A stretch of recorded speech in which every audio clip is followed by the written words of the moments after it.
session.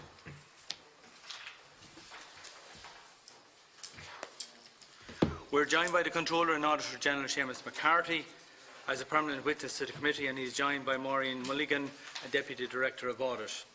Apologies have been received from Deputy David Cullinane and Pat Deering, and on behalf of the committee and myself as Chairman and the staff, I would like to offer our sincere condolences to Deputy Cullinane on the passing of his mother in recent days. Oireachtas and Anam Dealish. Next item on the agenda are minutes, and the minutes of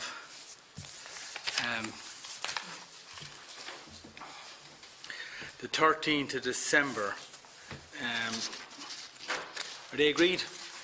They're agreed, right? We just have to change the one correction we just make on it, the typographical correction. Next item then is matters arising from the minutes. There's nothing specific that we won't come to in the course of our meeting. Next item then is correspondence received from the last meeting. We've quite a bit because it's a month since the last meeting, and we'll give this an hour or so. Try to complete as much of it as we can. Don't want to hold too much over indefinitely, and then sometime after 10:30 we'll go into our public session dealing with the Irish Prison Service. So the first item of correspondence, A, briefing documents and opening statements, number 1835 and 1845 from the Department of Justice, and the briefing papers and opening statements for today's meeting. We'll note and publish that. Next category of correspondence from accounting officers and ministers and follow up to PAC meetings is correspondence item B. The first item is a letter we received on the 6th of 12th from NAMA, the 29th of November, I should say, from NAMA, providing further information requested in relation to the Project Nance issue and the whole question of sale of assets, and we raised the whole issue in relation to the Section 172 disclosures. So I suggest that we note and publish the letter in relation to the breakdown of the 24 billion in asset sales by jurisdiction from NAMA. But I just want to say that in relation to the Section 172 declaration, we're getting legal advice on that. We might take it next, in private session early next week. So for the moment, we publish that documentation, but we will have to come back and get legal advice from the Parliamentary Legal Advisor, as NAMA has sought their advice as to where we are on that particular issue. Next item is 1792 from the Health Information Quality Authority, enclosing a copy of HICWA's workforce plan for 2018, and it's very good and positive to note that the Department has sanctioned 47 additional posts for the authority. So we'll note and publish that, including publishing the workforce plan, even if it may already be in the public arena, but we'll publish it in any event. Next item 1794 from the Secretary-General, Department of Culture, Heritage and Gaeltacht, providing notes requested by the committee in relation to the Galway and the European Capital of Culture in 2000, including the role played by the Department's representative on the board, as well as a note on the monitoring reports and meetings, and we can note and publish that. And there's dates of meetings. Sure, just on that, I welcome that the confirmation that the nominee on the board is not employed by the department, as I understand that letter. That's good. Yeah. So that's that the first monitoring, the planned monitoring meeting is to take place in the last week of January. Yeah. Which is very soon. So I welcome that clarification. Okay, that's helpful, and thank you. Next item then is 1795 from the Department of Communications, Climate Action and Environment, providing a briefing note on the National Broadband Plan and Metropolitan Area Networks. So on this, there's quite. We're going to have some of the private providers in that sector here at a special meeting, and it's on our work programme. But in relation to this document, there's quite a bit of information provided in relation to the National Broadband Plan, the reasons given why companies exited the tendering process, a briefing note on the metropolitan area networks and the broadband plan, specifically then in relation to the maintenance of that infrastructure with ENET and the rollover of that contract. And I know Deputy Murphy will want to speak on this. I just want to let people know the document we're referring to, and then the update on the National Broadband Plan as to where we are in relation to that at the moment, and then there are some appendices attached showing the list of various areas where the national broadband or where the metropolitan area network is in existence. And finally, Appendix 2 gives statistics in relation to the increased use of the air code statistics. So Deputy Murphy indicated. Yeah, I mean, a lot of the information is useful. There's a couple of specific pieces of information that we sought. One was the percentage of the investment by the Irish Infrastructure Fund that came from public funds. Is that a separate piece? That's number one. Okay, there is a separate letter from them. Right, and we're okay. coming to the Right, okay. correspondence. And the other thing is the coverage. There's spots in the country even that are covered by MANS where there's black spots. I think we looked for that as well. Where I think it's more to do with mobile phone coverage than it is to do necessarily with the MANS. But I think it was one of the things that was asked for. If we could specifically go back after that. After the black spot in the metropolitan areas where there's a metropolitan area network. There was, sorry, I'd nearly find it on my phone there.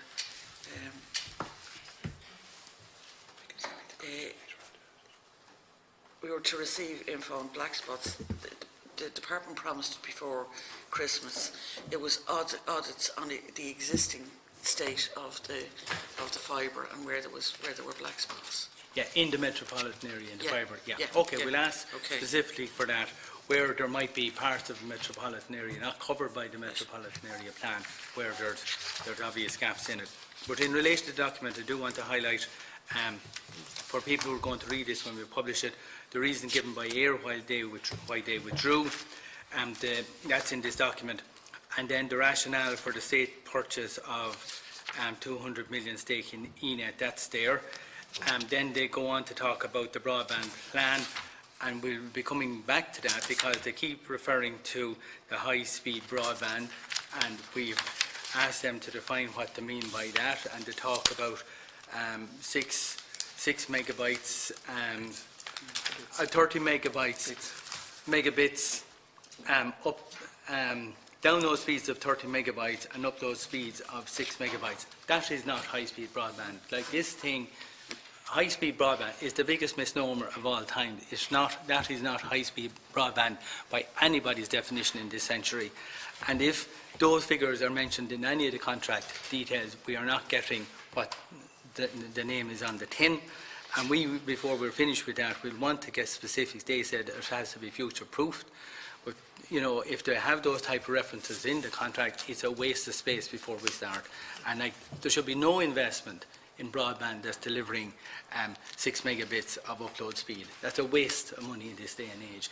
And if that's what the plan entails, we'll have to discuss that in more detail. And we will be talking to a number of private operators here, and that's on our work programme. So we've quite a bit to come back to on that. But for the moment, there's interesting information there, and we're noting and publishing that. Next item of correspondence is 1797 from the HSC, providing information requested by the committee in relation to the National Ambulance Service. Deputy John Lahart had requested information on this, and I propose we publish this and forward it to the Deputy. Next item of correspondence is another item from the HSC, providing information in relation to the development of the National Screening Guidelines for Hep C. The review that has been undertaken in Port Juncula and the Portlaoise Maternity Hospital, issues in relation to miscarriage diagnosis, a note on the update on the changes being made in relation to clinical assessment, and we asked this in context of medical negligence issues, and then we asked about a note on the project team established to examine local reviews, and we asked for a note on the plan to enhance learning from incidents.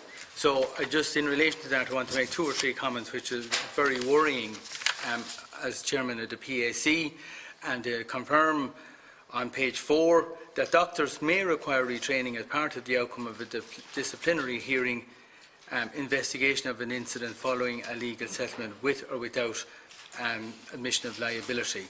So the idea of the may require training, that's not good enough. If there's a major incident, it should be almost mandatory, and we will come back to that.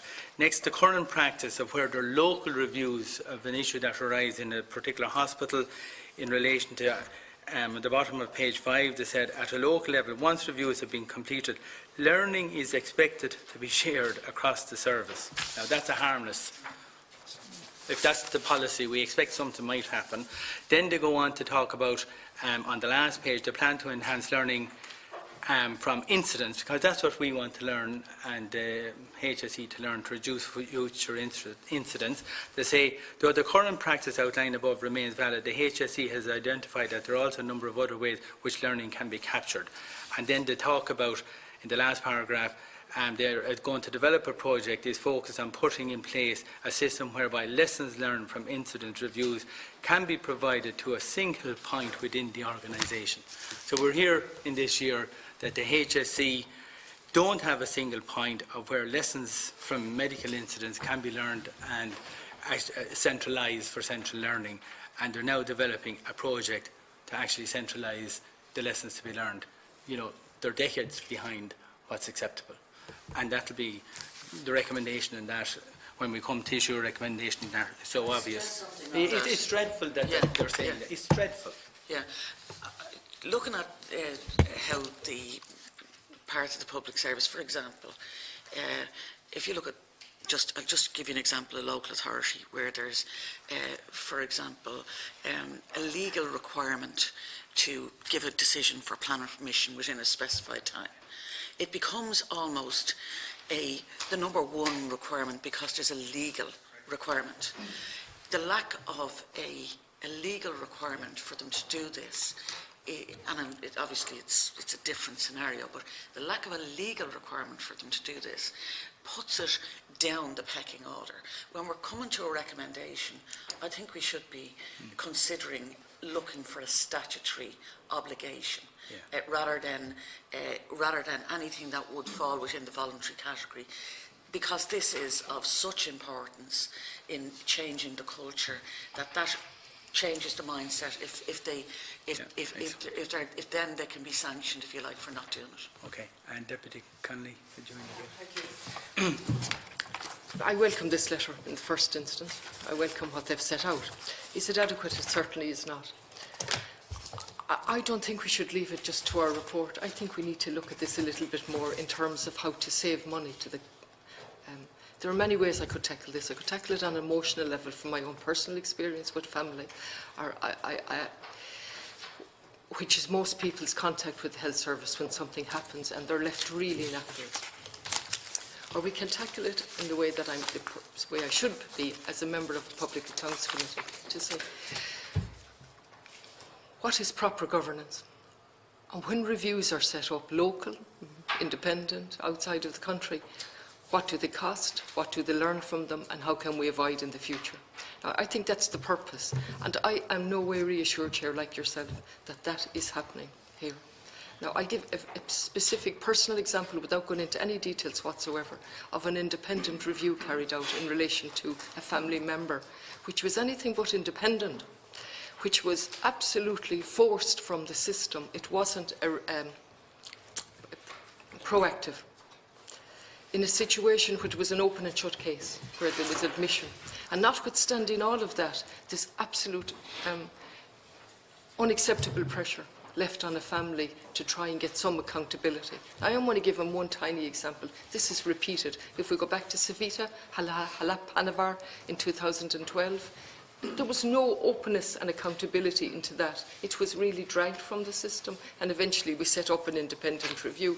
Now we're looking at this, as you've pointed out, something is going to happen about learning. That's an extraordinary statement. It really is. And we're here on a Public Accounts Committee endeavouring to get value for money. And all of the time, I know the health service is under pressure. I'm the first to say it. I have great admiration for most of the staff. But mistakes are being made. Some are part of life. And others are because of the extraordinary stress that they're under, lack of training and lack of learning. So we need to know, it ties in with the State Claims Agency, where ultimately they pick up on behalf of the public purse the claims that inevitably come, which people don't want to bring at all. They want accountability. They want someone to say sorry. They want someone to explain how something went wrong. But most importantly, and if I use my own family as an example, that this will not happen again. And that the next patient will not suffer in the manner described in relation to my family member. So I don't see that happening, Chair. And I'm seeking your assistance really as to how we deal with this in terms of the Health Executive and the State Claims Agency. Because at this point, I'm tired of this type of language. I'm truly tired of it. But more importantly, it's not bringing accountability to the system, and it's not saving money, and it's not giving value for money. And I'll finish on the final thing, which I've already raised. I asked a Dáil question as to what independent reviews had taken place in Galway, in the hospital, in the last 10 years. And as I've said, I got the extraordinary answer: we have no system for recording the reviews nor the cost of them. Now, that's just the reviews and the cost, not to mention the learning from the reviews. So I, as a TD in Galway West, don't know how many reviews, independent reviews, were carried out in the last 10 years, what they cost, and most importantly, what was learned, what changes were made. Now, they're independent reviews. Then we have this language of local reviews. So I don't think we can leave this. I would like to come back to it. I'll take direction on how we deal with it, but it's certainly a big issue. No, thank you, Deputy. And what you're saying is echoing my own view, and I was going to come to it in the work programme. I specifically would be recommending, and I think we've already well commenced it and flagged it, that we're going to do a special report on medical negligence. The cost to the Exchequer is 2 billion liability sitting there, climbing every year.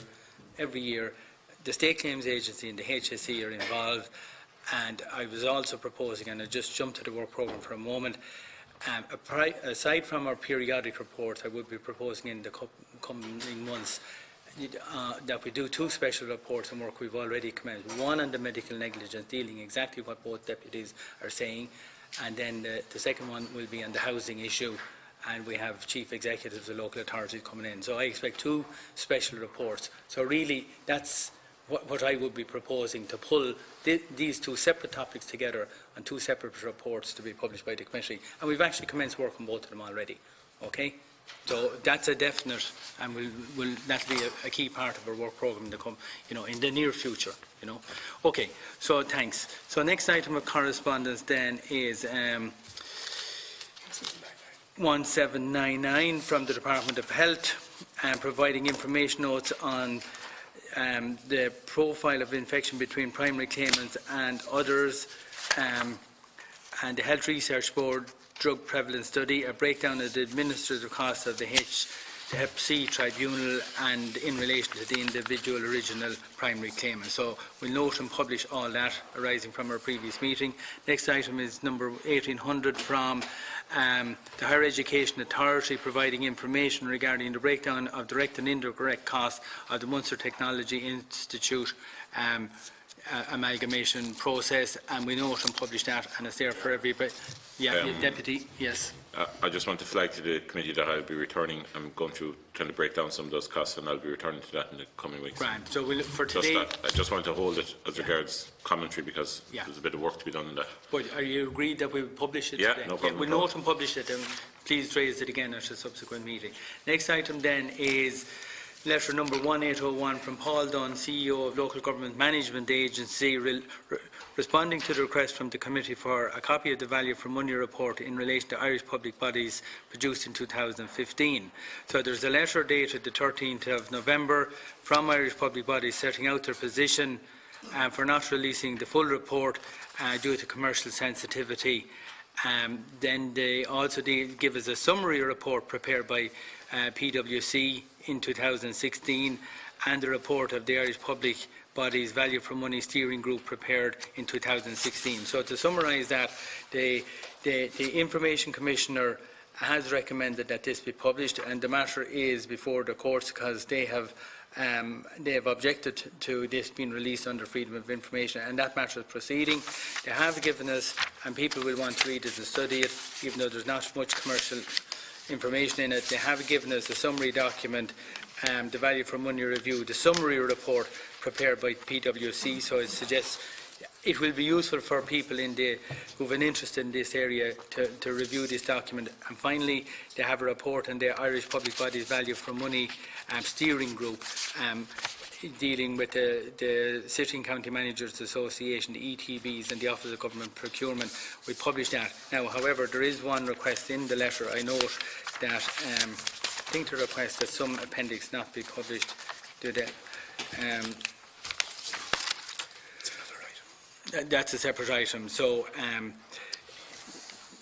they are saying that, in their view, the publication of the summary does not unduly prejudice their interest. So they're happy to publish that summary. So we will do that here today. Okay, so we note and publish that. Yeah. Something. I mean, obviously there's the IPBMI, and fairly large claims will go to them. But there's a lot of state agencies that actually cover their own liabilities, like a Dublin bus, the like of... There's commercial semi-states. Yeah, but I mean, there's even local authorities will cover a certain component of it themselves. Yeah. We're not seeing the totality of the actual insurance or claims, if you like, across the spectrum of the public service. Is that stated anywhere in the individual, is that stated in accounts where there are liabilities that don't go up the food chain to the IPBMI that would be claims that normally would fall under the insurance category? But because they're below a certain threshold, they don't escalate. But a large number of small claims can be quite a sizable. Where is that captured, or is it captured across the? Well, I can't speak about the commercial state bodies because I don't audit their accounts. Certainly, with departments, you can see in a note in the appropriation accounts claims that were settled in year. So there is a figure, and generally in the appropriation accounts, there is a separate figure for compensation and legal associated legal costs payments.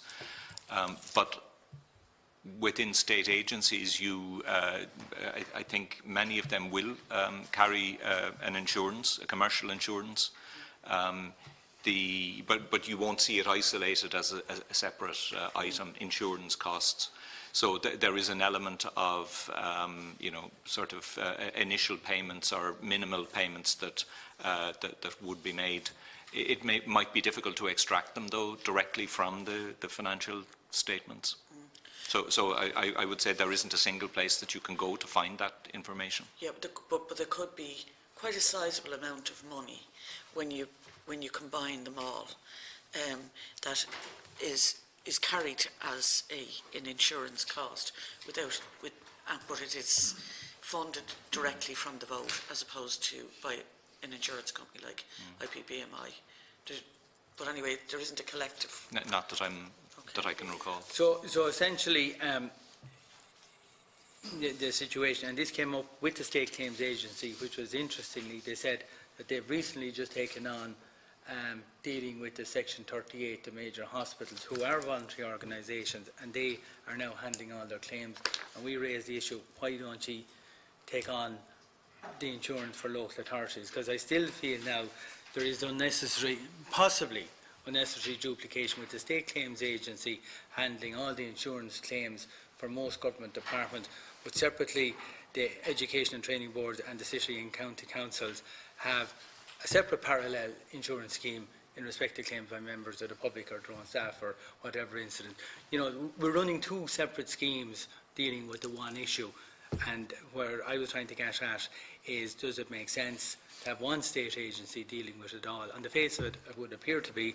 That's why we're trying to get information, because it would be useful to be able to compare the experience of Irish public bodies versus the experience of the State Claims Agency, who are dealing with the HSE and every other government body, and we haven't been able to get there yet. I don't know how far we'll get on it, but we're the first one to start pursuing this. That's all I'll say at this stage. It might be in the first instance an issue that you could raise with Department of Public Expenditure. Yeah, because they are part of determining the report of the Irish Public Bodies Value for Money Steering Group was also commissioned by, as I said, the Sitting County Managers Association, the ETBs and the Office of Government Procurement. So we will come back to that, because this insurance issue is definitely on our list. So next item of we'll not publish that. Next item of correspondence is from John O'Connor, CEO of Housing Agency, providing information requested by the committee in relation to the breakdown by local authorities of the 2,424 properties that have been offered to local authorities but considered unsuitable. So there's a detail produced on a county-by-county basis, and within each county, every single offer is listed in relation to every individual town or village or town and where NAMA felt they had a property that might be suitable. And I will note and publish this, possibly already in the public arena, some of this information in any event.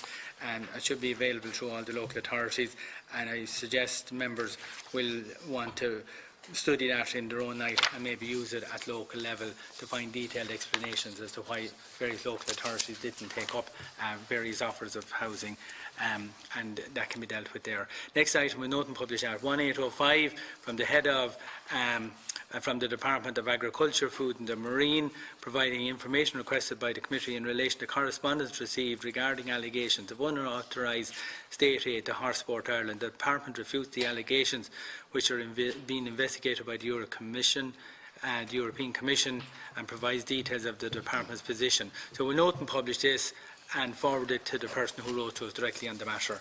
Next item of correspondence 1806 from the Department of Employment and Social Affairs, providing information requested by the committee. And there's a lot of very interesting information here.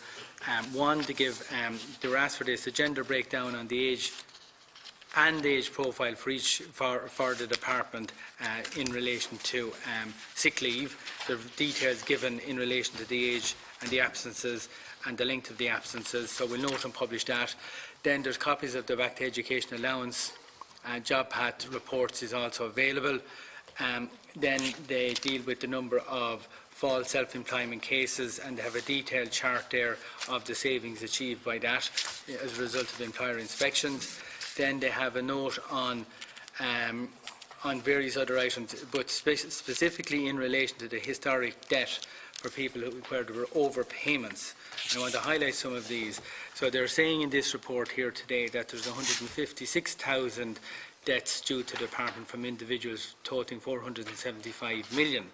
Now, to say that of that we asked for a breakdown of amounts over 30,000, so there's 3,208 cases of where the debts are in excess of 30,000 in each case, and totaling to 178 million euro. Then we turn over the page and we ask about how many of those are still in payment, how many have payment plans or in receipt of payment from the department where they can recoup some of the debt by way of a reduced payment on a weekly basis, where the person is no longer in receipt of a payment, what mechanism to have in place. So then we asked details in relation to debts over 10,000 euro, and they have 11,580 cases where outstanding balances exceed 10,000 euro, and this adds to 319 million. 48% of these are making repayments, which is good. That those 48% are. They say 25% of cases are suspended, and no recoveries are taking place at the moment because they're under appeal, or they're bankruptcies, or they're in relation to deceased people and they're dealing with the estates, or CAB or other agencies are examining the cases. And they say there's a residue of 25% of the cases where they have no specific arrangements in place. So overall, this is money due to the state, and they're very large cases there, 11,000 of them over 10, and in half of them there's no serious effort being made to actually collect. So we're asking the department, and it'll have to form part of our periodic report, that there isn't a systematic effort, and these are ones where they're satisfied the amounts due, but they just haven't got around in so many cases to devoting the resources to follow up to that. It's as simple as that. So we'll come back to that. Then the next item of we'll note and publish that. Next item then was from the Secretary General Department of Finance. Just going through, the Department of Finance, short note requested by the committee regarding the procurement competition for delivery of government banking services, which led to the award of the contract to Danske Bank.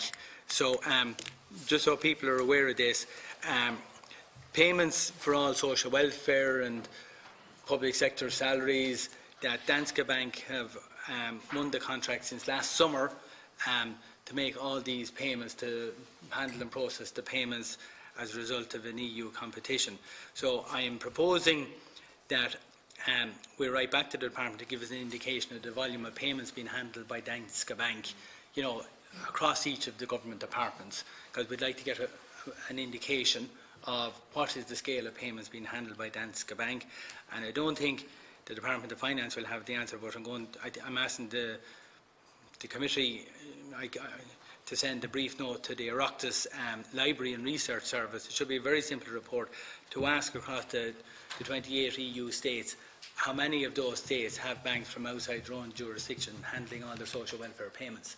I'd just like to know, is it a regular thing across the EU that Danske Bank is doing it in several countries, or is Ireland the only country that has chosen to have a system or arrive at a system that a bank outside their own jurisdiction is handling all their social welfare and pension payments and salary payments? I was just surprised to see it, and maybe just to put a bit of context in it, and maybe it's a regular feature in life, I don't know. But I'd like to know, that's all I'm saying. And I'm not suggesting there's anything wrong. They did go through procurement, but I'd like to know what happens in other jurisdictions. Yeah, there was at least a perception that for example, social welfare payments, pension payments and so on were being encouraged to be paid through the banks, and an undermining of the post office system as a consequence of that. And the perception, and I'm putting no stronger than that, was that it was really to maybe improve the health of the Irish banking system by having additional activity there. This certainly flies in the face of that, but there is a consequence in terms of the post office system, in terms of the undermining of something that could be an organic, or at least part of an organic third force in banking, if you like. So this is not just, there's other issues here, as well as the winning of a contract. There's also the potential undermining of another state entity by the policy that's followed by the like of the Department of Social Protection in pretty much directing people, look, we'd really rather you got it by direct debit. Or by a standing order or something like that, rather than you collected it at a post office. Okay. So I just think that there's that other side we shouldn't lose sight of. That's fine. And what I do, yeah, that's valid. But really my concern here is how many jobs have we exported from Ireland as a result of giving this contract to a bank outside? I don't know where Danske, maybe all their staff processing it, they're based here in town, maybe they are, I don't know. But like, we've had the situations of Dún Laoghaire Library outsourcing its library provision to a company in England. Is this another case of Ireland's procurement law giving businesses outside the state that maybe other countries have a different way of dealing with it to ensure they're not exporting their own business unnecessarily? So I think we'll just get the information on the level of payments, and we might actually ask the Department of Finance, do they know where the jobs that are involved in processing this are based? Are they based in the state, or would you know? From the letter, the Office of Government Procurement actually ran the procurement competition, right. And Public Expenditure and Reform is the contracting party. So they should have information along the lines you suggest. So it's deeper, we should write it. Deeper, I think, rather than... We'll write. I'd just like to know, I mean, if the jobs are here somewhere downtown, that's at least something. I mean, that kind of follows on from other information that we've had in relation to how we compare to other countries. Like, we'd be complaining if procurement is not properly followed. So we have a conundrum in that when you compare us to other European countries, the level of leakage of is much higher here. Yeah. Now, that might be because of our size, but we haven't got an answer to that. And it not only would be jobs in this particular area, but jobs in other areas. And the library one, you're right, is a very obvious one. Okay, so we're going to write the deeper, asking for information in relation to the information that they have in relation to where these jobs are based, and is it deeper we write to, in relation to asking for the details of the breakdown across. According to the letter, deeper is the contracting party. And ask for information insofar as they have it in relation to the estimated, or because when they went to tender they had to give indications of the levels of payments and transactions across different departments. We want a copy of that to know what we're talking about, the value of, and some specifics in relation to the tender process. That should have been all in the tender document, so it's probably public information in any event, right? Okay, so the next item then is from the Broadcasting Authority of Ireland providing information requested by the committee regarding the contract of employment of the authority CEO. We can note and publish that. Next item is 1809 from the Department of Health regarding the costs associated with the offer of free cervical screening, the record retention policy in place regarding procurement-related documents in relation to the contracts, the terms of reference of the assessment criteria used in relation to linking thalidomide to injuries and comparisons with current international criteria highlighting the difference. So we'll note and publish that. Deputy Kelly has indicated. Yeah, Chair, I think Appendix 1 is a very interesting note provided. It obviously during the crisis, the Minister made a decision which has had profound consequences to provide free screening. I'm not actually going to criticise him over it because you can take that argument either way. But given free screening has had serious consequences to the screening programme. There are now 20 weeks of a delay. This is affecting women's health in a detrimental way.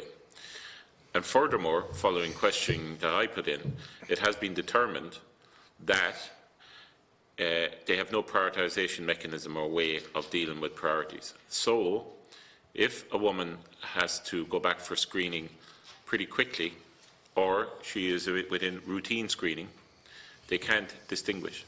And the 20-week delay applies equally to the woman who needs priority screening versus the woman who's gone back for her 3-year screening.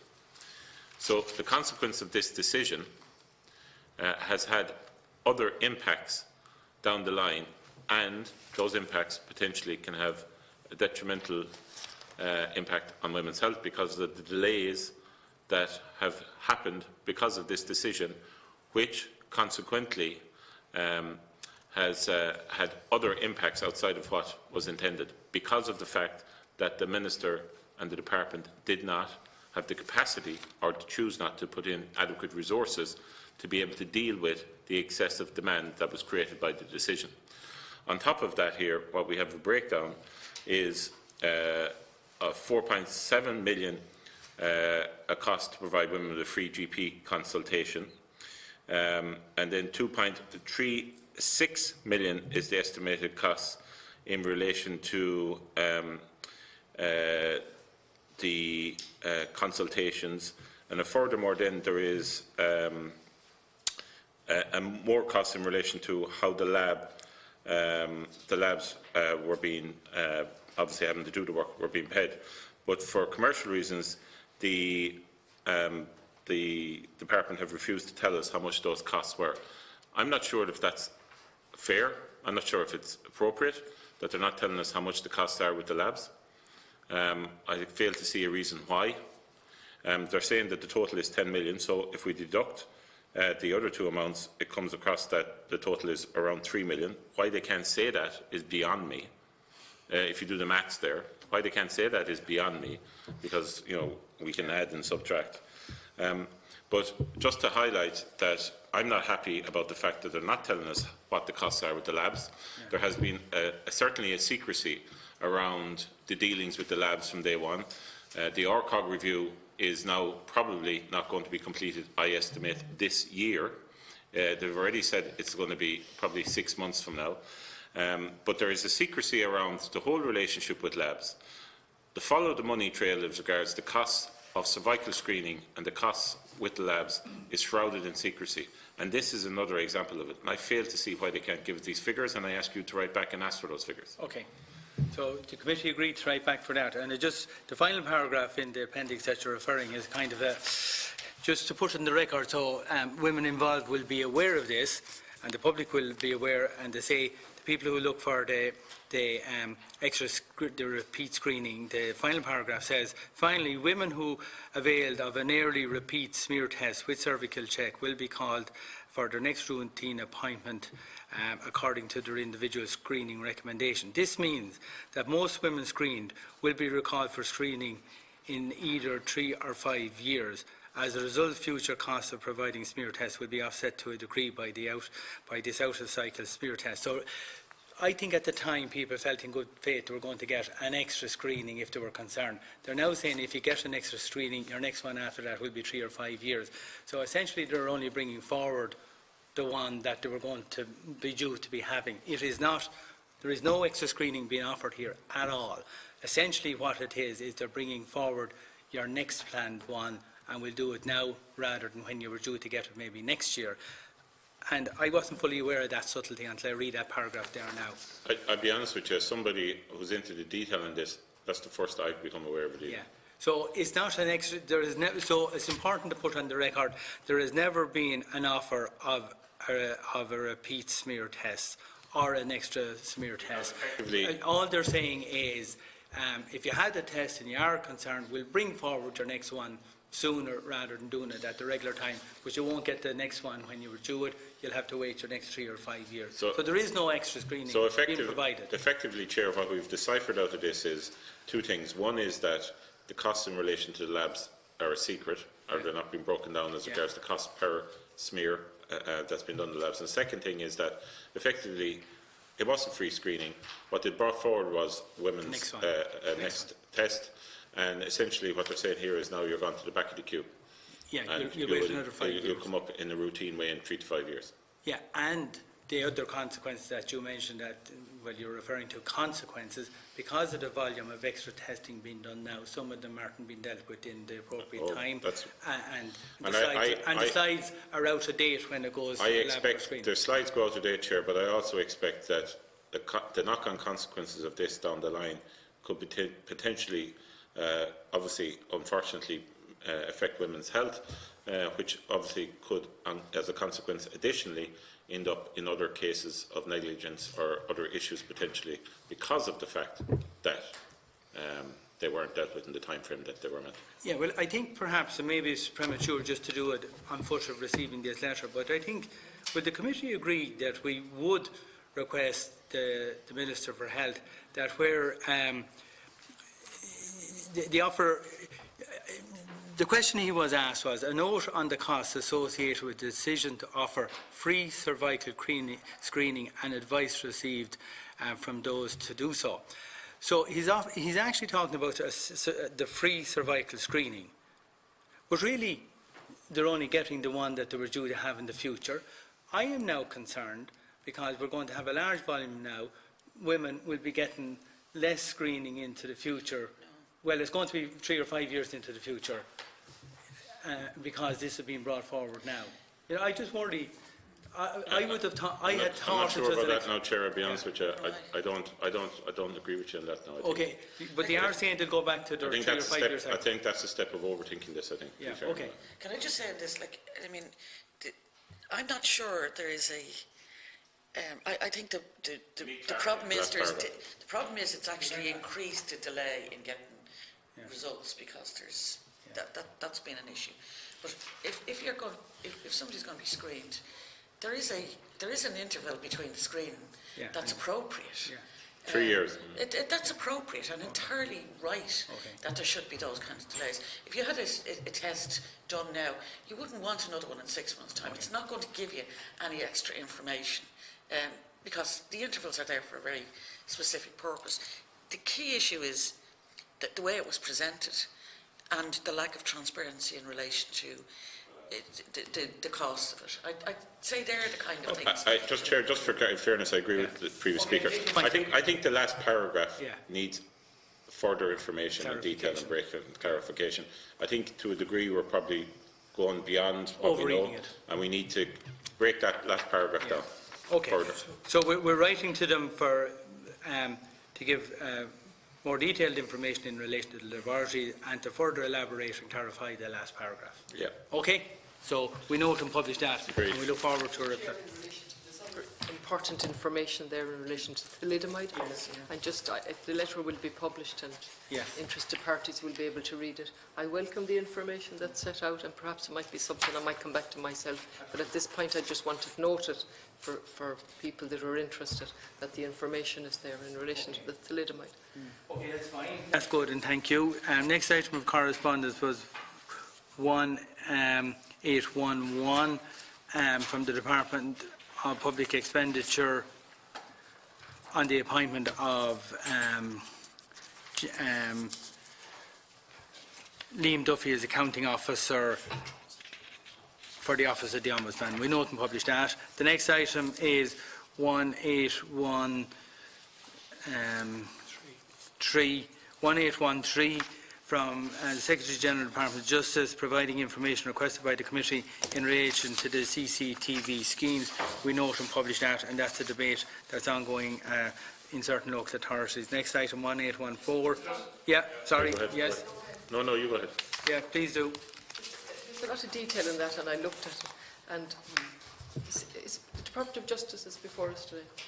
Yeah, they're only on the prisoners vote, so we'll ask them. They are scheduled to come again shortly. Are they? Yeah. And we will put them on notice that we'll deal with this issue. Yeah, because there are a number of questions in relation to this and the data control of it, and the local authorities can assume they don't have to. There's no obligation on them. So there are lots of questions around this. Perhaps it's not appropriate now, but it's something I would like to ask questions about to the relevant person.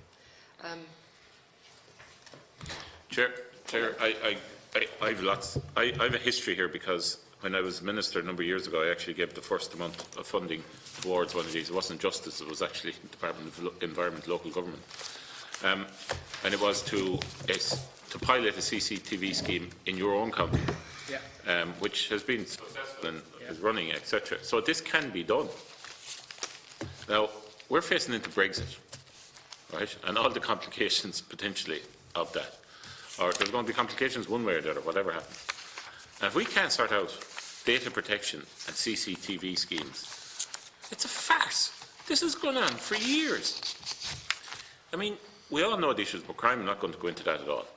This is a cost-effective way of being able to help areas as regards dealing with crime. The motorways which you deal with, I deal with, high-powered vehicles, criminals coming up and down to Laois and Tipperary, left, right and centre. There is funding actually out there, in my case, on a number of areas that are affected because they're close to motorways. They've been granted funding. Until this issue is dealt with, as regards who is going to control the data, where it's going to be located, all of that sort of stuff, it's gone from local government to justice, back and forward, this can't be dealt with. It's farcical. There's a fund out there to be drawn down, and there isn't enough applications because they don't bother, because this thing has never been sorted. It is farcical. Excuse me, just on that. I think there are issues here that need to be teased out.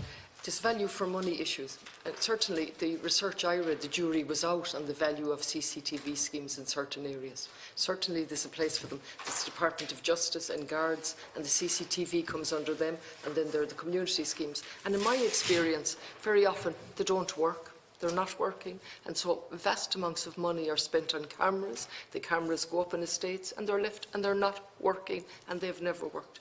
And then there are the data, the privacy issues in addition to that, and a private company and so on. So there are huge issues here, but primarily for us, value for money issues, where money is given out, spent, and then the cameras aren't used. And I understand that's the position with a number of cameras in Galway and throughout the country.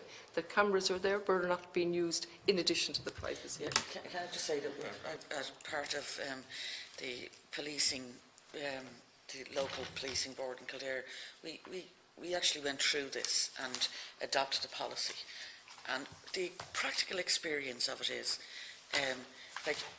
there's an expectation that if you put a camera off out in the countryside, it's going to solve all sorts of problems, and it doesn't. There's locations that they work in, and there's locations that they don't.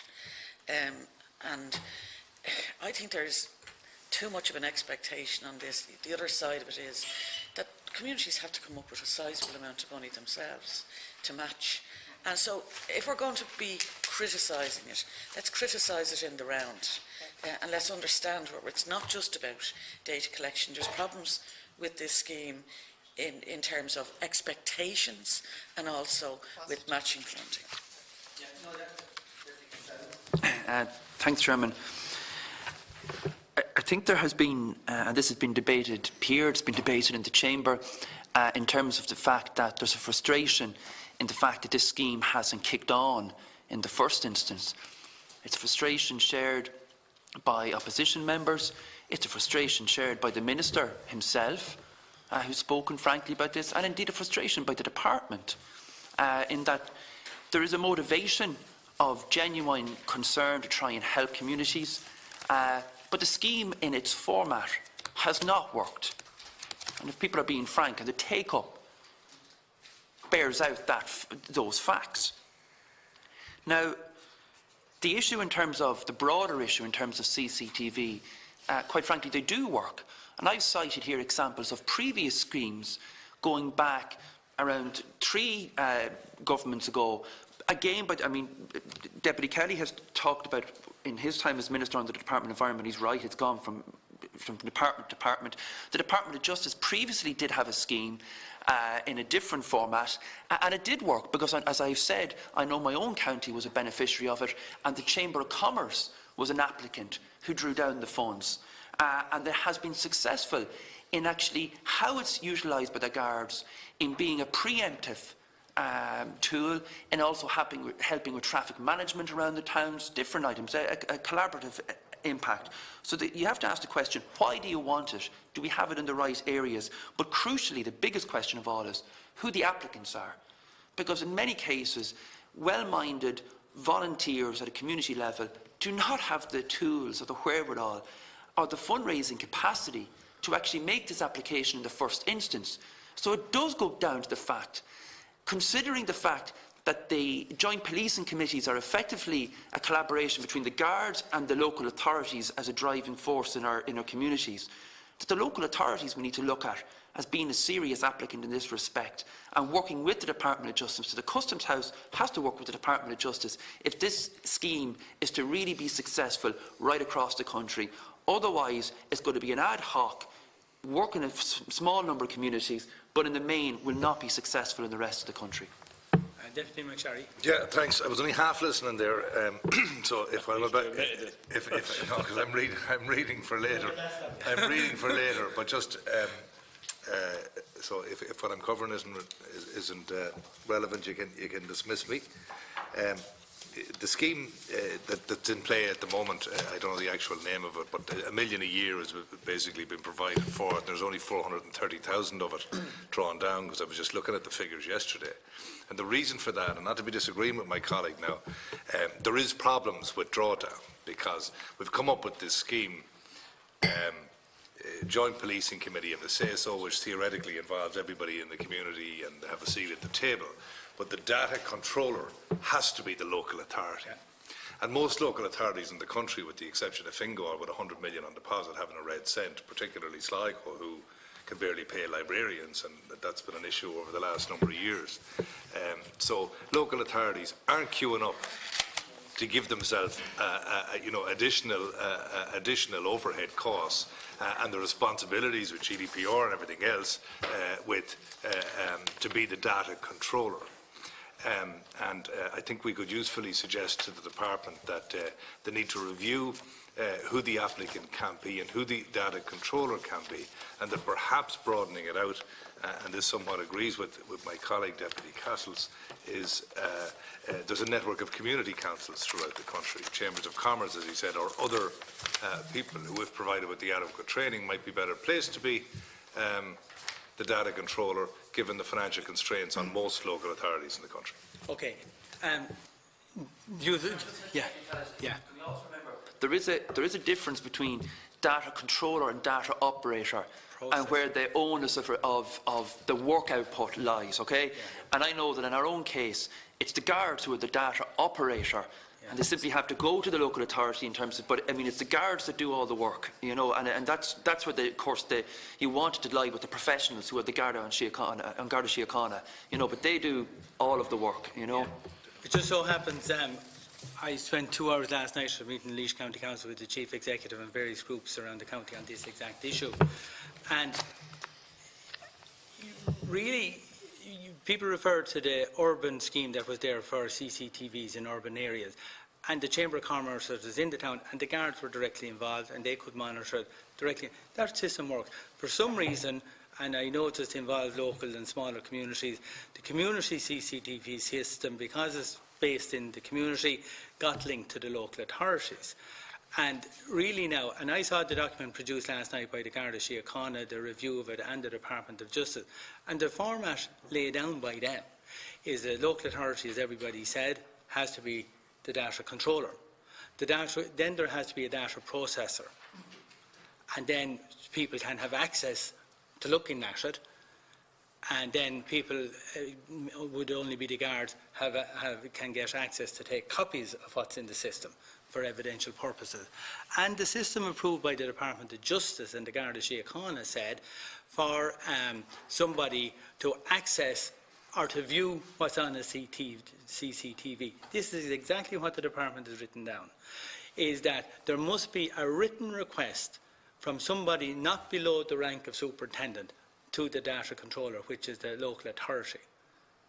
And there must be a request in confirmation in writing that that can happen before they can see it. So at a weekend, either the local authority has to have a staff member at the end of a phone 24/7, 365 days a year, if the scheme is designed and the responsibility given to them if they're to meet their data protection rules, because they can't allow anybody or anyone else access it without the data controller's specific request. So I actually think the involvement of the local authorities is after putting an awful ream of responsibility on local authorities. I know it's brought in through the policing committee, but like the guards can operate it very effectively in the urban areas because the local authority isn't involved. But in the rural area, what we've seen in the past, the informal arrangement before all this data protection came in, the local group had it, the guards would come out, look at it straight away, see the 2 strange cards in the area, and they're moving on it in a few minutes. Whereas now we're bringing in the local authority. Local authorities now are expressing concern that their staff will be subpoenaed to give evidence in relation to every time one of these is used in court.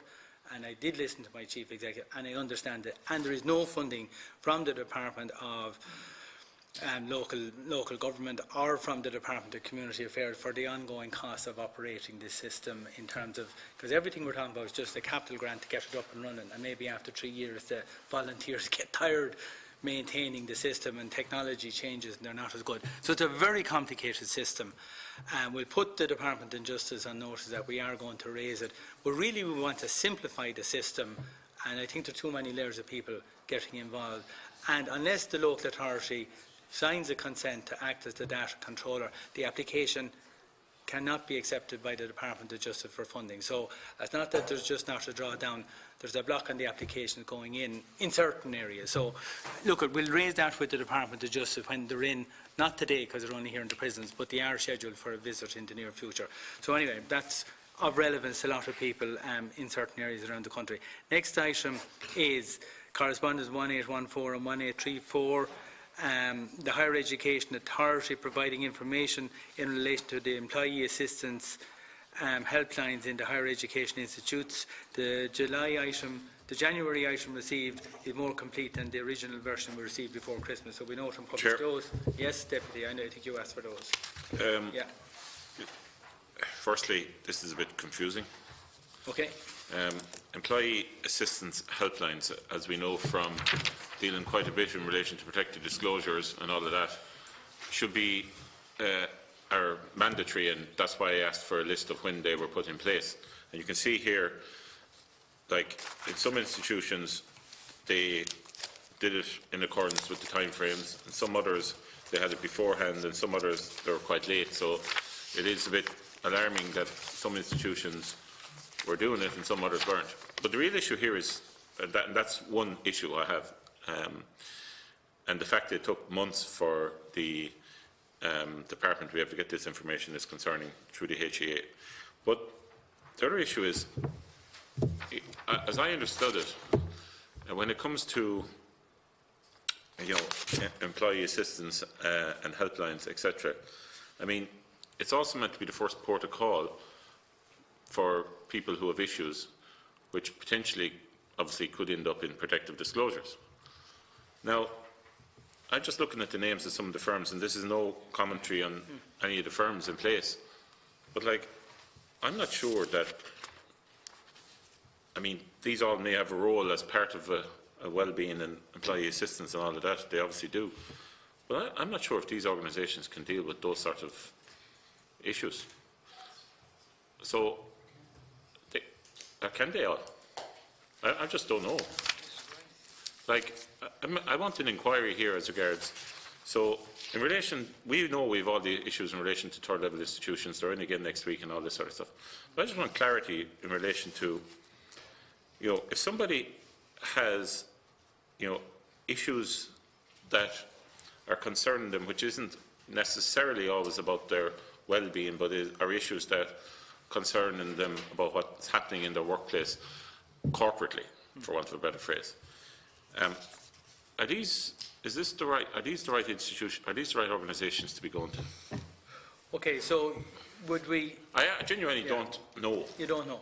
And I don't know. But I have a suspicion that, these aren't the organisations that many of these individuals would feel that are going to be able to deal with their concerns. As you say, they're probably the first port of call, and their advice will be to refer you to someone else.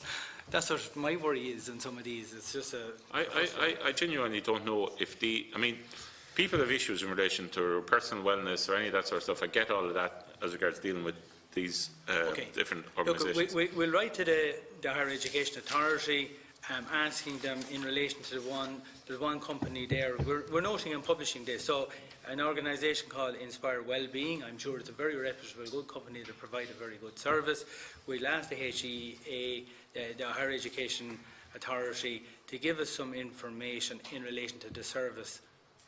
I think we also, when we see that, we'll see, does it match what we're looking at? I think, could we also just write to when we're writing to the HEA and say, are they satisfied that in relation to any issues that employees could have, particularly issues that potentially could end up in protective disclosures or potentially could be corporate issues related to the institution, that these organisations can deal with them as well? Yeah. Okay. So we'll write to them. We'll write to the HEA on that basis and ask, does the service being offered typically, because they should know typically what they're providing funding for to these institutions, does it cover those issues in relation to the purpose and services offered and the ability to help people whose cases might be corporate issues. But one last thing, could they also give us an explanation as to the wide time frame regarding why the institutions were the wide time frame as regards putting in place these helplines? Many of them were there since 2002, and the last one I see on the list was 2009. It took 10 years. Now it's 10 years ago. We'll ask a question, but it is 10 years ago since the last one was implemented. So we will ask that question: why was there such a time lag? Next item. So we note and publish that, and we're writing to them on that basis for further information in relation to the service provided. Next item, 1815, from the Strategic Banking Corporation of Ireland, providing information requested to the committee in relation to the Strategic Banking Corporation of Ireland and how much it has provided through the banks and how much it is provided through non-bank on lenders. So what I would say is he asks that this information, he states that the information provided in the appendix is commercially sensitive because it's about amounts provided to individual different banks. So I'm proposing that we publish the letter on their website, but we not publish the appendix. That agreed, because there is commercially sensitive information now. Yeah. Now, is this... He's requested that, that he says the attached Appendix 1 sets out details of the Strategic Banking Corporation of Ireland's current lending relationship and the facilities provided to those on lenders. Some of the details are commercially sensitive. Obviously, there's competition between all of these and other financial institutions, and they have asked that it should be deemed confidential and not published or circulated to a wider audience other than ourselves. We can circulate the letter, which won't give the specifics that I had sought, or we as members had sought, but at least the members of the committee, we have the answer. This is the one you referred to earlier in relation to... Yeah, no, there's another letter. The next letter is about the Ireland Strategic Investment Fund. Oh, sorry. That's the next item. So this is Strategic Banking Corporation of Ireland, number 1815. So can we agree to note the entire document, but only publish the covering letter, but not the appendix? That's agreed. Okay. Now the next one is the one we're coming to, 1816. From the National Treasury Management Agency, providing information requested by the Committee in relation to the percentage of ownership of... right, so we were interested in the percentage of ownership of the, what's the name of the company? ENET. Infrastructure, ENET and Infrastructure Ireland, Irish Infrastructure Ireland. So, Deputy, you have the email there. It's a short email. Did you want to comment? I don't think we got the information we required. No, and we need to get the information, because essentially we were told that there was an extension given to a contract years in advance of when it was required. That may well have ended up costing a state entity, not necessarily the one that was dealing with it, more. Then we want to know, was there public money used? Was any of the amount that came from the infrastructure fund public money? Or was it, you know, the way it's raised in different ways? Yeah. Was any of it public? Was it any of it public money? That was the net point. Okay, there are 2 points, and actually the point you're raising now is on the earlier letter, was on the Metropolitan Area Network and ENET getting an extension to their maintenance contract.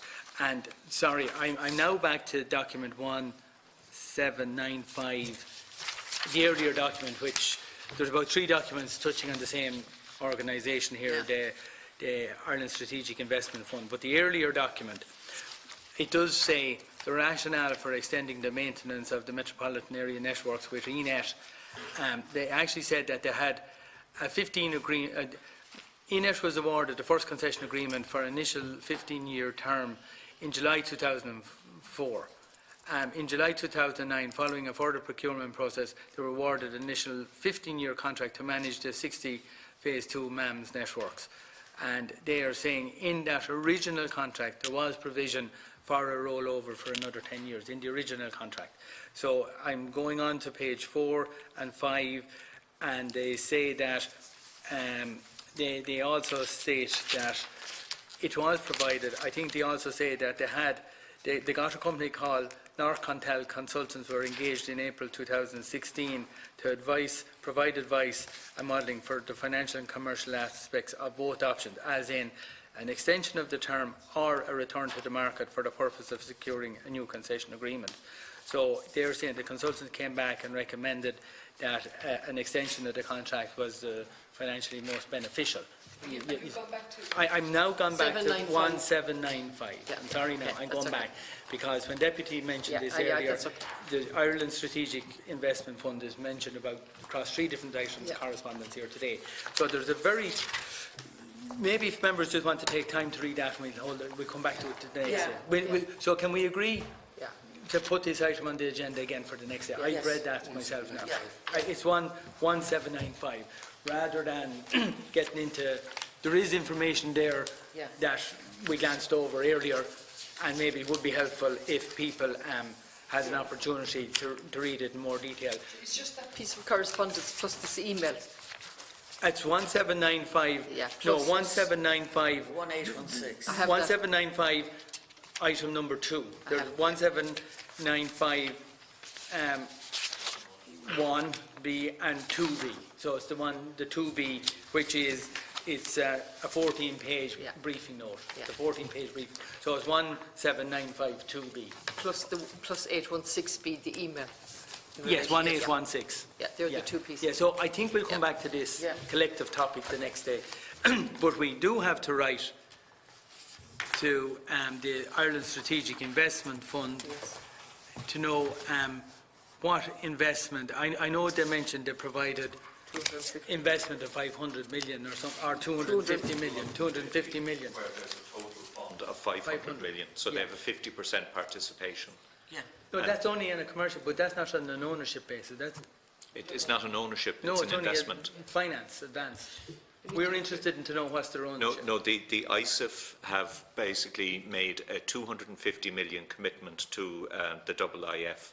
The total commitments for What's it, WIF? the Irish Investment Fund, Yeah, sorry, the Irish Infrastructure Fund. yeah, The total commitments of it are 500 million. fine.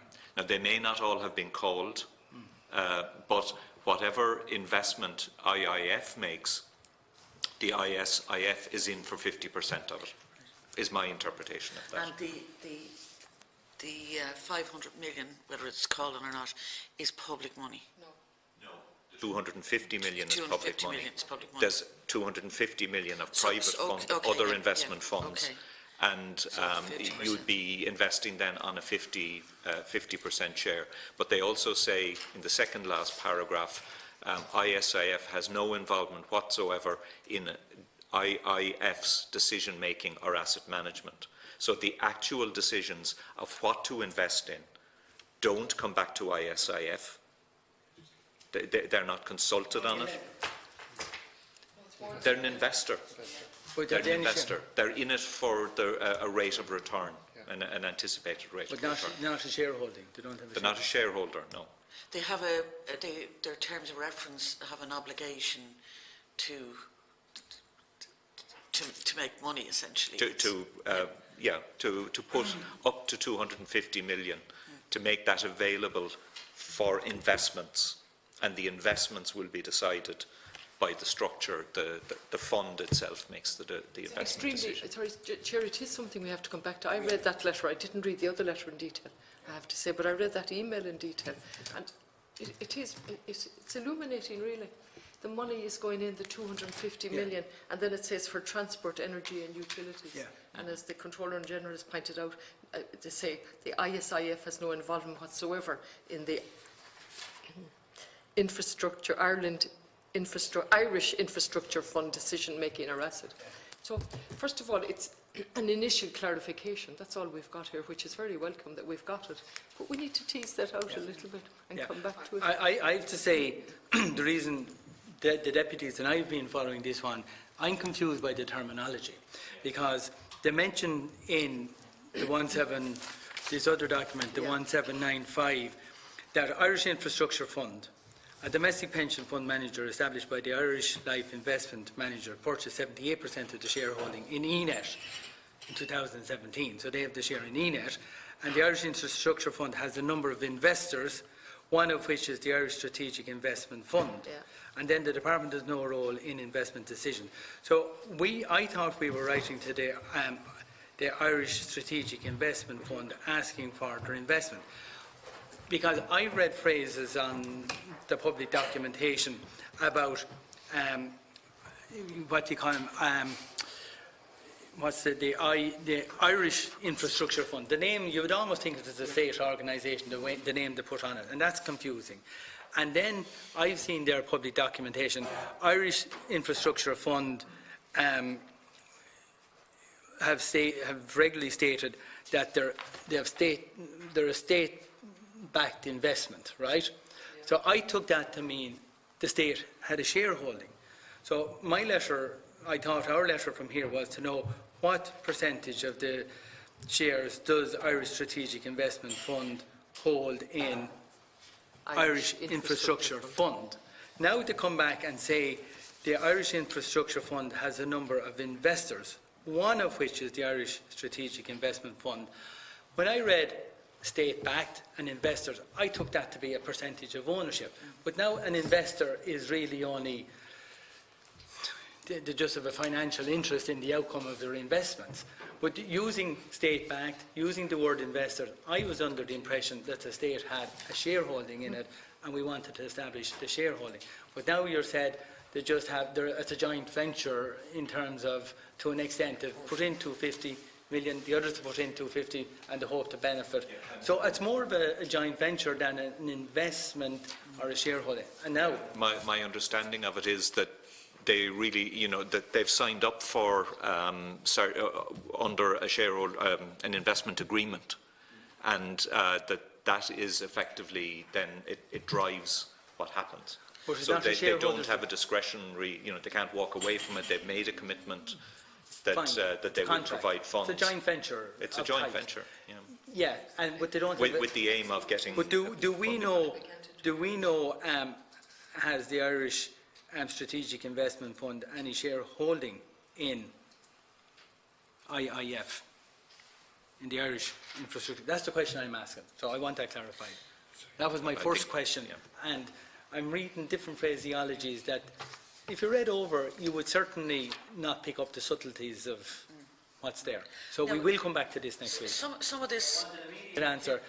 ISEF could answer that at the click of a finger if they have a shareholding or not. They'll probably publish it. Am I right in thinking that this fund was initially set up using what remained of the pension reserve fund? Absolutely. Yeah. So, yes, that's correct. Yeah. Look, I think I want an immediate answer to that shareholding question, and they can give that, I'd say, at a moment's notice. So we want that well before next week. We're talking about the market, aren't we? The free market, where it's... But this is the state body investing. Well, absolutely, but in a market that we can't assist. But we're able to invest millions anyway. Yeah. So we invest for a return, not to own. Oh yeah, but we can't distort the market in any way when it comes to housing or anything. That's right. That's right. We can't interfere with it. Okay, now I'm just going to call. We'll have to. Mike can get to clear all our correspondence. I'll just go for a few moments, right? So 1816 is from National Treasury Management Agency, providing information requested. Oh, that's the one I just mentioned. 1817 is from William Bosang, Department of Public Expenditure and Reform in relation to issues and legal advice of the Higher Education Authority's independent review of spin-out and sale of companies from telecommunications software and systems group, the Waterford IT. It appeared that legal advice obtained by the department has been passed to the HEA and is now for the HEA to consider how to proceed. So we note and publish that. Next item is from the OPW regarding the cost of the papal visit. yeah, let me come back to this. We can now or next week? Just a particular point I want to make. They gave us a very useful table about procurement. Yeah. Now, and there's just, yes, there was procurement. Can we ask the OPW for greater detail in relation to one or two of these suppliers? Because the same supplier seems to come out of the procurement process because there may not be the kind of competition to have a genuine procurement process. Can we drill that down a bit? Maybe pick one or two items. There's no point in doing the multiple suppliers. Certainly the first one is the obvious one. Just ask them to give us greater detail in relation to the procurement process. They're saying that procurement, yes, there was a procurement process, but more detail on that procurement process in relation to, certainly in relation to Actava, platforms, media risers, trackway, fencing and all that kind of stuff. Just exactly what was the procurement Okay, a breakdown. How much was for the platforms, how much for the trackway, how much for the fencing? Not so much that as what were the other entities in it, what was the procurement process? Procurement. And was it advertised, all that kind of stuff. Okay, and they have the multiple suppliers of 2 million. Perhaps if they just broke that down and gave us a list of the ones over, I don't want to go into too much detail over. Well, even just pick that one. And I've just put the second one, the multiple suppliers. They have combined a whole lot of items there of 2 million. Give us a breakdown of anyone that was any individual company that got over 50,000. That's just me too difficult. There can't be too many in that. Just to correct the record on item number 1817 from William Bosang, Assistant Secretary of the Department of Education and Skills. I incorrectly said he was from the Department of Public Expenditure and Reform, just to put that in the record. Next, so we'll ask the OPW for that information. Next item then is 1819 from Mark MacSharry, providing further information on the committee regarding the annual employment survey. We note and publish this. If anybody wants to come back to it, please feel free to do so. 1820 from Niall Cody, Chairman of the Revenue Commissioner, providing information regarding the legal costs in relation to prosecution of cases of tobacco-related offences. There are no legal costs because effectively you can do what you like in that department. There's no prosecutions. We've established that the last day of any meaningful extent. Next, we'll note and publish that. Next item is the Tax Appeals Commission providing a bi-monthly update, which we asked in relation to the high-value appeals. We had that list before. That's a more recent updated list. We've asked for an update every 2 months in relation to how they're progressing, because we're very concerned at the 1.6 billion worth of cases sitting on their desk and how long they're going to take, and we want to keep pressure on them and then keep pressure on Deeper to provide them with the additional staff to make sure we're a bit more efficient in dealing with those issues. So we're keeping after that for a good reason. Next item is 1822 from the chairperson of the Jackie Maguire, chairperson of County and City Managers Association, clarifying that local authority chief executives will make themselves available to assist the accounting officer from the department at a future meeting, and we have a provisional date in the work programme. So that's good. They have agreed. I think there was a bit of confusion the last time about the actual letter that we received. So they have agreed to come. So we note and publish that. Next item, we're on to category C, 1793, to make inquiries from the Residential Tenancy Board about a landlord who was not registered from 2012. This is not within the remit of the committee, and the individual should seek clarification directly from the board themselves, and we'll write to them on that basis. 1796. Agreed. That's agreed. 1796 from an individual requesting the committee to make inquiries in relation to the procurement arrangement for Section 38 and 39 organisations and senior HSE managers taking up positions in these organisations. We ask for an information note from the HSE. That's agreed. Next item, 1803, is from an individual to a number of newspapers. So it's a copy of a letter in relation to Galway GA, so that's not within our remit. So we just note the item. Just a quick comment on that, because the last line said, ask for the PAC to investigate. And, I don't want to, as you said, it's a letter to the newspapers with just us CC'd them, so I don't want to overstate.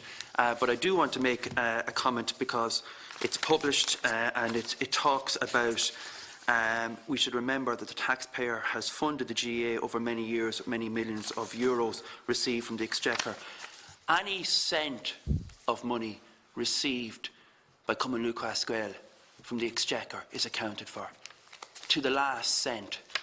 And the issues pertaining to Galway GA were issues pertaining to internal GA issues relating to ticketing and credit cards pertaining, which has been, as the Galway GA chairman has said, was damning, but issues related to public monies paid to the GA are accounted for every cent, are accounted to at the Oireachtas Committee of Sport in terms of either revenue or capital, and every cent received from the Exchequer to the GA, I can tell you, is utilised to the maximum for the benefit of local communities throughout this country, and that the GA provides a central point for many communities, not just in a sporting sense, but in a community sense as well. And any inference drawn by that letter to try and conflate issues is wrong in the extreme, and as I said, public monies received by Cummin Lucas are fully accounted for. Okay, so the Deputy. Sorry now, just on that, I don't know this person and the letter is there, but certainly this was an issue in the public domain before the Christmas. And despite the assurances from Deputy Cassells and passionate about the GA, we're not here to be passionate about the GA or to defend the GA. We're here in relation to public money and accountability. So that's the issue now in relation to this. I can see he hasn't written to us, so that's a difficulty. But the issue being raised is accountability for public money. It comes up in everything. It comes up, for example, in relation to charities and Console in the past. And we always have people coming forward saying they do tremendous work. It's irrelevant. in a sense. Of course it's important to remember their work, but that's not our role. Our role is to say, is public money going to this organisation and how is it accounted for? Now, I don't know. I know that I was just made aware of this in the media before Christmas, and certainly the question came up in my head, what public monies are going into the GAA and how are they accounted for? It'll come up later in relation to the prison services and government monies coming, say, for example, to the Red Cross in relation to a particular programme, and I'll be asking questions on how is that accounted for. So it's a legitimate question, but I need guidance. Obviously, Chairman, can I just state, Yeah. I stated very clear in my contribution that the GAA's monies from public exchequer funds are fully accounted for. The GAA is a large organisation, and if I can be very dispassionate in terms of dealing with the public exchequer funds, Deputy Connolly. And when I attended my own club GAA AGM last week, which are properly accounted for, public monies are fully recorded and accounted for. The GAA is a large organisation operating at central council level, provincial county level, county board level and club AGM level. All separate accounts, all separate. So public monies paid to the GAA have to be fully accounted for and are subject to scrutiny at the Oireachtas Committee of Sport as well. And the point I am making is that public monies were not the question here. It was ticketing issues and a personal credit card. It was not issues pertaining to public monies, and public monies have to be properly discharged and actually accounted for, not just by the GAA, but the FAI, the IRFU, or any other sports organisation in this country in receipt of public monies, and rightly so. And rightly so. And what I'm saying is there was an inference in that letter trying to conflate and draw two things which are completely separate. And that was the point I was making, Chairman. Okay. Deputy wanted to correct it. I hadn't finished here, but, Sorry. I'm not. The basic point is, where do we go with this Okay, in we'll relation come to that in a to moment. guidance on it? I don't really want assurance from any member, because I'm not here to get assurance from a member. I'm here to see that public money is accounted for, no matter what organisation. And this thing about it's not public, I don't know enough about it. I simply know what was on the radio and in the papers, that there was at the very least a serious mismanagement of funds. I'm not going to go into it because I don't have the details, but what was published was extremely worrying. And it's a legitimate question. What about public monies into the GAA if this is the way money is being handled?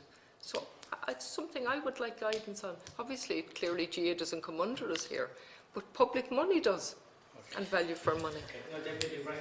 I would like to agree with Deputy Connolly. It's not a question about us looking at GAA funds, but if there is public money going in there, and I would agree there is a suggestion or an attempt to put out a perception at least that public money is being mismanaged.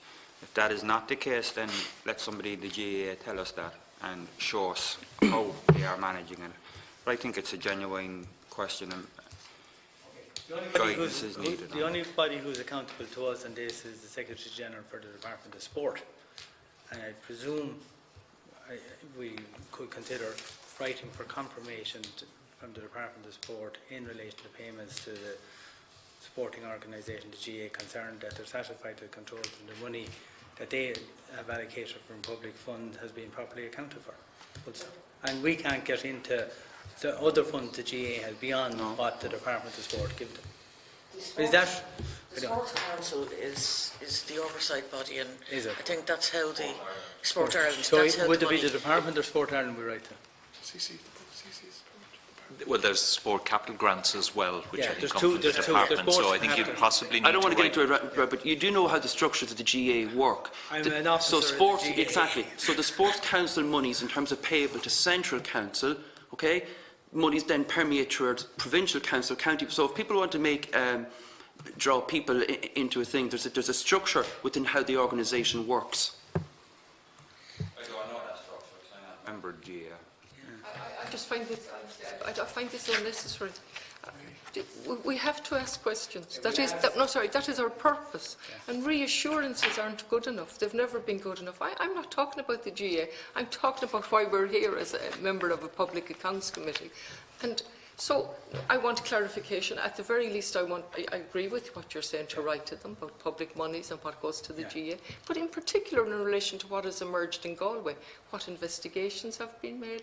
Have they satisfied themselves in relation to? Or was there any basis to... I don't know. I'm not even going to the fair, but at the very least, what has happened in Galway?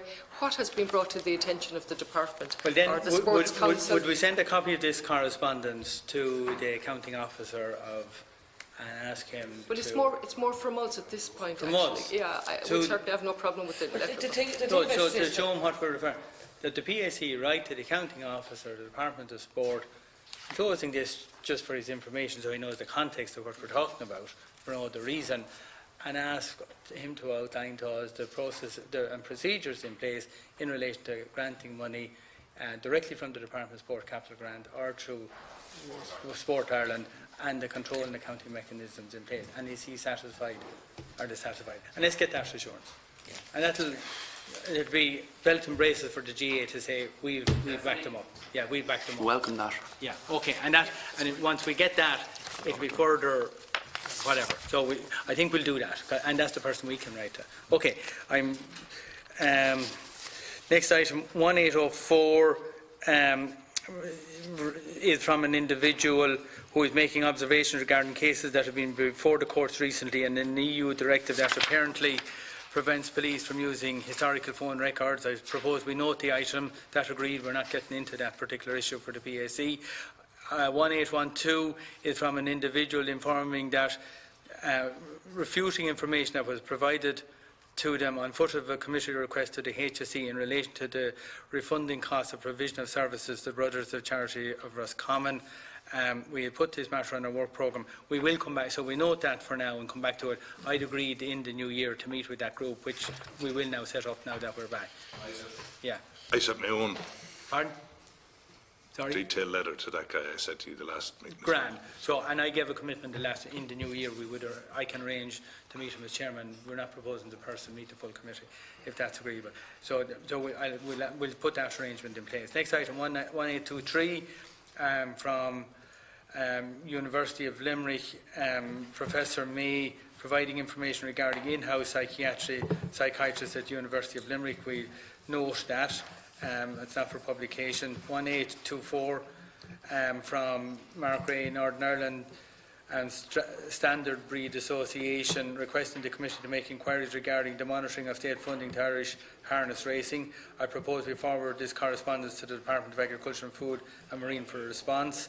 Next item 1825 from an individual who has undertaken research in relation to Protected Disclosures Act 2018. I propose we write to the individual and thank her for the offer to meet with us, and we may make further contact with them at a future point. Item 1826 is from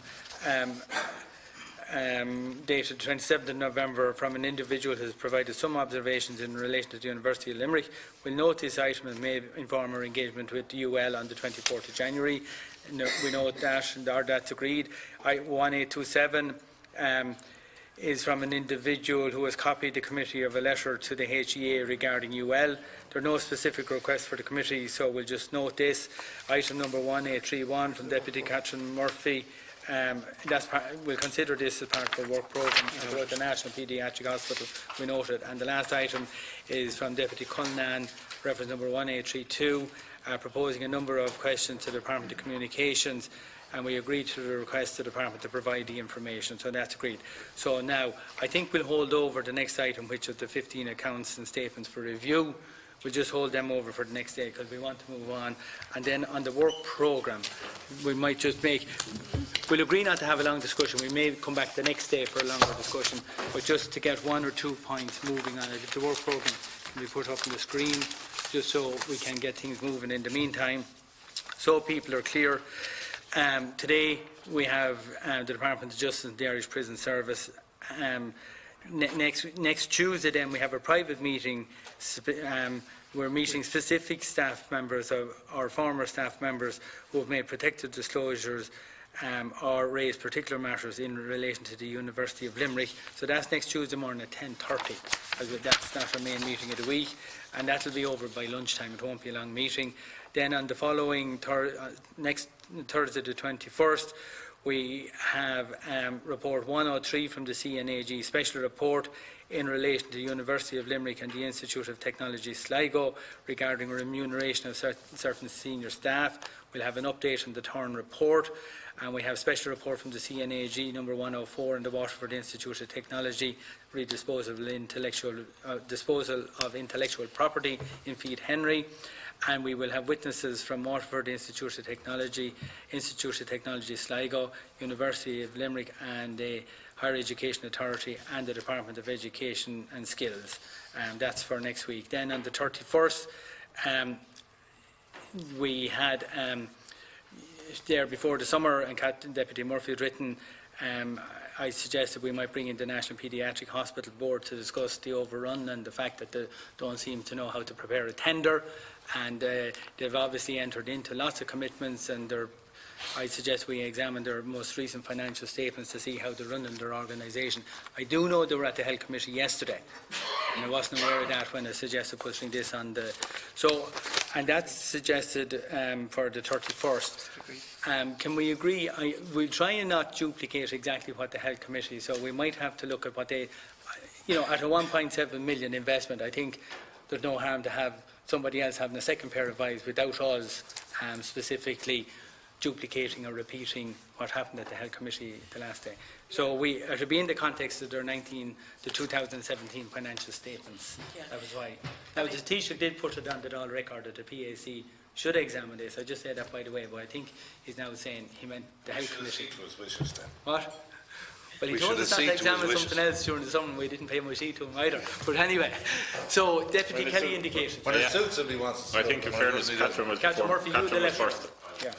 I had written in and looked for the minister, because obviously there's political sign-off on this, and indeed the Taoiseach would be very well aware of this project because he was the Minister for Health at the time when the go-ahead was given.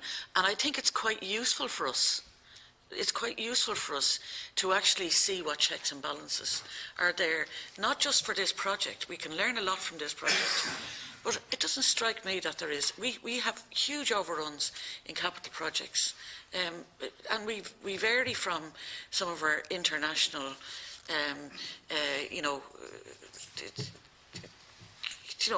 other countries do better in terms of not having overruns. There's a process issue, I think, that we need to look at here in relation to how we manage it. We have a procurement.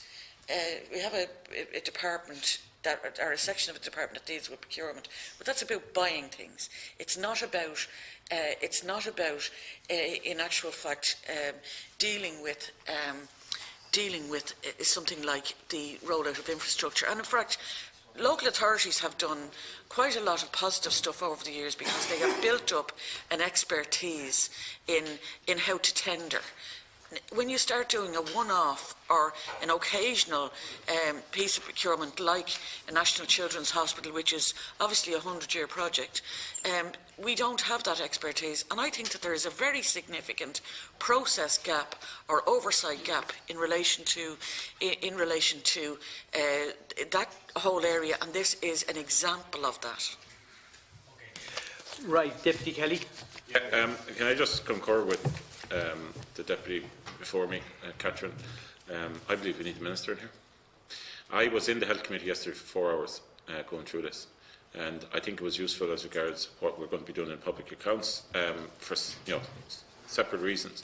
But may I make this following suggestions, which, being honest with you, I wasn't fully aware of. The actual board that was set up, is a publicly constituted board, but it actually then reports to another board, which then reports to another board, which then reports to the Minister.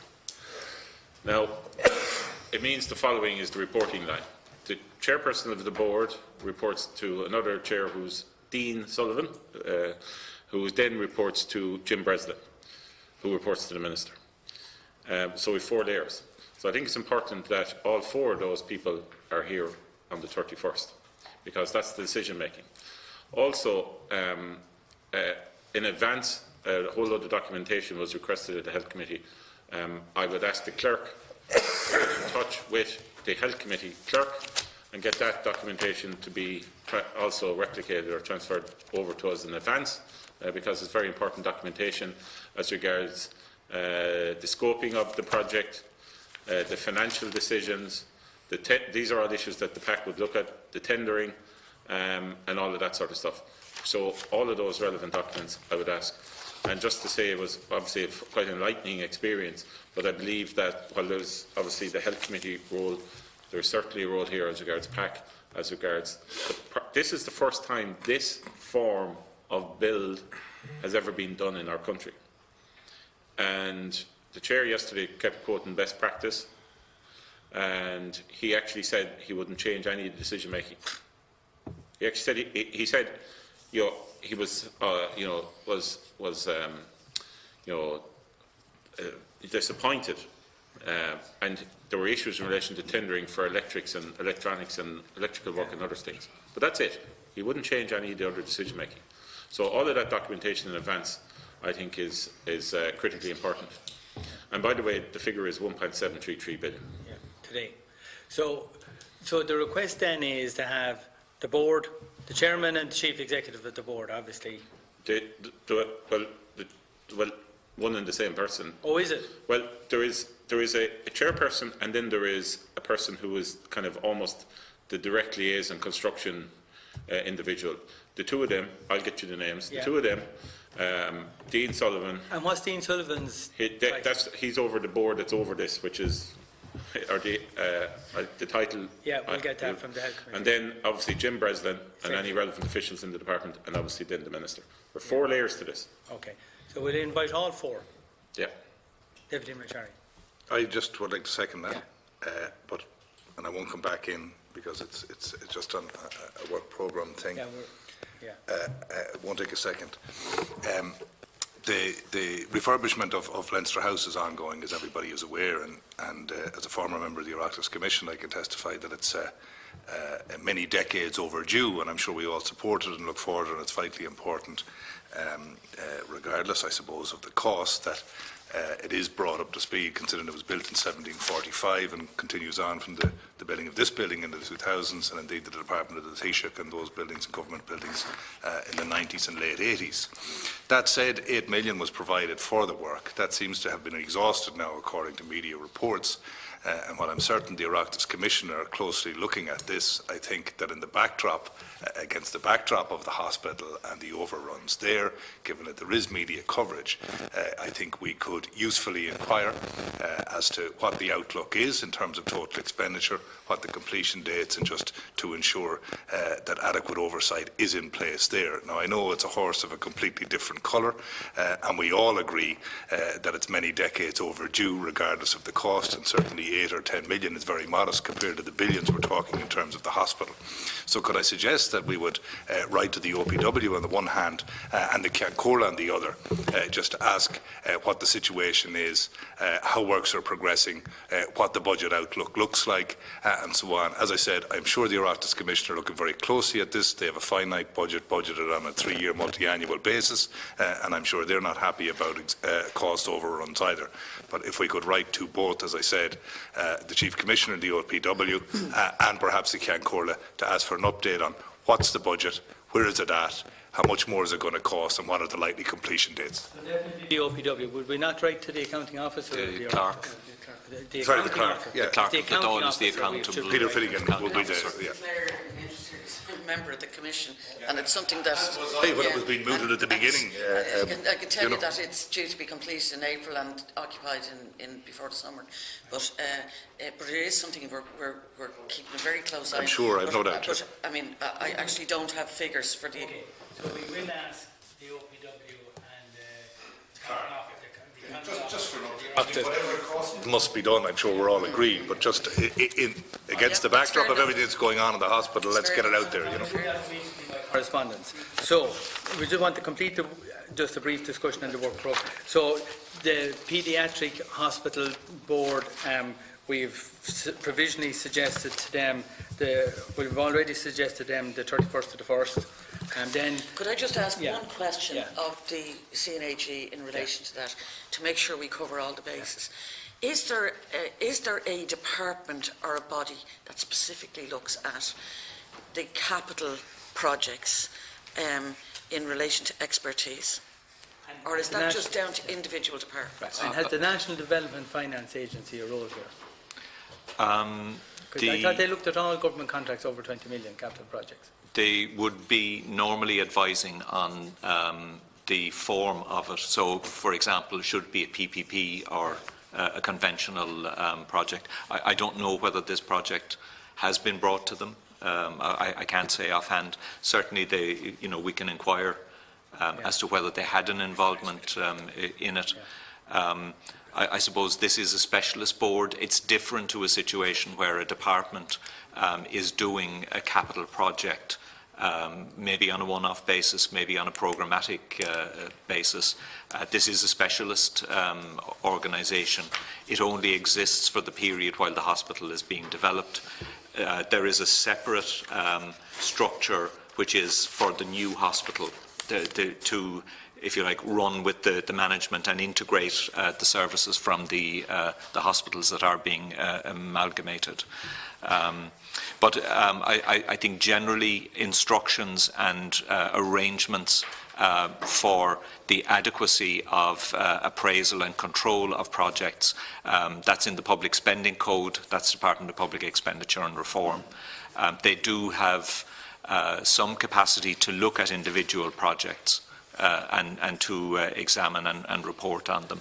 So again, I think maybe looking to deeper around what are the arrangements in place to ensure that there is adequate control and appraisal of capital projects. So in addition to 4 groups we've invited in, we're writing directly to DEEPR and the National Development Finance Agency, which are a branch of the NTMA, in relation to their role and advice in relation to this issue and whatever they may or may not have had. Yeah. Okay, so look, we'll try and finish the representative. No, I don't think we'll get 6 witnesses here. No, we write to DEEPR and we write to the National Development Fund and we want an early answer. And depending on the answer we get, we may need to bring them in. But as of now, we're asking the others to come in on that. Now, just moving on then the 7th of February. We want to deal with all the different votes that go before the Oireachtas and the group of votes for the Department of Taoiseach. And there's 6 of them there, and then proposed 6, and there's accounting officers in most of those separate areas. So I propose we break it down into 2 groups on that day. One dealing with what I call the legal side of it, the Attorney General, the vote for the Attorney General's office, the vote for the Director of Public Prosecution, and the vote for the office of the Chief State Solicitor. That would be one group, and a separate group then would be the Secretary General of the Department of Taoiseach, which will cover the Department of Taoiseach. He covered the President's establishment, and the CSO is also under that department. I think they have a separate accounting officer. So we won't have all 6 in. We'll break the meeting into 2 halves. Then the next, that's agreed. Then the next item on the 14th of the 2nd, we have agreement in relation to meeting with broadband providers. AIR have accepted the invitation to come in. Imagine have accepted. Cyro have declined because they were a bidder and they pulled out of the process. They didn't want to get further involved. ENET have accepted and BT were waiting. And really, they're only assisting us as a committee who have no knowledge of this technical area to assist us. They're not witnesses, they're just coming forward as voluntarily as witnesses to assist us in our understanding of the broader issues. So when we're talking to the department, we're more informed on the issue. So they're whether witnesses is the exact word, they're not required to be here, but they're here to offer us knowledge on the whole broadband area that we will find of assistance to us in our work dealing with the national broadband. Can I just suggest that there's one other entity? It's a collaboration of, of a section of small bodies that are companies that are under one remit. I'll give you the name for later on. Okay. Right, and then we move on. Sorry, I understand, as you've described it, I have no issue with those companies coming in, and in fact smaller providers actually would actually be of more interest to me, but we both know that that's not going to be where we go during the course of a discussion with them. And it's not my job to police the committee.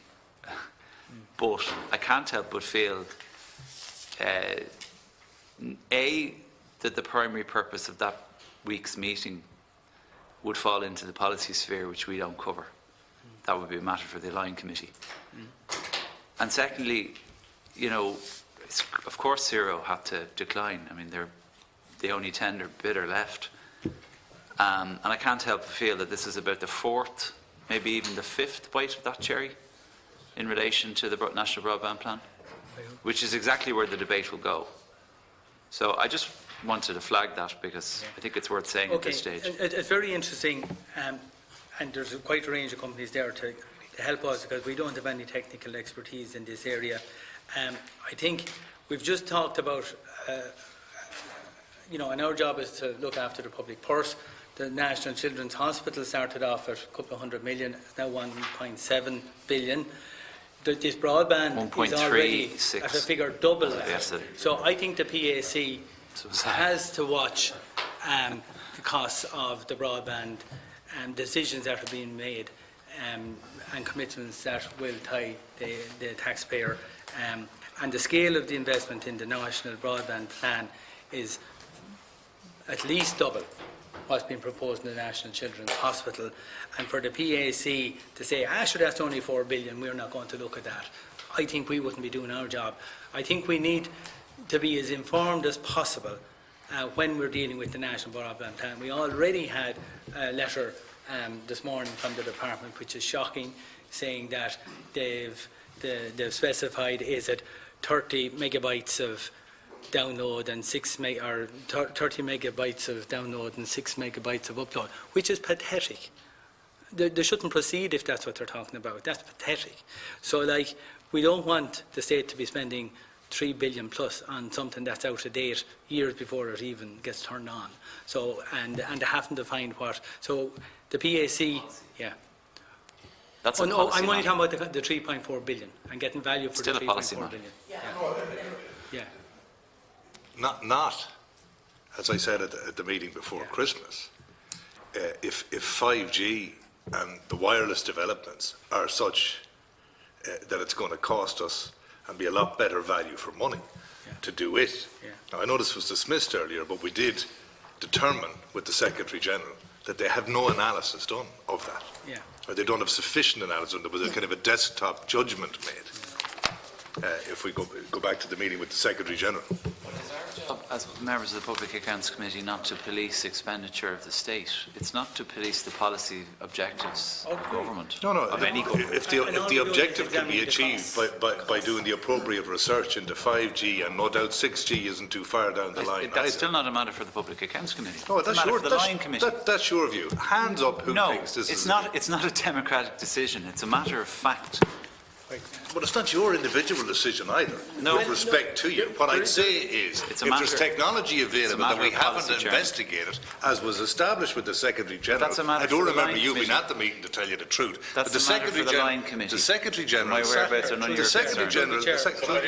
I am speaking to the Chair. I am speaking to the Chair. Okay, and even when he doesn't like what I say, you know, I'm still allowed to speak. It's the manner in which you say it. Deputy MacSharry speaking. I didn't know I was in school. Mea culpa. How should one conduct oneself? Don't be guided by the Miriam Lord view of how we conduct ourselves at this meeting and just shut up and listen when people are talking. That's what I would suggest. Now, there was a Secretary-General here before Christmas. We said, did you look at 5G? He said we did. When we got in under the bonnet, we realised and discovered, no, they haven't. So that's about, let's spend 2 billion for this as opposed to X amount less for that. We established this at a meeting before Christmas. Fact. Down to numbers, sums, expenditure, not policy. We're only dealing with the money.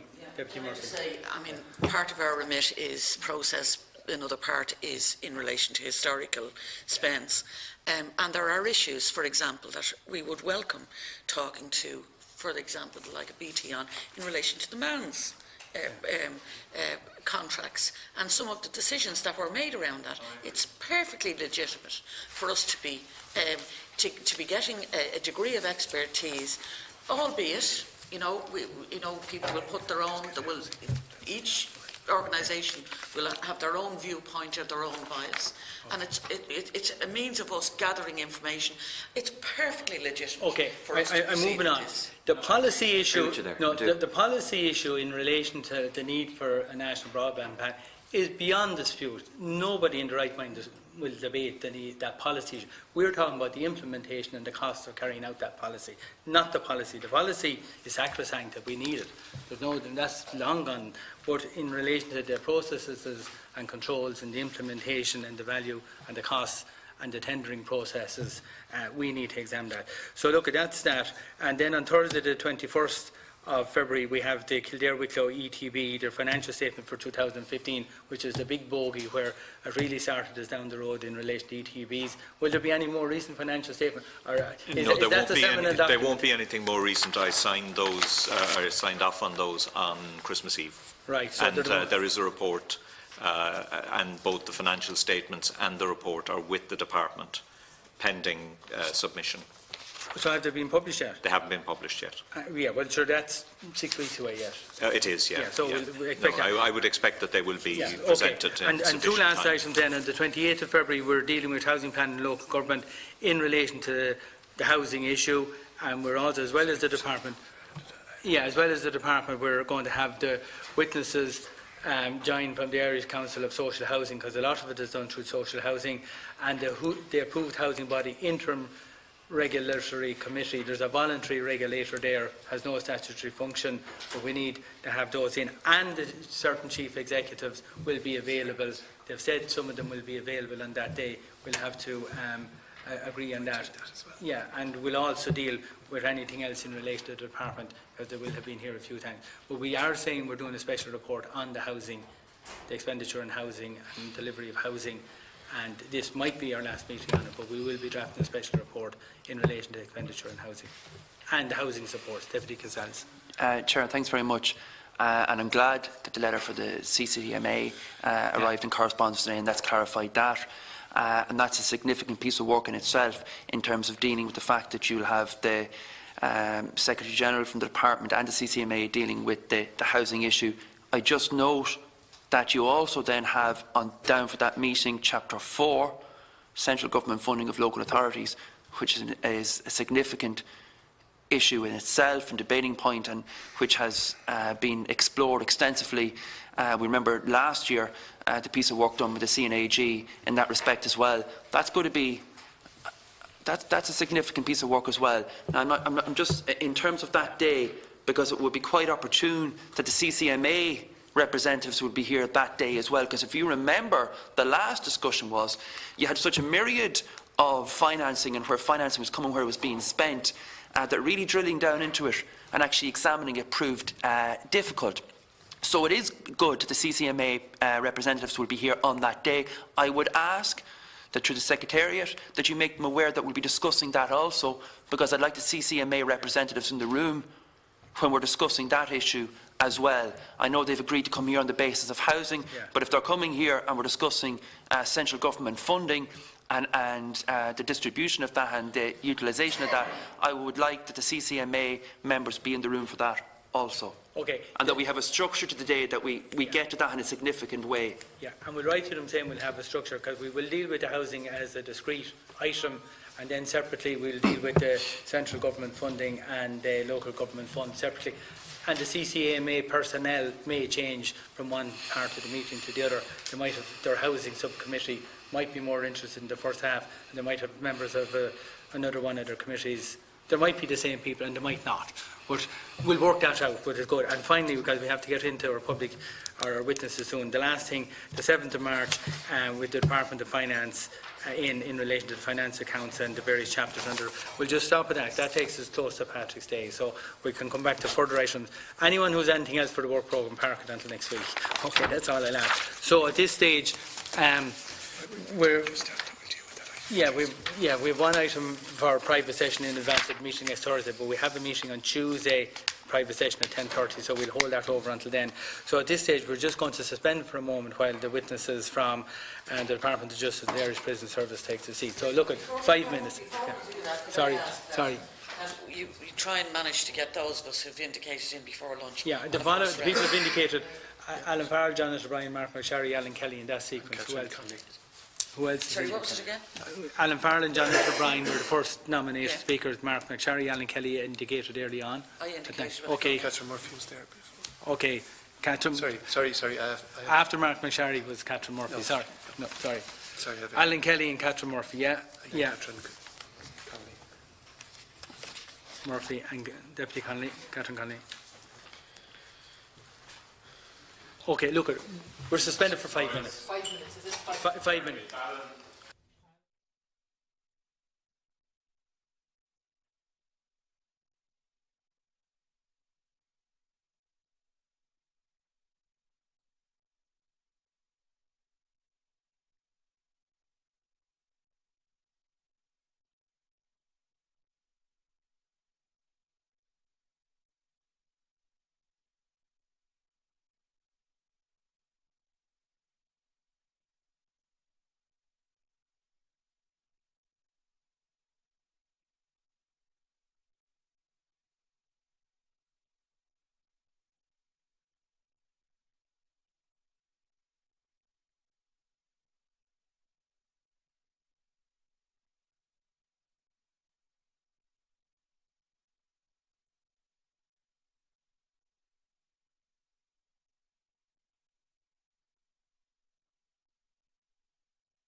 And today we'll be examining the appropriation accounts 2017 for vote 21, which is the prisons.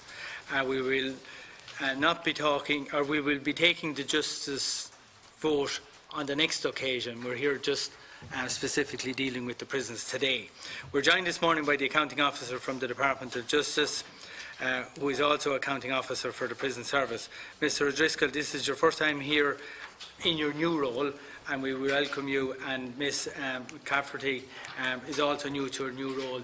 When did you take up the position? The 13th of December. So just a month in the job. Best wishes.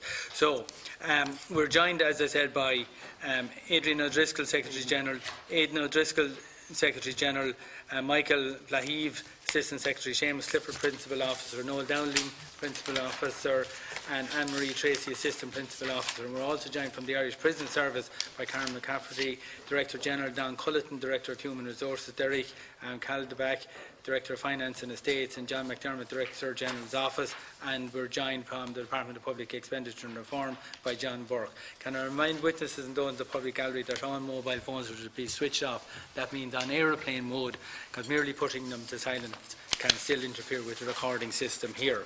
I wish to advise witnesses that by virtue of 1721 of the Defamation Act 2009, witnesses are protected by absolute privilege in respect of their evidence to the committee. If you are directed by the committee to cease giving evidence in relation to a particular matter and you continue to do so, you are entitled thereafter only to qualified privilege in respect of your evidence. You are directed that only evidence connected with the subject matter of these proceedings is to be given, and you are asked to respect the parliamentary practice to the effect that, where possible, you should not criticise nor make charges against any person or persons or entity by name or in such a way as to make him, her or it identifiable.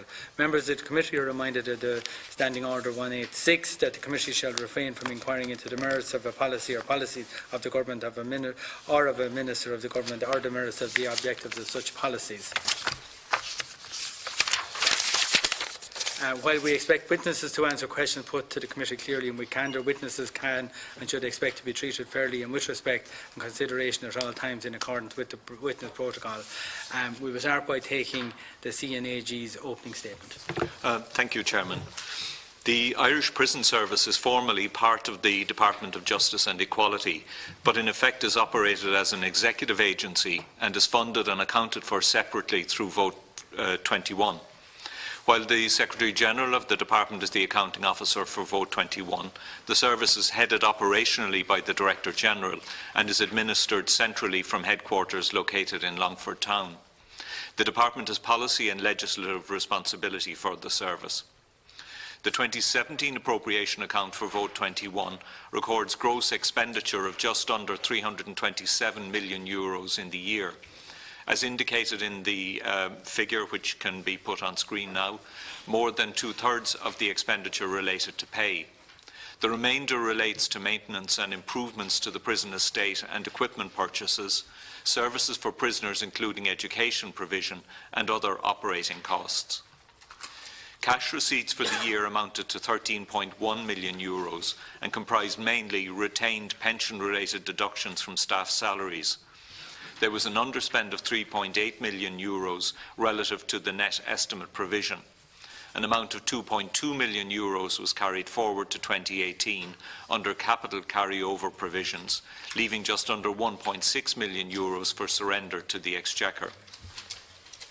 I draw attention in the audit report to a material level of procurement in 2017 that was not compliant with procurement rules, as disclosed by the Accounting Officer in the Statement on Internal Financial Control.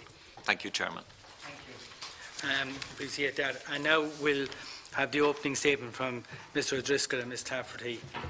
Opening statement, please. Thank you very much, Chairman. I welcome the opportunity to meet the committee in relation to the 2017 appropriation account for the prisons vote.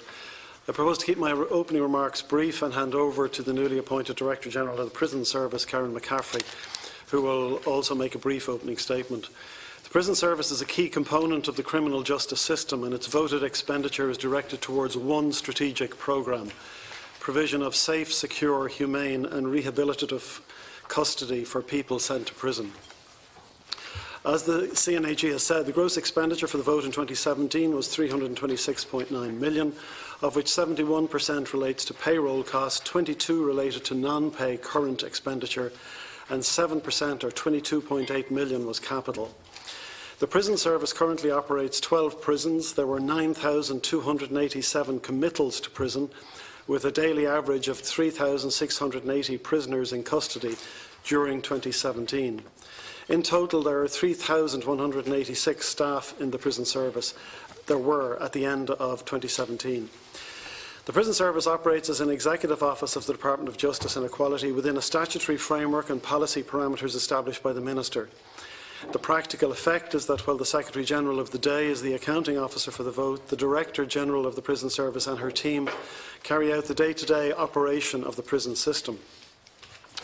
Each year, the Director-General of the Prison Service and the Assistant Secretary in charge of Prisons and Probation Policy agree and sign an oversight and performance agreement. This commits to a minimum of 2 formal governance meetings per year. Further, this is subject to a yearly review by the Agency Governance Oversight Subgroup of the Department of Justice and Equality, which conducts an annual governance overview of the bodies under the aegis of the Department and reports to the Management Board on any key issues arising or matters of concern. The committee may wish to note that a number of reports over the years have recommended greater autonomy for the prison service from the Department. Recent reports in this regard include the Inspector of Prisons report of November 2015. The Effectiveness and Renewal Group, or ERG, recommended in 2018 that the Government examine converting the operational elements of the Irish Prison Service into a separate agency, and the ERG may return to this issue in its next report, which is due shortly. In part, what is generally envisaged is that the Director-General would become the appropriate authority for issues relating to staff management, including disciplinary matters, and possibly the accounting officer for expenditure for the prison's vote. These matters are being pursued with the Department of Public Expenditure and Reform, and in order to give them effect, they will involve legislative change. This approach is consistent with the review of the governance relationship with our agencies, which is taking place alongside the very significant transformation programme in the Department, which I am currently leading. I am pleased to inform the committee that this project is underway, with the major restructuring of the Department to be completed over the next 9 months.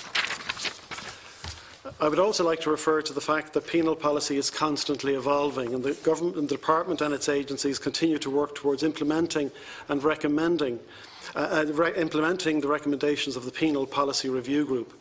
The recommendations of this body emphasised, among other things, the importance of interagency cooperation in the development and implementation of penal policy.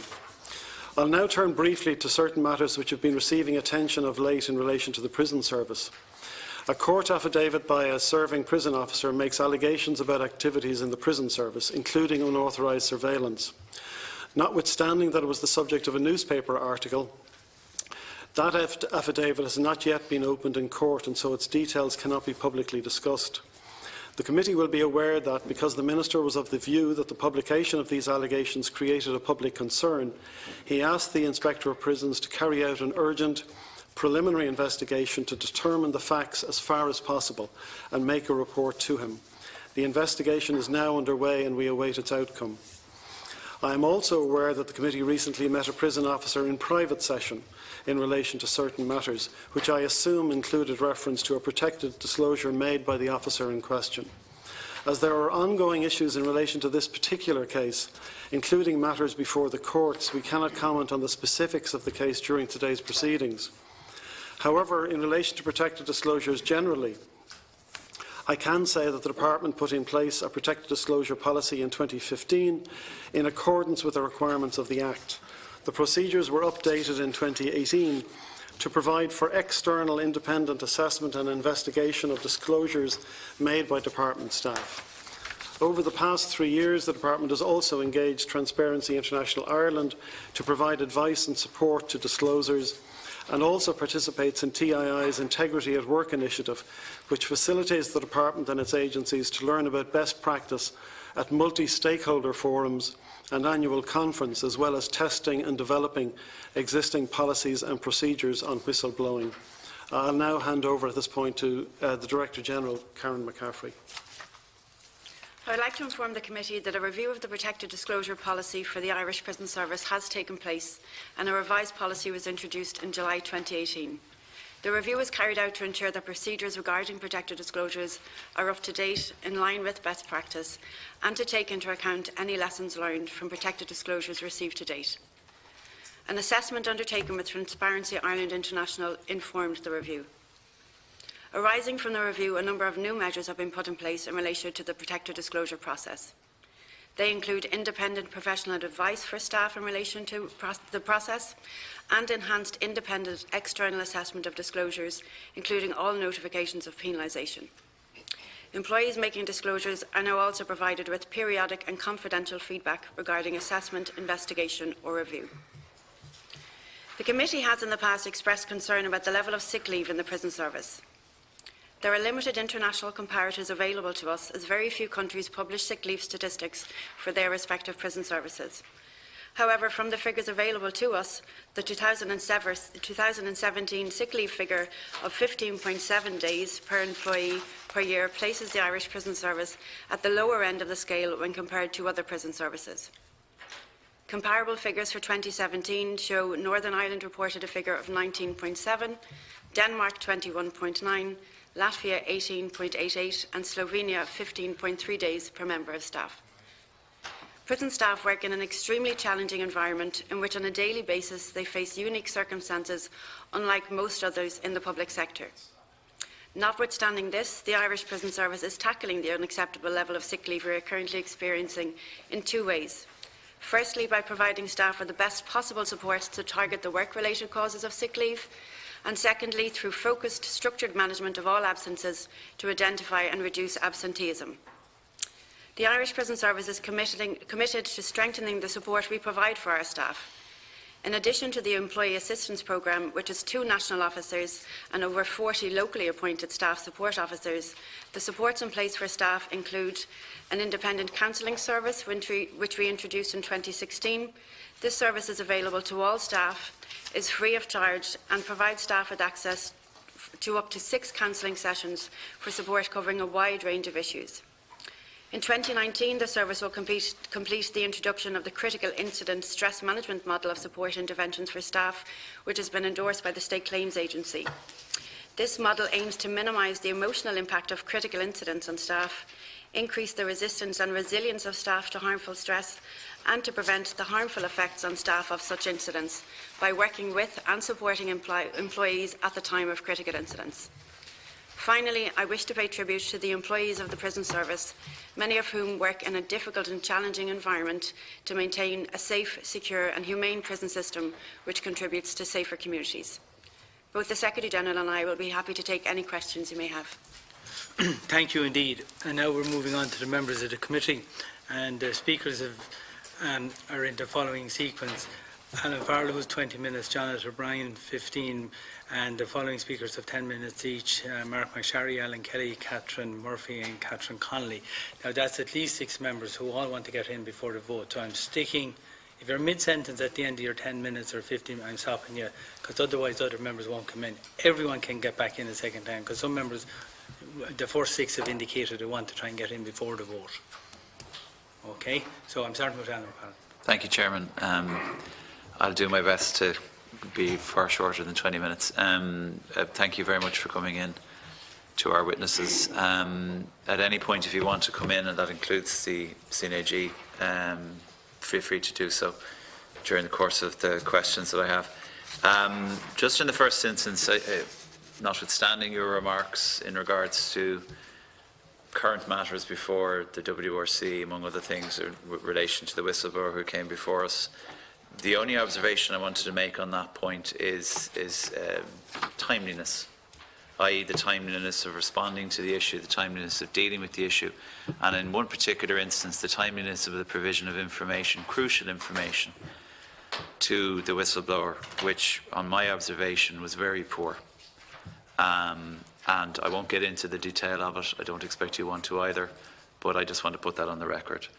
In relation to your accounts, and I thank the CNAG for his work on that matter, I suppose the major issue that jumps out at me are twofold. The first being non-compliance with procurement rules, and the second being the issue in relation to the additional vote which as a percentage of your overall budget is quite significant in my view.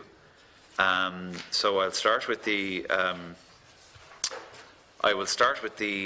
non-compliance with national procurement rules, and I'd like some details. The numbers have increased quite significantly as provided for in the report. The 5 urgent purchases, for instance, for €500,000. I mean, what's the nature of what is deemed urgent in the prison service, and what would urgently require €500,000 worth of expenditure that could not be foreseen? Deputy. Whoever is appropriate. There are a number of circumstances whereby we find ourselves in a position that we have contracts in place which weren't subject to a competitive tender. To focus specifically on the area the Deputy has identified, within that category are urgent requirement and also issues of security consideration. So of the 5 cases which totaled 598,000, 3 of those actually related to security equipment that we wouldn't be in a position to go to the market to tender on. That comprised handcuffs, an explosive detection system, and the installation of security netting at a prison to combat a particular issue we have with drugs being thrown over the walls. Okay, thank you for that. How did you not foresee that you would require nets? I thought nets have been a very common feature of the Irish Prison Service for many years. Secondly, how did you not envisage that you might require bomb detection equipment, and why was it urgent? So just to be clear with the Deputy, there are 3 categories within that area: urgent requirements, specialist knowledge and security considerations. For security reasons, we wouldn't be in a position to go to the market because obviously we wouldn't want to have specific information in relation to the types of equipment we might have in operation or in use in the prison system around an explosive detection system and the type or model of system we may be using. Okay, so you're not talking about something that you walk through or that you scan? No. I see, okay, right. Well, I accept that then. But I do make the point in relation to nets. I know they're a small thing. Handcuffs, how did you not envisage you need handcuffs? So it's not that we didn't envisage we needed handcuffs, but again, for security reasons, from an operational perspective, we wouldn't be in a position to disclose publicly the type of handcuff that's in operation within our prison system. So they fall within the security category. It's not that we didn't foresee the need, but it's that we don't specify specific details in relation to security equipment that we use within our estate. I'm confused. Handcuffs are handcuffs are handcuffs. I mean, are they special handcuffs? There are various types of handcuffs and various different handcuffs within use within the prison service. So there's not one particular type of handcuffs. There are different types of handcuffs that we would use, and for security reasons we wouldn't be in a position to provide details in relation to that equipment that's for use within our service. Okay. I'm still confused, but I won't dwell on it. Proprietary purchases. What's a proprietary purchase? There are a number of security systems within operation in our service that relate to a sole supplier. So they would include some of our locking and access systems or our fire safety systems. And because they're provided by a particular supplier, the servicing and maintenance for those works can only be undertaken by that service provider. Okay. There were 6 such cases in 2017, which totalled €1.42 million, and these will continue to be included until those systems are replaced, Deputy. Similarly, there are some ICT legacy systems within our organisation, and again, the updating and maintenance of those systems can only be undertaken by one company. However, we are looking at opportunities to move away from that and develop our own in-house models.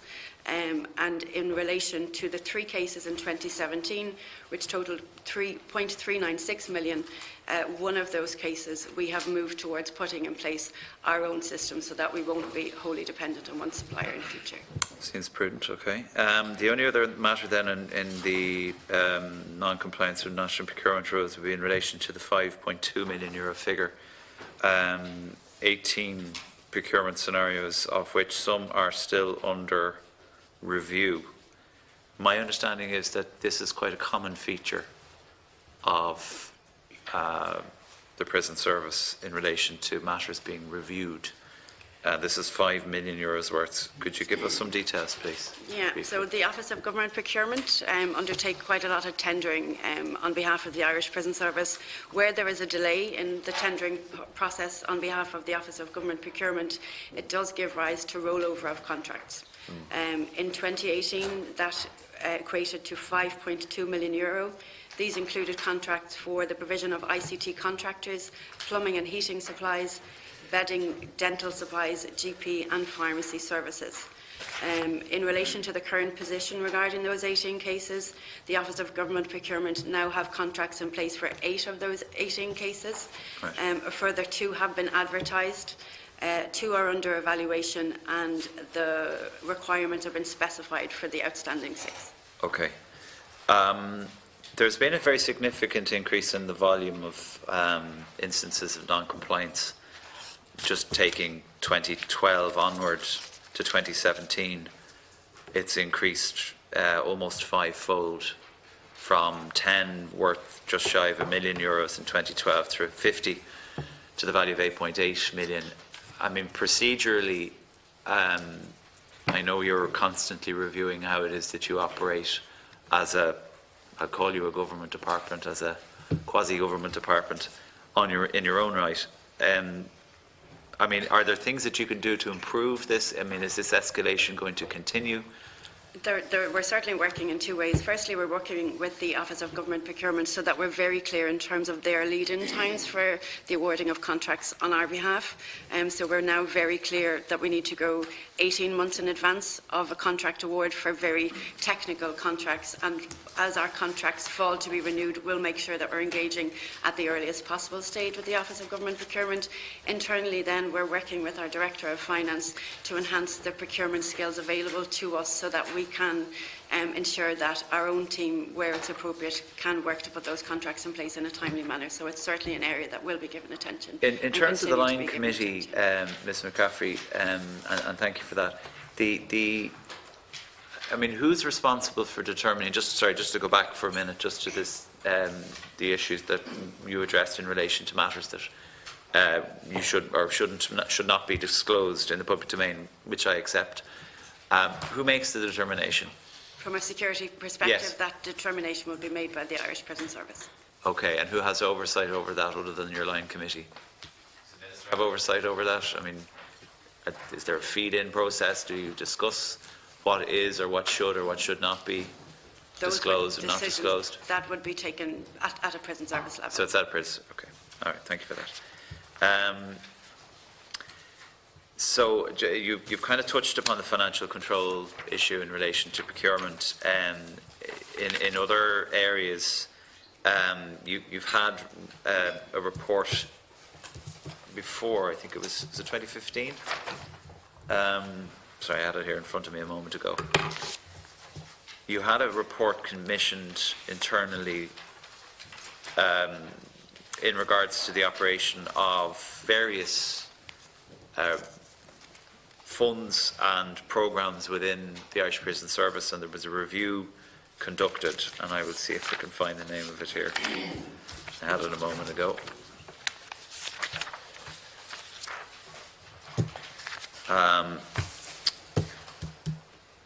In particular, it related to financial controls regarding the prison shop, the assisted programme fund, your prisoner cash accounts, which I wanted just to get some general information on. I'm intrigued as to how that can work efficiently or effectively in terms of a cost basis, but you might be able to inform me.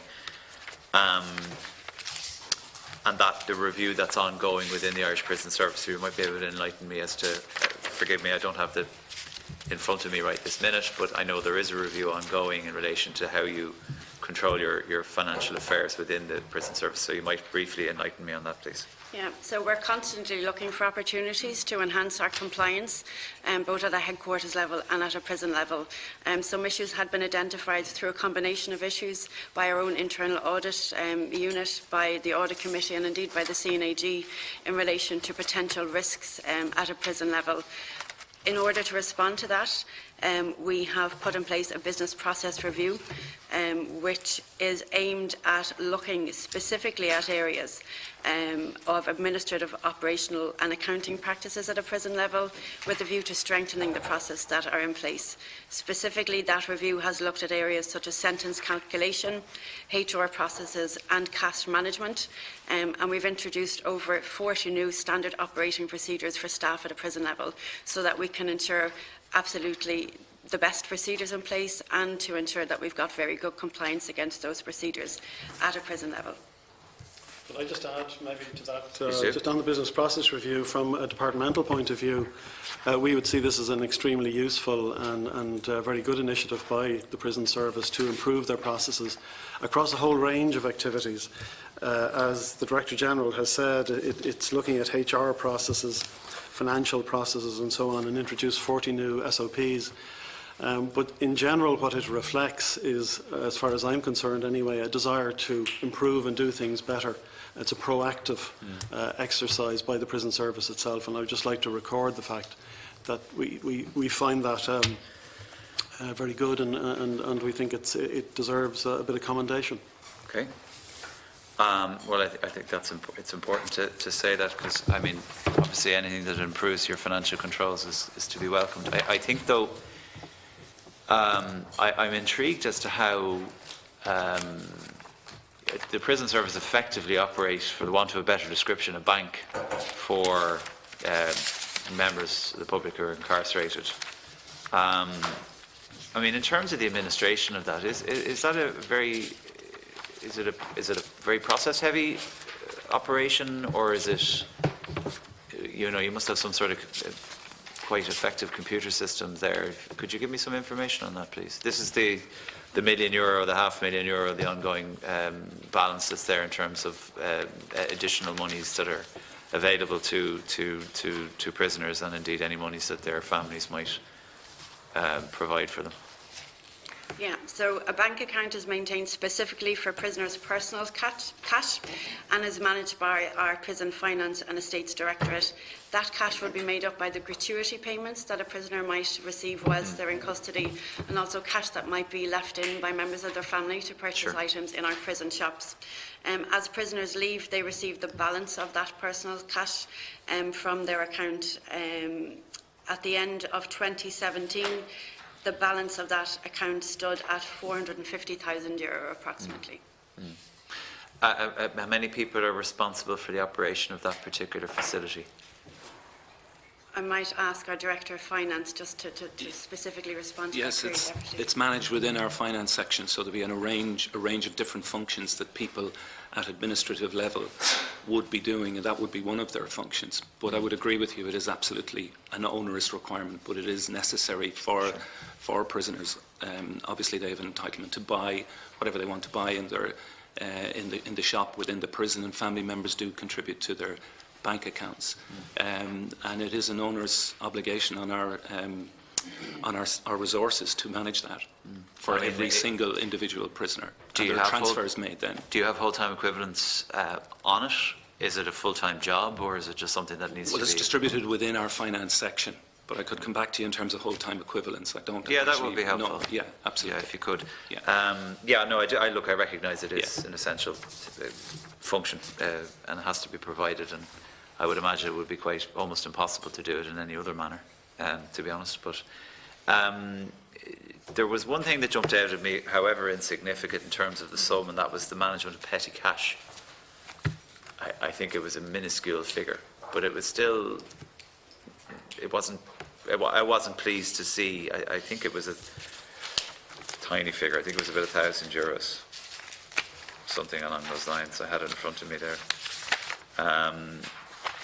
I mean, is it recognised that there's improvements to be made in how the prison officers or staff in general would actually manage and maintain those accounts? Is there a standard operation across the board Just to say, that's one of the areas that our business process review has been actively looking at, cash handling systems at a prison level and ensuring that there are appropriate procedures in place to manage the impressed account, which is the account the Deputy refers to. So absolutely, we're very cognizant of the need to ensure that there's proper governance over that cash.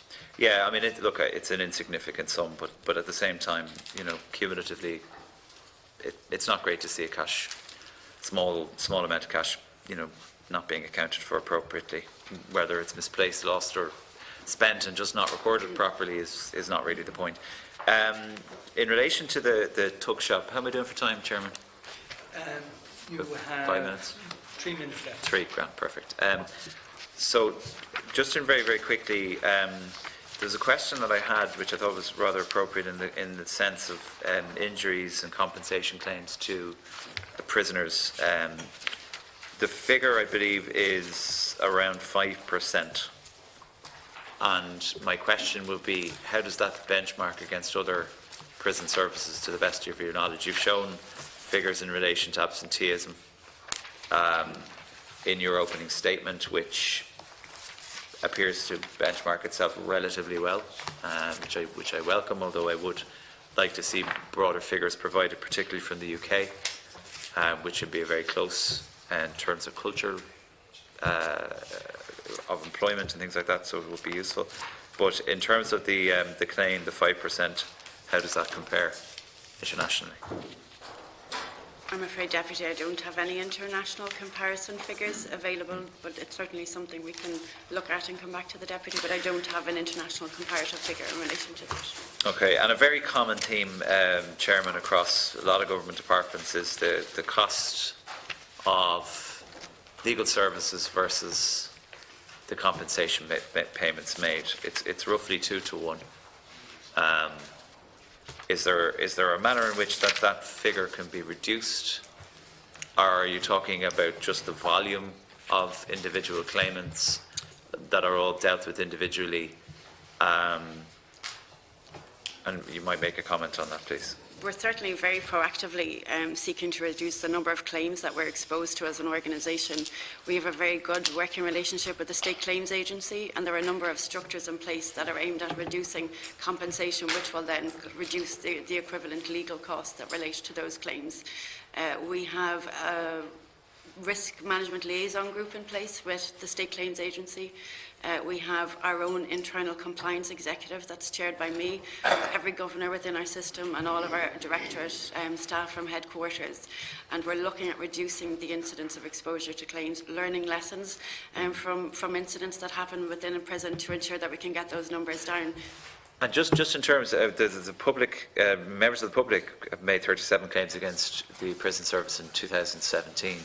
I mean, presumably good chance most of those are resolved at this stage, but I mean, what would the nature of those claims be? So we would have, obviously, we would have very significant number of visitors through our prisons in any given year. The numbers run into the hundreds of thousands in terms of the visitors that would be entering our system, and they would, the Deputy is absolutely right, relate to personal injury claims by members of the public visiting our prisons.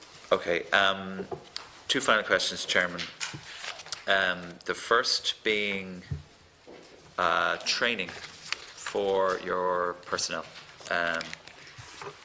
avoidance techniques, tactics, self-defence, things like that. They're all provided, I would assume. Are they provided by external service providers, or are they provided in-house, or a range of both? And do you believe that they provide you, notwithstanding you're only there since the 13th of December, but notwithstanding that, do you believe that it provides value for money for the Irish Prison Service to go outside of the service, or what's the mix of the training programmes that are available? Yeah. So the Irish Prison Service has its own college. It's located on our campus in the Midlands, so adjacent to both Midlands and Portlaoise Prison. We are providing training to recruit prison officers. So last year we recruited 182 new recruit officers to our service. This year we plan to recruit approximately 200. So the training is done between our college and Waterford Institute of Technology, and it's a higher certificate in custodial care, so our staff get a formal qualification from a third-level institute. Well, sorry, maybe I should refer. I was probably more referring to CPD. Okay, so a lot of time in the college is spent training our new recruits. We've only recently introduced CPD for our staff, which we see as a really positive move. So all of our staff are now receiving on an annual basis training in relation to things like control and restraint, which the Deputy referred to, also training in relation to mental health awareness, resilience training, so that we're ensuring they're looking after themselves in the very difficult and challenging climate. That training is delivered in-house by our own staff, so by prison staff who've worked so within by its the very organisation nature, who it's understand. value for money orientated. Are there any elements of that staff training, that CPD, that isn't being provided in-house, or are you changing the way in which it's delivered in order to provide everything There that's would required? be some elements of specialist training, not necessarily part of CPD, that might be provided. So investigation training, training in relation to legal cases, but those would be very small cases. I'm out of time, but my last question is this.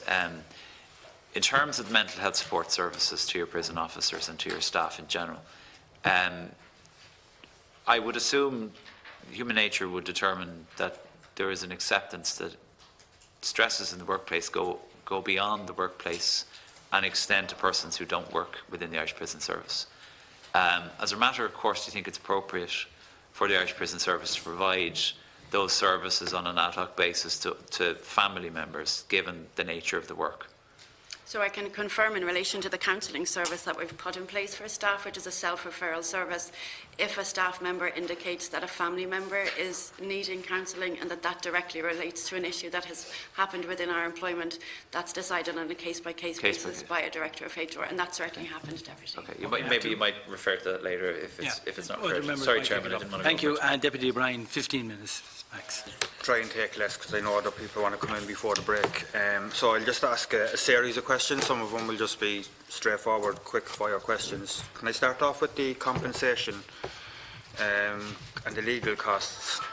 Can we just get some reason why the legal costs for claims by prisoners is far higher in relation to the compensation awarded? It's the only category where we're actually paying more in legal costs than the actual compensation itself.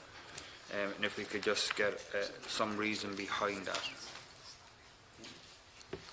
Maybe just, Karen McCaffrey, just checking our papers. Can I just say that the vast bulk of these claims will be managed actually by the State Claims Agency, so including incurring the legal costs. So the department or the prison service in this case, and this is common across departments, finds itself then paying the relative amounts.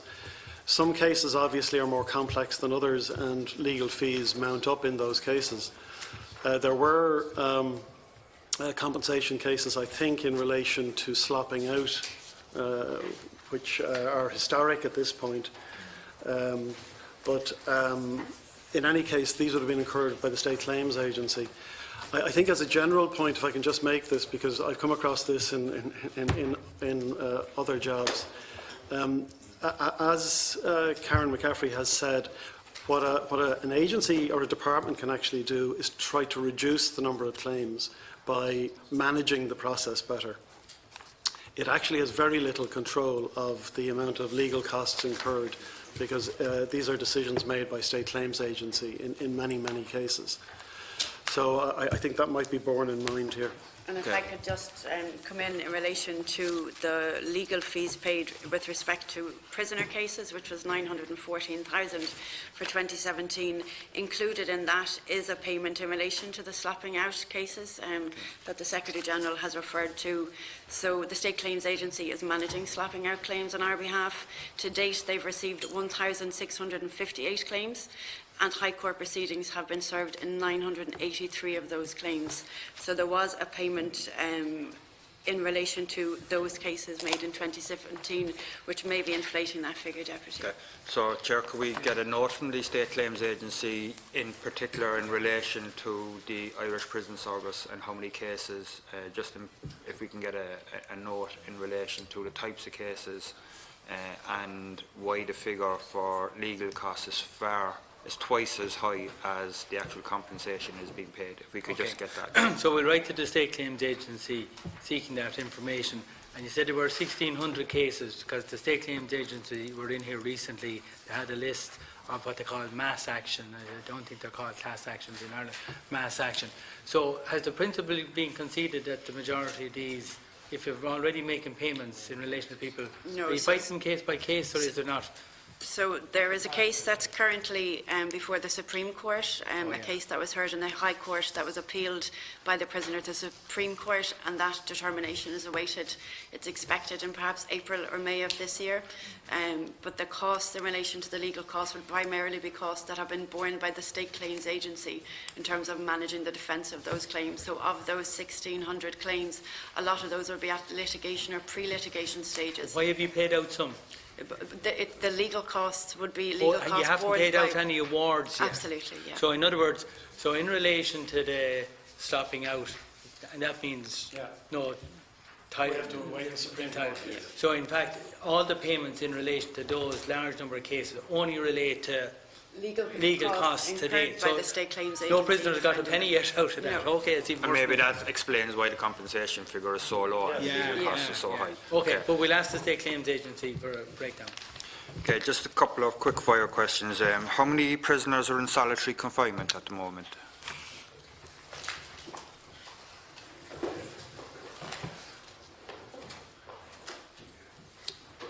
And if we have an average length of time that those prisoners are spending in solitary confinement?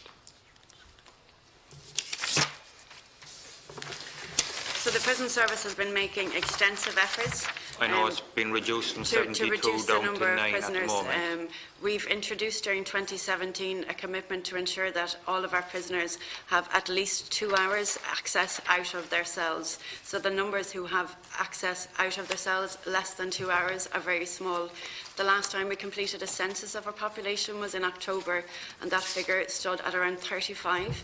And included in that figure would be prisoners who, for medical reasons, actually aren't in a position to avail of out-of-cell time greater than 2 hours. So we're talking about prisoners with mental health issues? Yes, Deputy. Okay. And perhaps some prisoners who, for security reasons, aren't in a position to avail of that. So there would be very low numbers. There would be some prisoners who would choose not to exit their cells and stay in solitary confinement, and then there would be a number of prisoners who, for medical reasons, are requested to stay.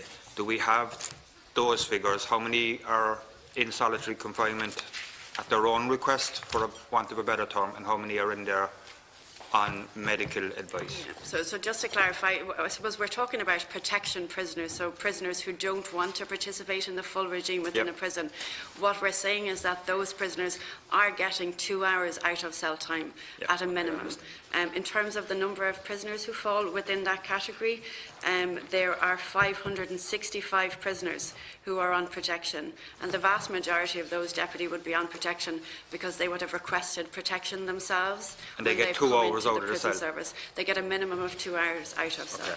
And how many would be in there for medical purposes, so for on the advice of? So these are just protection prisoners who have sought to not participate in the full regime. But how many? Of the figure that I gave, which is around 35, there would be prisoners within that category. Regrettably, I just don't have that breakdown available. But within that category, there would be people who just aren't in a position to avail of their out-of-cell time for medical reasons. And who would make that recommendation then? Would it? For example, at any one time within our service, we have between 20 and 30 prisoners on the waiting list for the Central Mental Hospital.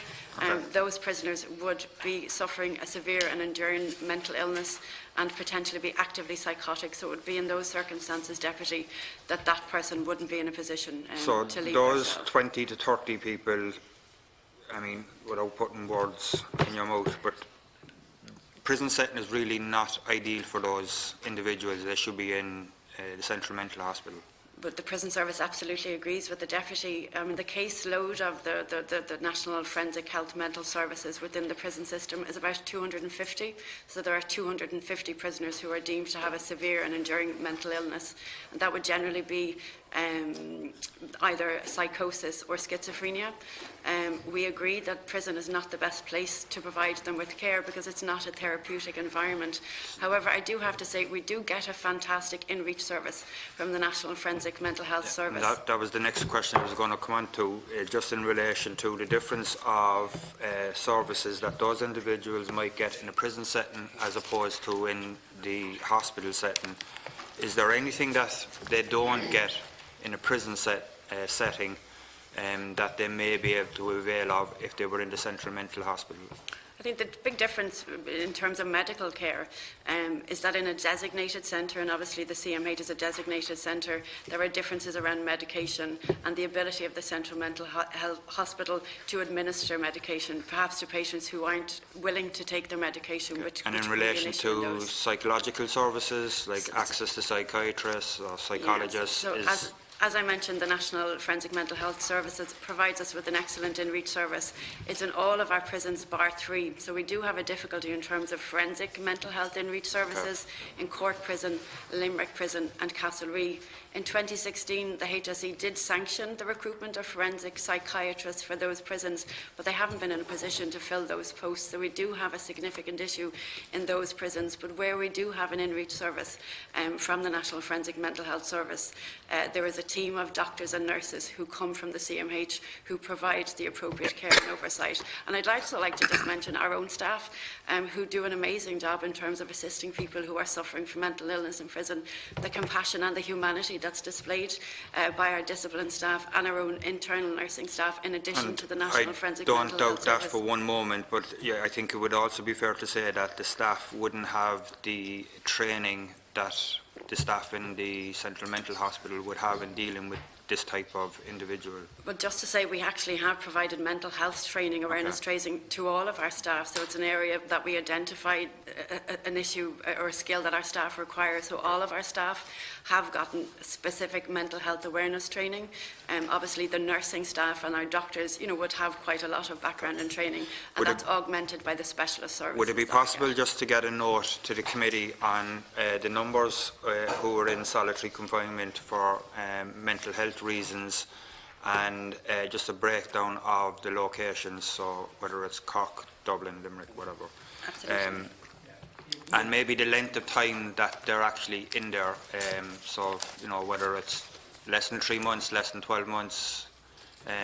Do we have, just out of curiosity, do you know what the longest length of time at the moment of a prisoner is in solitary confinement for mental health reasons?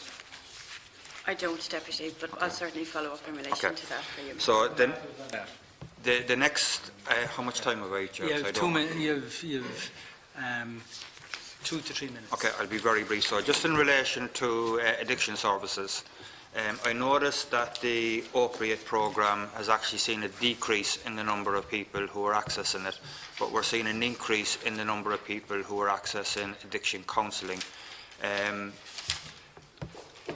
Is the opiate substitution programme available in all prisons? It's available in all prisons with the exception of our open centres, so we don't have methadone maintenance in either Loughnhouse or Shelton Abbey. It is available across the estate. The reduction is actually related to a reduction within the community of those availing of that form of treatment. So on any given day, we have about 530 prisoners on methadone stabilisation treatment within the prison service, and on an annual basis we will be providing that service to almost 1,700 prisoners in 2017, which is 17% of the population who avail of methadone substitution treatment in Ireland. So there's a very significant contribution made by the Irish Prison Service in relation to providing drug treatment within the country. The opiate programme obviously will deal with heroin addiction. I mean, there is an increasing number of people who have a serious addiction to prescription drugs when they enter prison. What provisions are put in place in relation to those individuals, because they obviously wouldn't be availing of an opiate programme.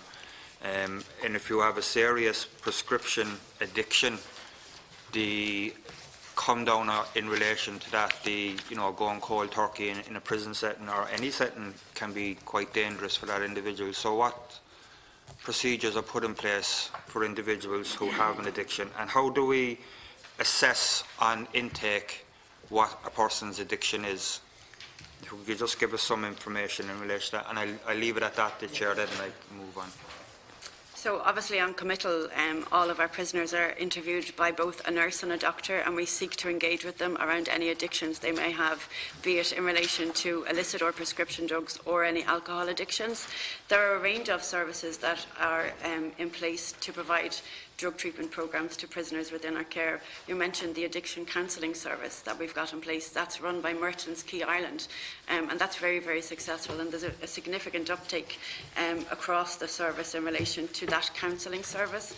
In addition, we do have a drug treatment programme, which is a 9-week programme that operates in Mountjoy Prison, and that forms part of a broader unit within Mountjoy Prison, which has 50 beds available to assist people with drug treatment. And that's just in Mountjoy. So if someone comes into Cork Prison with a serious addiction, what is put in place in relation to that individual? Well, they would have access to the counselling service, and also they would have access to our medical team. So we've got a team of doctors and nurses working within the prison, looking and actively assisting prisoners with their addiction. But it's a case of they have to go cold turkey straight away. I mean, there's no, you can't be weaned off your prescription drugs. So if somebody has a serious addiction to Xanax, let's say, or D5s, D10s, there is no facility in place once they come into a prison setting. That's it.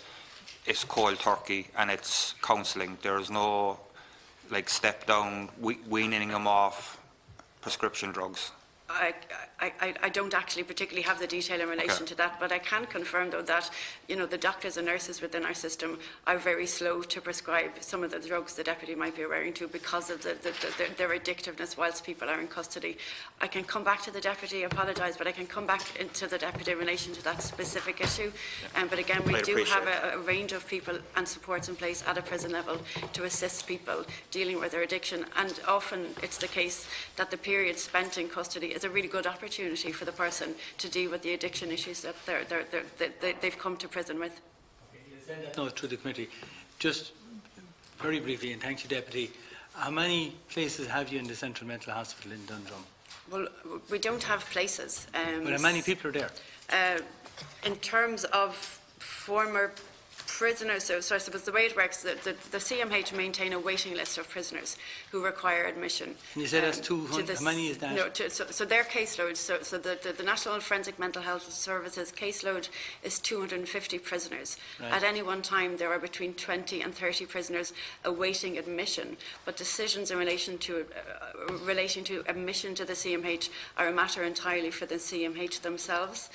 So it may be the case that, notwithstanding the fact that you're on a waiting list, you may never be admitted into the CMH. Those are decisions that are made depending on the acuity of need, not only within the prison service, but right across the country in relation to admissions to the beds in the CMH.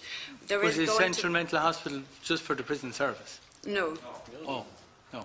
Oh, yeah, prison service only has a certain amount of space there, yeah.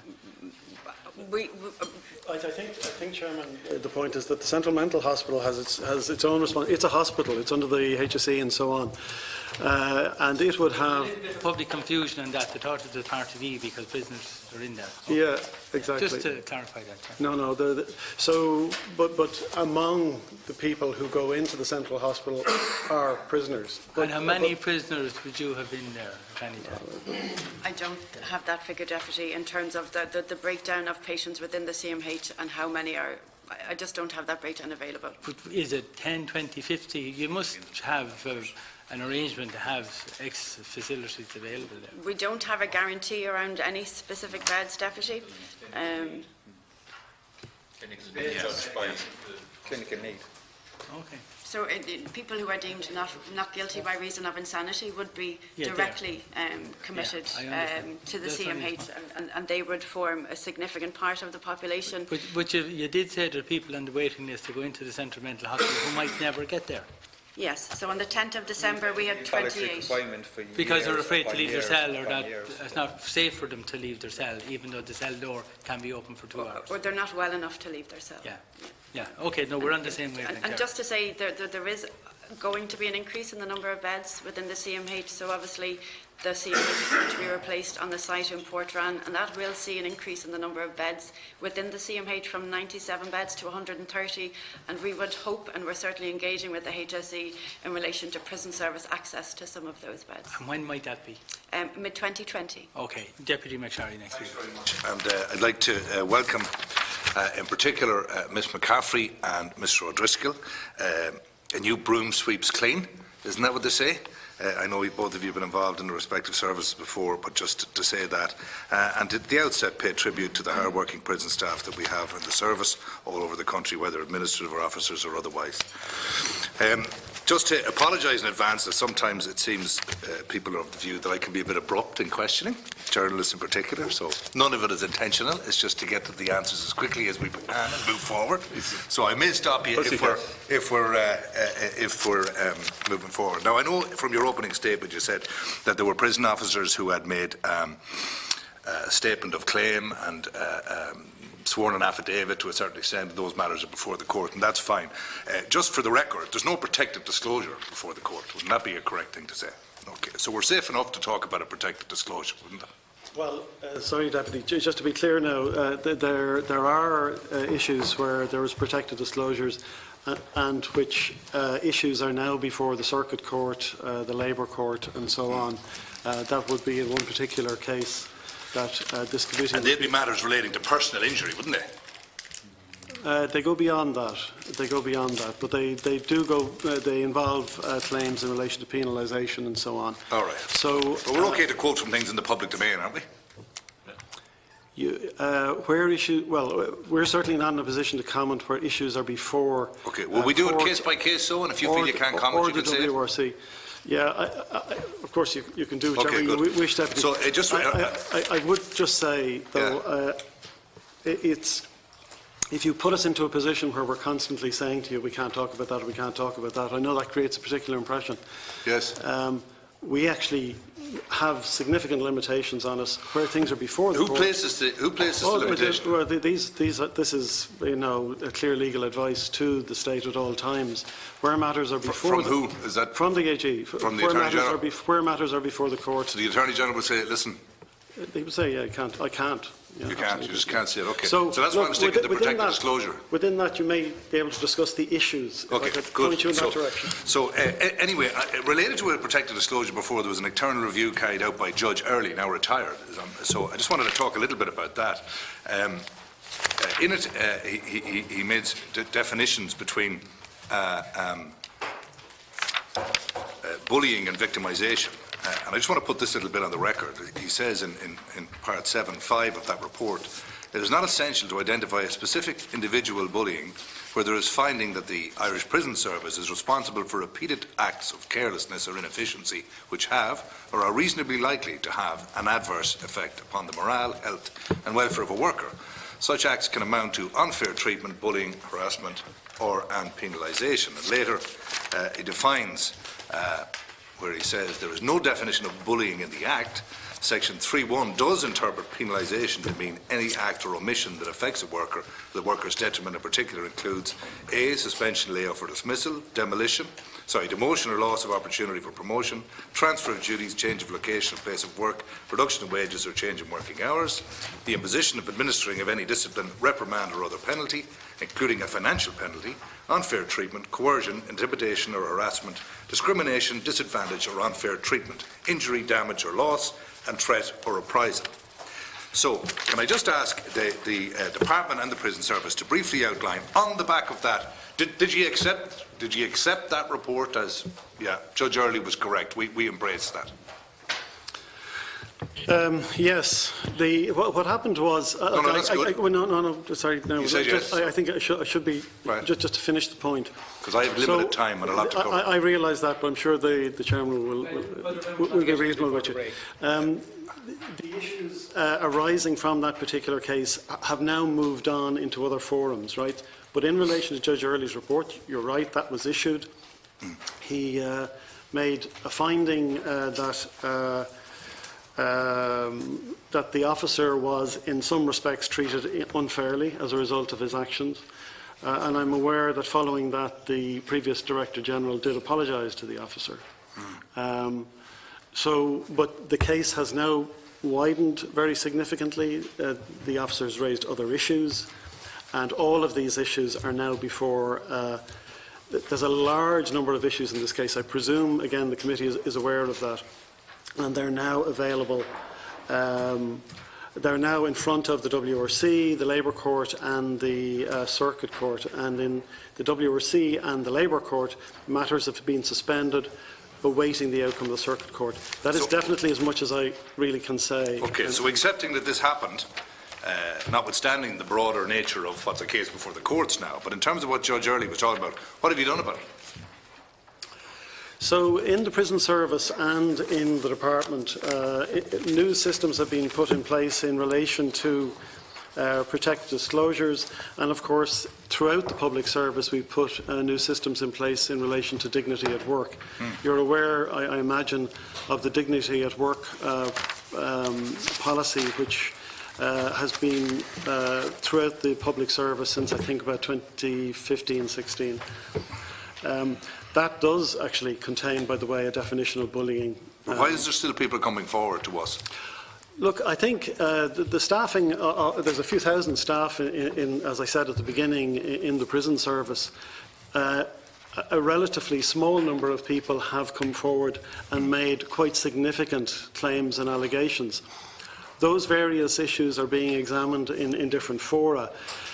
One of the key things we have introduced in relation to protected disclosure in particular is external independent examination, both at the point of assessment, that is to say, assessing whether it is a protected disclosure, and at the point of investigation, that is to say, where it has been deemed a protected disclosure and you're investigating the issue. Okay, can I stop you there? Yeah. So the Irish Prison Service has had two protected disclosure policies. It was 2015 and then you updated in 2018. You said it in your opening statement. Preceding that was the 2007 Act Statutory Instrument for Prison Rules. Isn't that correct? Does that still exist? The 2000, yeah. Sorry, Deputy, the 2007 prison rules, yes, are still in force. Okay, so that's the 2007 Act Statutory Instrument for Prison Rules. Now, just to be clear about it, the 2007 Act had a number of statutory instruments that flowed from that. The Deputy is referring to which specific statutory instrument? Maybe this will fill it in a bit. Under the 2007 Act, you must sign if you have a concern. However, in the Protected Disclosure Act and your policy, you can give an anonymous disclosure. I suppose... what I just want to know is... Could I give some reassurance? Just 1 second, though. Yeah. Under the 2007 Act, you would be disciplined if you went directly to a minister as opposed to the governor first. This is where an officer wishes to raise a concern to the attention of the minister. So which policy supersedes the other? The protected disclosure policy. Can I just give the Deputy assurance? Staff speaking up and staff willing to speak up and report wrongdoing is a sign of a healthy organisation culture. I agree, but when you're getting your filthy rat written on your locker, something's wrong somewhere. As Director General, I am absolutely committed to supporting, encouraging staff to speak up, but also ensuring that the culture in place at a prison level supports staff being able to come forward, being able to raise issues without any fear or favour. One of the things I will be doing this year is rolling out... Would you appreciate, and I appreciate that you're new to the job, and I don't doubt your commitment to it. Your office is in Longford. There are 12 prisons.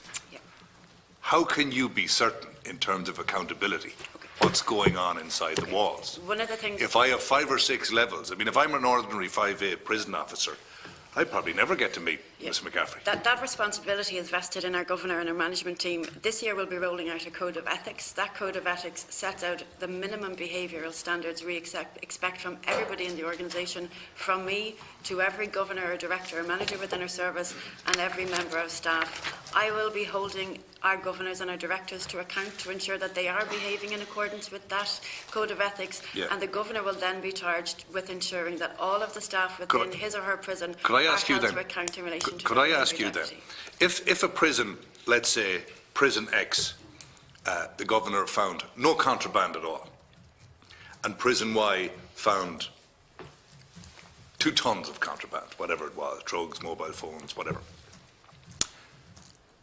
which Governor would be held in a better light? Well, if there's contraband within our system, then we are determined to find it. Would it be fair to say that if contraband isn't found, that Governor must be running a tight ship? No. So we've got an operational support group that provides that service. They're not based within, they're not attached to a particular prison. It's a national unit, and their role is to work with the prison to ensure that contraband within the prison is detected, and they operate our security screening at the front of house deputy. So they're not attached to an individual prison. So their job is not seen as a reflection on that individual prison or Governor. They're not the staff of that prison. They're the staff of our operational support group, which is led by a Governor. Does it not stand to reason that if I'm a Governor and 40 mobile phones were found on whatever 3 landings or whatever it is, I mean, you're going to be lifting the phone saying, I mean, what are you doing at the gates? Are you not going through the normal procedures that you're detecting this stuff coming in? I think there are. So it would reflect badly, wouldn't it? No, I don't agree, Deputy. There are a range of mechanisms. Is there not a culture where Governors don't want too much found, and as a result, junior prison officers or people lower down the trough feel a pressure not to find too much stuff because, that's not been my experience. We're going to look bad. That's not been my experience over But where's the 12 all this years I've worked within the service. Why are these small number of people coming forward then? Are all protected disclosures? Have they an axe to grind? Are they trying to get at somebody above them? Or if there's contraband within our prisons, I can absolutely guarantee the Governor wants that contraband found. It can be a mobile phone that's been used to arrange drugs to be delivered to the prison. It might be a weapon. So every Governor within the system is keenly dedicated to finding contraband within the system. Again, Deputy, people willing to speak up is a sign of a healthy culture, and I will be encouraging people to speak up. And in fact, I hope I agree, and it's not really your tenure I'm talking about. It's the past, and I have no doubt you're going to do all of these things. But we are talking about the heretofore, so I'm not holding you responsible, but I'm asking you to see. Would it be the case that Governors of prisons would permit mobile phones for certain prisoners on a particular landing in order to feed intelligence about others?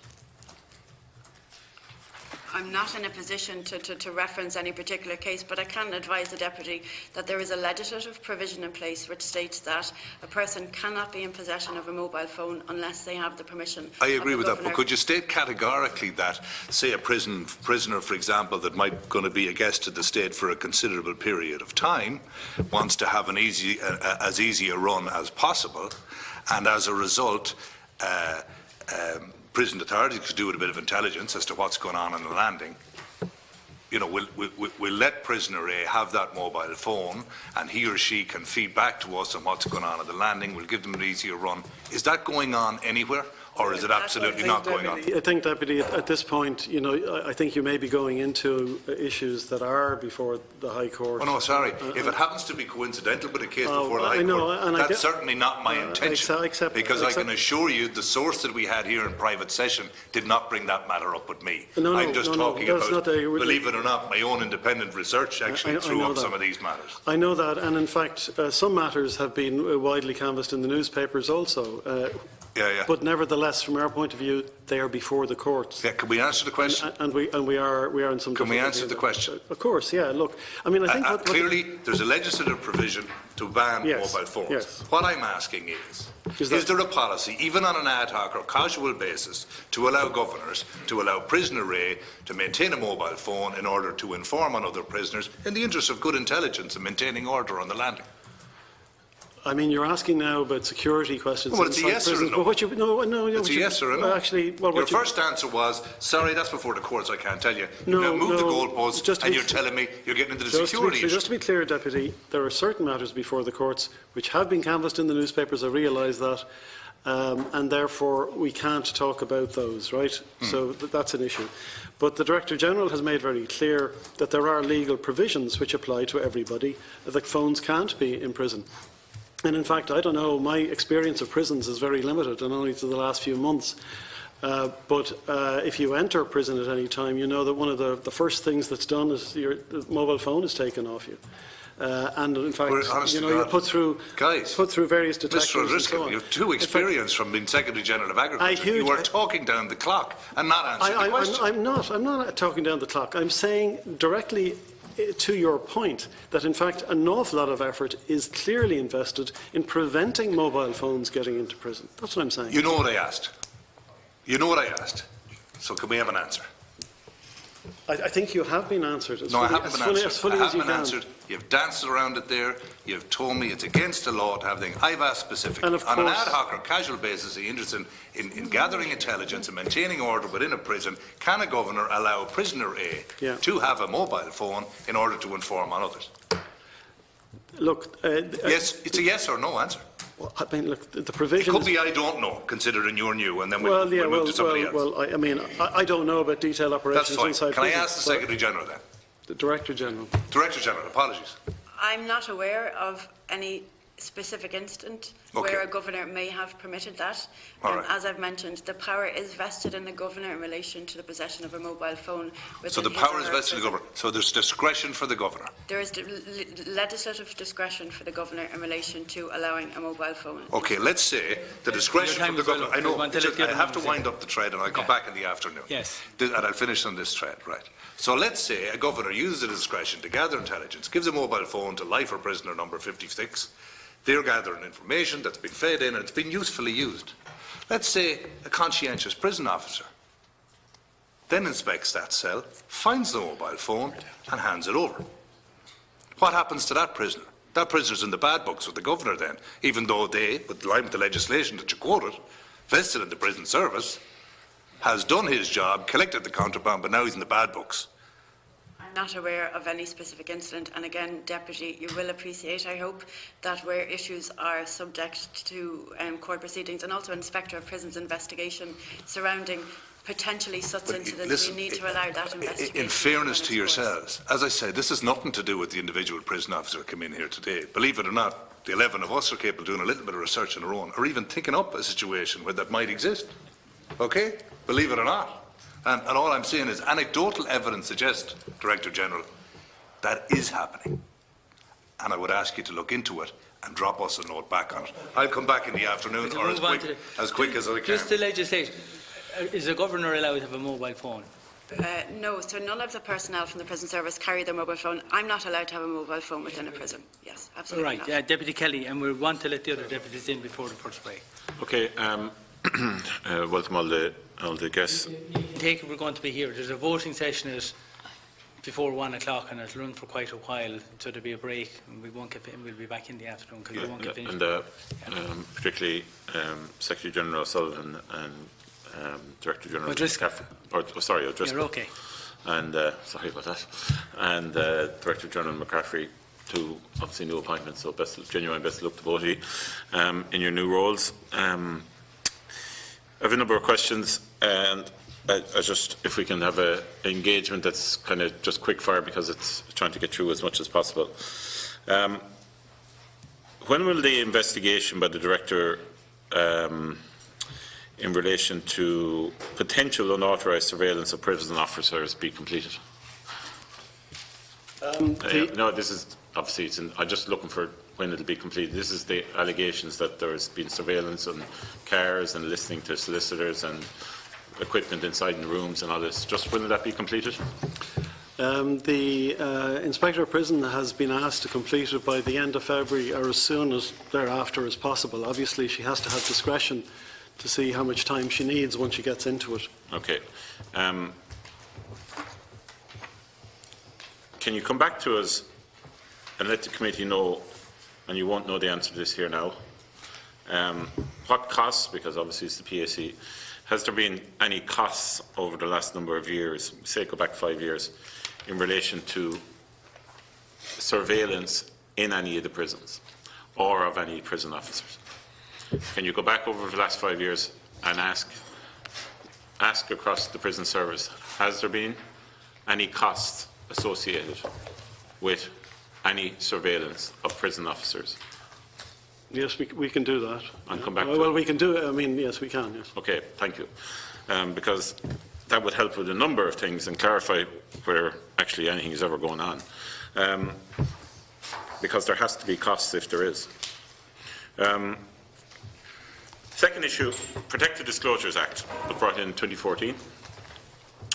Why was it until October 2015 that it was introduced in the prison service? Why the gap?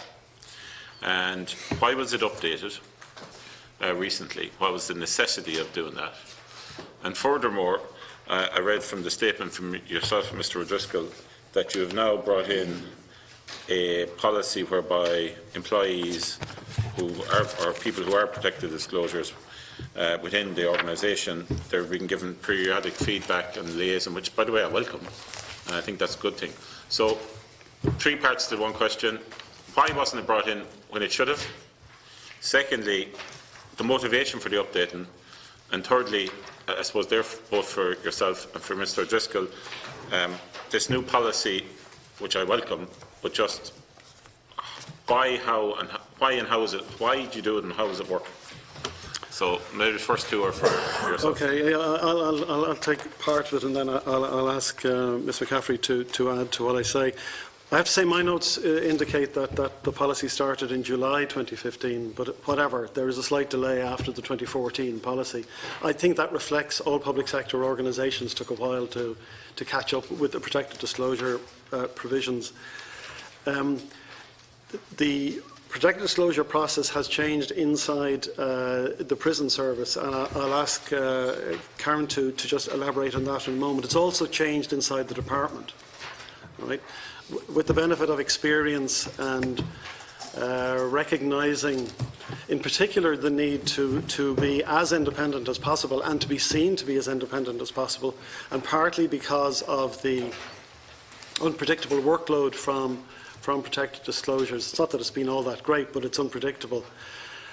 We've decided to now outsource all assessment and investigation, as I said earlier.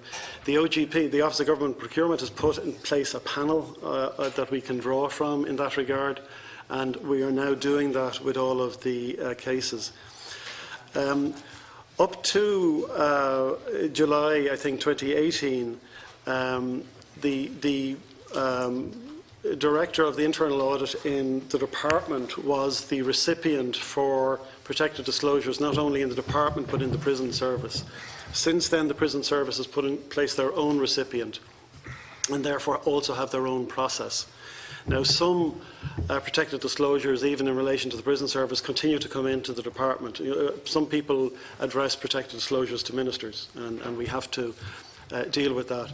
When that happens, we generally refer them to the prison service, unless there is some sort of conflict in relation to, for example, senior officers. And the liaison part that you're I'm just watching the clock. The liaison part that you're conducting, is that in the prison service and the department where you're liaising with anyone? Transparency International, I think you're talking about. So basically, in executive summaries, you just keep in touch with anyone who's been acknowledged as a disclosure, and you keep in touch with them on an interval basis, I presume. Yeah, and staff who seek advice about protected disclosures have access to that advice. Purely for time reasons, I think in fairness he's answered the questions. So I'll just move on. I am interested in the change you made about the person who was internal auditor who was receiving. And I accept protected disclosure, the whole thing is changing, evolving, etc. We're learning collectively, us as well as a committee, all of that. But in reference to the case, which won't beat around the bush, we all know who's here in front of us, and Deputy MacSharry has made reference to it. The disclosure, the panel or the company that is investigating or purported to be investigating into this disclosure, Okay, it's an outside firm. I won't name them. But the terms of reference for them was written up, partly, I presume, by the person who was there at the time, who was the head of internal audit. But he was also one of the recipients after when this person made the disclosure. I just think that needs to be looked at, because terms of, and being genuine about this now, terms of reference being written, and I'm not saying there's anything against this person at all, I just like, but terms, we've had it in relation to other issues here, terms of reference in any way partly written by somebody or some section that was actually partly to the trail down the line isn't good practice. And I'm asking you here to look at that and maybe reflect on that as regards the panel and the terms of reference and have another look at it, purely because of the trail there, because I think that would be something that would be a good thing to do. And I'd leave that there without asking for commentary. That's the one thing I'm asking you just to reflect on today, if you don't mind. The other thing I'm asking you to reflect on is the whole issue of mediation. Specifically in this case, they've asked for it a number of times. And there'll be different opinions on it, but again, maybe somebody needs to reach out, right? Maybe if that happened, maybe some of the way in which this has traversed the media and all of that, maybe there will be changes there. I'm just suggesting it, and a second thing to reflect on. I want to ask about, so in relation to all the external firms that the prison service and the department are using, that's all through a panel through DEPA, I'm taking it. That's fine, that answers that question. Sorry, a few specific questions. Also, I asked about costs, potential costs done for the last 5 years. Just to correct me, it is now through a panel in DEPA since the panel was put in place. Okay, when was the panel put in place? Very recently. Very recently. So in the case of the external firm that you probably are thinking about, we would have selected that. Okay, can I ask you a question? Prior to that panel being in place. Can you just fill in right to the committee, show the tender, show the documentation, who else was asked, etc. But just purely because, being honest, this firm keeps popping up. And I just want to see how they were picked and how that was tendered for, and what other firms were tendered for. And by the way, at this stage, just hold hands up if it wasn't tendered for, because it'd be easier to do. Hold our hands up. Yeah, well, sometimes it's better just to do that, like, instead of me sticking in the PQ and asking for it. No, we'll give you full details. Okay, thank you. Just in relation to the impact of this on some of the people who are putting in protective disclosures, 2 questions on counselling. Some of these people have to get counselling. Some of their family members, because of the way in which they're treated, have to get counselling. Can you outline to us the costs of that counselling, and going back, we'll say 5 years, and specifically break it down by area, i.e. prison, or if there's other areas of the prison service as well, because obviously that has a cost to the Exchequer. I've a small amount of short questions. Just to clear, so they're clear what you're asking for. I'm asking for the totality of costs of counselling that has been provided on a prison-by-prison basis. Yeah, to staff members on a prison-by-prison basis, or, by the way, there's probably a unit outside of the prisons that are working in prisons as well. Is that okay? Thank you. And you mentioned their families. Yeah, because including their families. Including any associated family members. Okay? Yeah. I just wanted to specifically get back to, I know we're reversing into the case, but I want to talk about in general terms. I mean, is there a loss to the Exchequer by actions being tolerated or behaviour being tolerated in prisons, whereby, I'll give you an example. Is there any awareness within the prison service whereby catering is being conducted for events outside prisons? Would that be normal? And who's paying for this? And is there a loss to the taxpayer? And if you don't know the answer, can you write back to us? Can you, basically what I'm asking you to do as Director General is send an email across the prison service to all the governors and say, does this happen in any of your prisons? Has it ever happened? And if so, why? and what are the costs? Yeah, I'll have to come back with specifics, but certainly there would be occasion. So, for example, if we were having an annual report launch to keep our costs down, we would ask That's not the issue. I'm talking about 21st, 80th birthday parties, because, being honest, we need to either say it's happening and deal with it and deal with the loss to the exchequer, or else debunk the myths. So it's either happening or it isn't. So this is an opportunity, and it's a loss of money to the taxpayer. Catering in the prison. Catering in the prison for outside the prison, or let's just say, for want of a better word, equipment and foodstuffs being taken outside prisons that are belonging to prisons. So in other words, the rice is in the prison, but the rice is eaten outside the prison. For just to be helpful, just to add in there, events held in ex-rugby club or Y tennis club. Not related to prison service. Sometimes yes, like maybe a sporting occasion, intra-prison service or something like that, but other times no. Communions, 50th, 21st. Okay. And the food safety aspect of that, if it's off-site, if there's poisoning, who's going to sue? Are you going to sue the prison service or ex-rugby club? Sorry for my intervention. Always helpful. The last issue relates to, I have a real concern here, and it's getting back to this case. I know you're going to take on board what I said about the issue about the internal audit. I know you're going to take on board the issue I said about the mediation. And, you know, there's a number of us here have met this individual, and, you know, I think what I'm saying here, you know, should be taken on board in a generous way, given what we saw and what we listened to. But I do have an issue about the fact that there's been an apology given by your predecessor, that judge has made findings which, you know, I've read them multiple times. Yet it went to the WRC and it was fought tooth and nail. That's from a different time. Most of us here don't believe that should ever have happened. And why it was fought and the way in which it was fought, considering the judge's opinion, to be fair.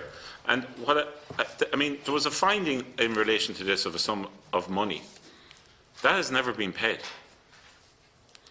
Like, so I really am, in a certain spirit, urging that you reflect on this collectively, particularly yourself as a new Director General, because that really shouldn't have transpired in the manner in which it transpired. And you have an opportunity now, you know, in a good way to deal with this. I mean, the fact that went through a whole range, a step disclosure, went through the process, the findings by the judge, the apology by the Director General, then to walk into the WRC and for the whole thing basically to start all over again. And a fairly, you know, I'm not going to ask you to get into the case, right? I'm not even going to, you know, to be fair, you've outlined your position. But I'm putting on the record, I believe that, you know, there's a way in which, I just find it unusual for that behaviour to happen. Because, you know, I mean, when the judges made their findings, they've made their findings. When the Director of Prison Services made the apology, they've made an apology. And, you know, I think at that point it should have been just, you know, dealt with to a point. Okay, if it widened, I accept your point. I accept your point, right? But deal with it there, and if it's widened, obviously you'll have to deal with that again afterwards. My last question, and maybe you want to make a comment, but if you do, I'll throw in this last question and then you can deal with it. How many protected disclosures have there been? Right? Can you just break it down by year and etc.? And without giving away any confidential information, can you outline to us if there is a pattern as regards the location of the individuals who are making the protected disclosures? And you might answer that, and if Mr. O'Driscoll wants to comment on what I said previously, that would be okay too. I'll just take up a number of the points. Deputy, you've gone a little bit too close to the bone on an individual case for me to go with you there, but I will make one point strongly in response to a point you've made. I agree completely on the role of mediation and the usefulness of mediation in many cases. Sometimes it happens that mediation is offered, but there is a discussion about the precise scope of the mediation, and that can happen on certain cases. But I want to make it clear that we have a preference for mediation. In fact, if you again look at the dignity at work policy in the civil service, it specifically highlights the desirability very often of mediation or of informal processes rather than formal investigations and all of that kind of thing. So I agree with you on mediation, but I'm not going to talk about the individual case. We will look at the terms of reference thing. In fact, I don't know whether terms of reference really arise to a large extent, because the issue is the external firm is asked to assess. Is given the. But is that a stalemate? So something has to unlock it, you know. Yeah. Oh, no, again, yeah, absolutely. I'm very limited in what I can say about the individual case, but I'm making the point, and I'm sure you're listening to me, that mediation, we agree, is a way forward on many of these cases. In relation to the number and so on of cases, there were between 2015 and 2018.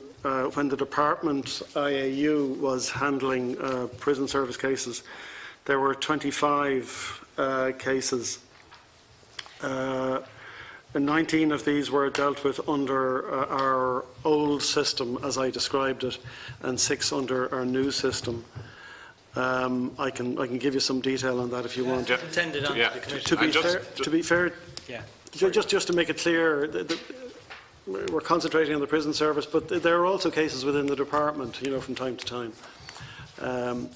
Not all of those cases. Now, these are potential protected disclosures, right? So 25 potential protected disclosures. They then have to be assessed, and at least 9 were deemed not to be protected disclosures on assessment, so the numbers fall down quite considerably there. 4 were investigated and 12 are ongoing in terms of investigation. Okay. I want to let Deputy Murphy and Deputy... We will be back after the voting session, so Deputy Murphy. Right. Can I just go back to the issue of claims and compensation claims? I have some information I got as a consequence of a parliamentary question. The State Claims Agency obviously handle the claims.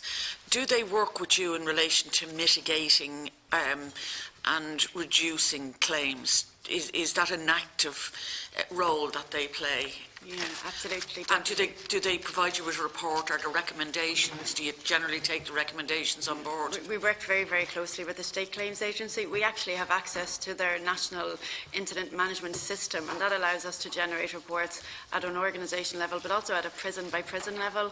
And we've got a system in place where we've got a compliance executive, we've health and safety coordinators in all of our prisons, and those reports are shared so that we can actively ensure that we're learning the lessons from those claims. Okay. I mean, there seems to be a number of headings. Well, that was the response on the PQ I got. Like, for example, that jump out to me in relation to why would they claim have occurred. The numbers came from 2016 and 2017. Like, one of the categories was self-injurious behaviour. So somebody has inflicted an injury on themselves. Why would that be a category that would be compensatable if somebody was injuring themselves? There's a couple more in that I can put into the same, I can ask questions on. The other one is bacteria is one of the areas. Did that relate to something like TB? And then there's another one that it's from 2016 and it's 28,000. It's wrongful arrest or unlawful detention. I mean, the prison service don't arrest people. It would fall into the category of unlawful detention, so we would have a significant number of claims taken by prisoners in relation to their detention, and at any one time there may be 160 odd claims been taken by prisoners against the state for unlawful detention. So you're right, it wouldn't fall into the category of arrest. It would be unlawful detention, Deputy. Regrettably, I don't have breakdowns of individual cases, but perhaps I can talk in the general.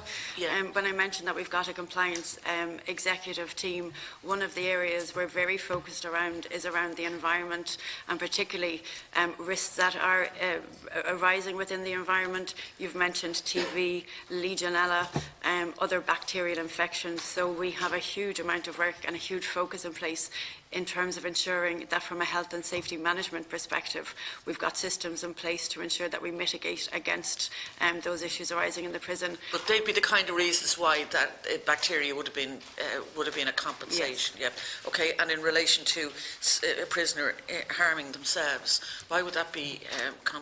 Why would compensation be paid there? I'm not aware of.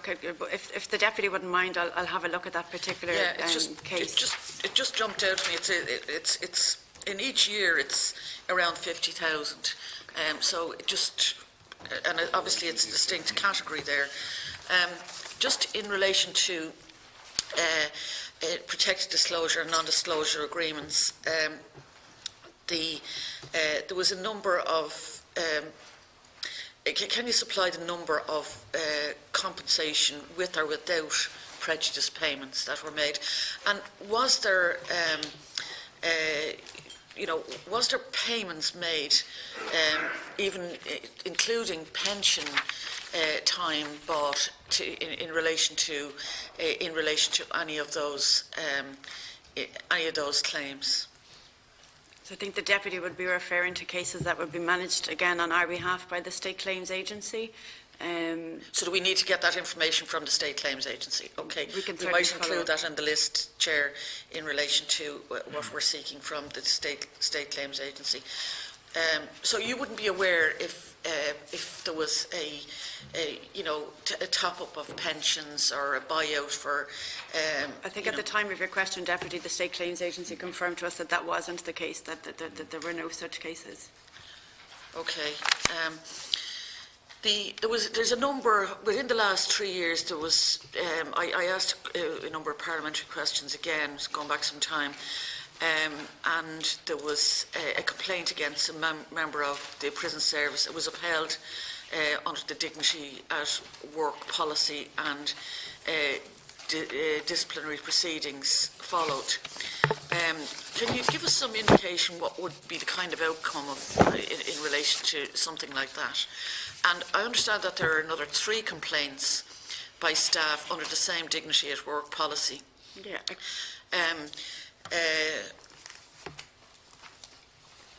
Are they ongoing or are they concluded at this stage? Well, in 2016, we received a total number of 4 complaints under that policy, 3 of which were resolved through mediation. 1 was investigated, and that allegation was upheld, and the appropriate disciplinary action ensued as a result of that. What kind of disciplinary action would that be? That's in terms of how our disciplinary system works, the imposition of disciplinary sanctions against prison officers, that's a power that's vested in our prison governors, right. And that can range from a loss of increment, various sanctions that the governor has at his or her disposal in relation to a disciplinary issue. In 2017, there were 9 cases received under that policy.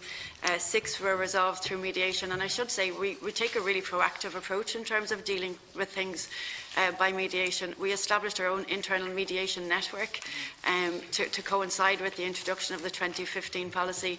And really what we're trying to encourage staff at the very earliest stage is to engage, to address any workplace issues, because the earlier the engagement, obviously, the better outcome there is for everybody. So 6 of the 9 cases in 2017 resolved through mediation.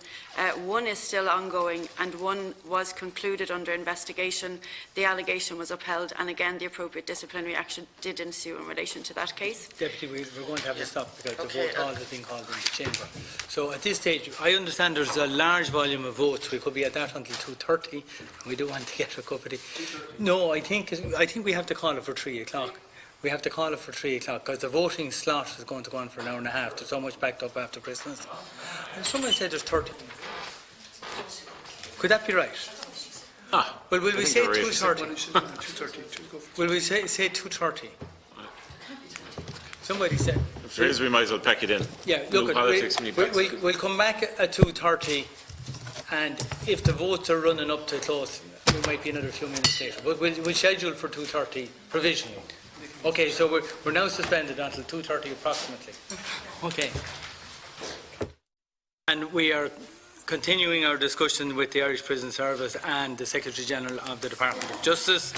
And before the break for vote, for the votes in the Chamber, Deputy Catherine Murphy was in possession. So, Deputy Murphy, please continue. Just to kind of finish off on this this area of the complaints, and you've given us the number for 2017. Between that and, for example, the like of prisoners' claims and things like that that are taken through the State Claims Agency, where do they? If the State Claims Agency settle on an amount for a claim, that then appears as part of the vote for the prison service. So all settlements made by the State Claims Agency are reimbursed by the Irish Prison Service and appear as part of our vote. Okay. In relation to then how, for example, if there are injuries at work, and it's a dangerous environment, so that's inevitable that there will be some occupational injuries, and some of them could easily be by somebody falling. But it is a dangerous environment. I noted that there were no injury warrants. It doesn't seem to be the way the prison service handle injuries. Why is that?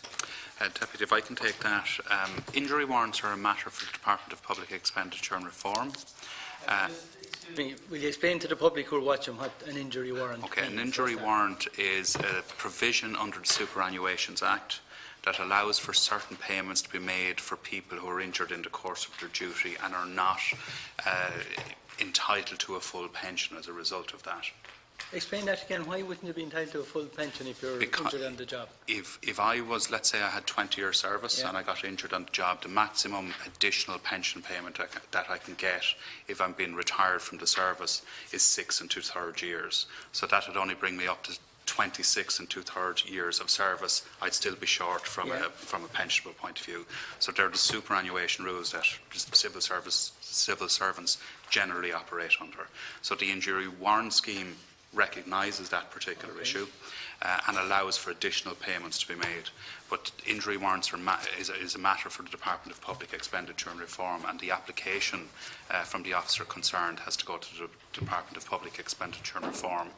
Generally speaking, I've worked in other areas of the public service. Injury warrants aren't something that were really common, if I can say that, Deputy.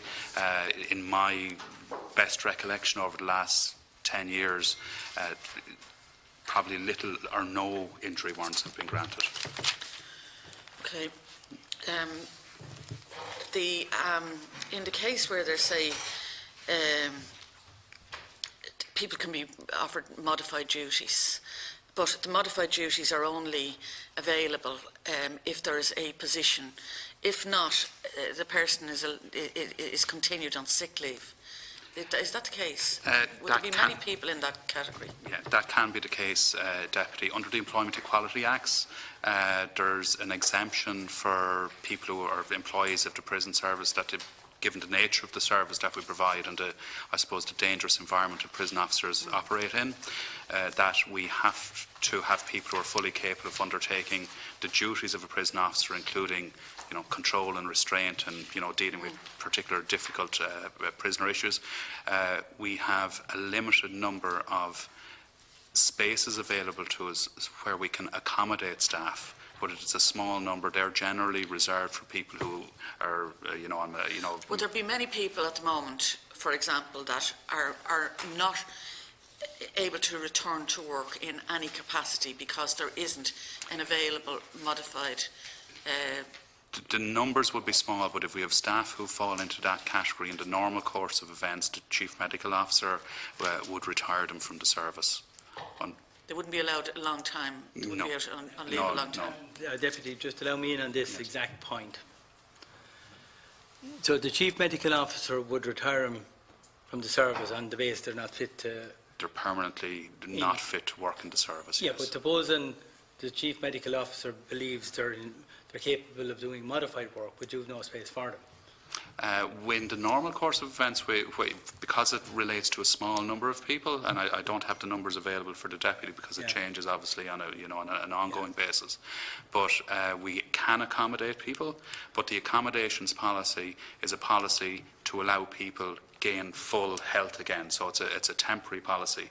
If somebody's permanently or long-term in a position where they're not able to retain or undertake the full range of duties that attach to a prison officer, then they would remain on sick leave. So they remain on sick leave now, and sorry, Deputy, but just to tease that out, and when would they? But you mentioned a minute ago about the CMO might retire them on health grounds. Yes. So when does being on sick leave after a long period of time come to be retired? I suppose, Chairman, there's no hard and fast rule in that. It depends on the particular circumstances of the individual case. But we start looking at this in a very, very kind of detailed way once somebody's out on sick leave for an excess of 12 months' time, 12-month period. But we have had people who've been on longer-term sick leave than that and not retired on the grounds of ill health, but subsequently after 3 or 4 years retired on the grounds of ill health. So it depends a case-by-case basis. Okay, and let's say the ill health as a result specifically of injuries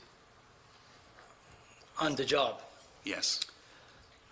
There's a difference in somebody being retired on ill health for health reasons, but now I'm talking about the case where a person suffered an injury, a prison officer, in the course of their work, an assault, an attack, in the course of the work, and that's rendering them not capable of performing their full duties. So is that can the Chief Medical Officer retire them on ill health, or is there a different mechanism to be retired on ill health because the injuries were sustained on the job?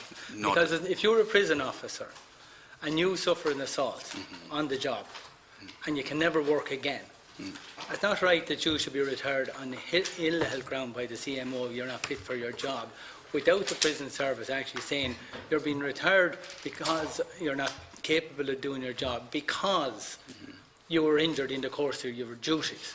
And the CMO probably won't go that second step.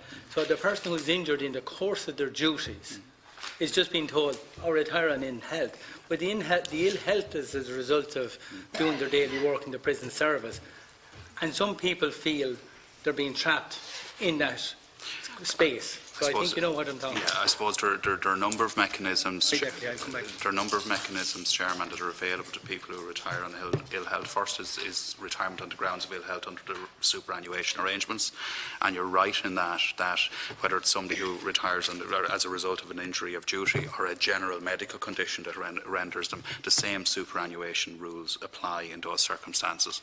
However, somebody who's injured in the course of their duties has access to the Criminal Injuries Compensation Tribunal, and they can pursue a case under CICT if they feel they're at a loss in relation to something an injury that they sustained in the course of their duties. So there's a second avenue available. But that's not through the prison service. That's an independent body. Yes. Sorry. So that's unsatisfactory from a prison officer's point of view. We've been injured in the course of the work. We'll give you your injury warrant, or no, we'll give you the superannuation benefit because you're retiring on it. But we're making no acknowledgement that the reason you're in that position is because you were assaulted in the job. And you can go off and take your case to somebody else, the Criminal Injuries Compensation Tribunal, and take your chances there. That's not a good way for you to treat your employees. Could I just say, on an exceptional basis, given the nature of the injuries our staff can sustain in employment, we went to the Department of Public Expenditure and Reform in 2015 and we got permission to introduce a special scheme which only applies to prison officers. It's a serious physical assault scheme and it relates to people who are seriously injured on duty. Ordinarily, if you're injured on duty, you're entitled to 6 months full pay and 6 months half pay. Under this scheme, you're entitled to 12 months full pay.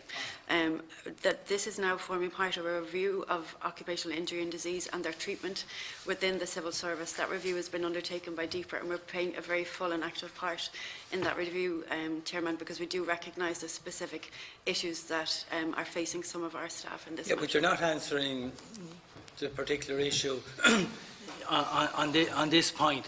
You know, fine, they got the extra 6 months or 12 months of sick leave, but we're talking about somebody was long past that period. The extra concessionary months under Deeper's rules is fine, but we're talking about people who've passed that point, and now it's a question of going out. And then, how can the CMO how can a person be sure whether or not their injuries were as a result of sustained on the job if they've been assaulted? Prison officer, sure, for all we know, you had a back problem anyway. Like, you know where I'm going. Like, you still haven't. It's all well and good to say it's been looked at by Deeper, and how long is a piece of string, and will it ever happen, and who will be covered, or will it be only going forward? But we're talking about your current officers who have been injured at work, who can't continue to work. They don't want to be retired on ill health ground without some recognition that their retirement is as a result of injury on the job. And you're their employer. The duty is on you to deal with them rather than tell them, go take your chances with the Criminal Injuries Assessment Board. Deputy, look, we're constrained by the superannuation rules that apply to the civil service generally and the prison service in particular. Yes, I understand what you're saying to us in relation to that, but because we're constrained, we can only apply the superannuation arrangements that are in place at this point in time, and they provide that somebody who is injured in the course of their duties can have access to enhanced pension arrangements like somebody who's retired on for other medical conditions, but they're the arrangements we must comply with, and we have no authority or derogation from the Department of Public Expenditure and Reform to introduce any extended arrangements apart from the examination that was conducted some years ago, which the Director General spoke about, where we can and have received authority from the Department of Public Expenditure and Reform to introduce an enhanced kind of sick leave arrangement. Yes, but it doesn't deal with the issue of retirement at all. No. So there are people in an unfair situation at the moment who are injured in the course of employment by yourselves. Yes. And they're not getting adequately compensated by yourselves because they have to retire. They're several years off their full pension and you're still saying, well, go take your chances somewhere else and you might get something from a criminal injuries tribunal. Well, I think, Chairman, what we're saying in relation to it is we're applying the rules as they're given to us, and like if the Chief Medical Officer tells us somebody has been injured in their duties and now you're coming to the crux of it. Yeah. How can the Chief Medical Officer, if somebody's back is broken or they got stabbed in the neck, whatever, some injury, how can the Chief Medical Officer a couple of years on say your injury is specifically linked to that assault by the 3 prisoners who beat you up on such and such a day? And the Chief Medical Officer, is he willing to sign that the person is being retired because of an assault on the job? We retire a number of people, who have been injured in the course of jobs, in the course of employment with the Irish Prison Service, on foot of the Chief Medical Officer signing off to say that had occurred.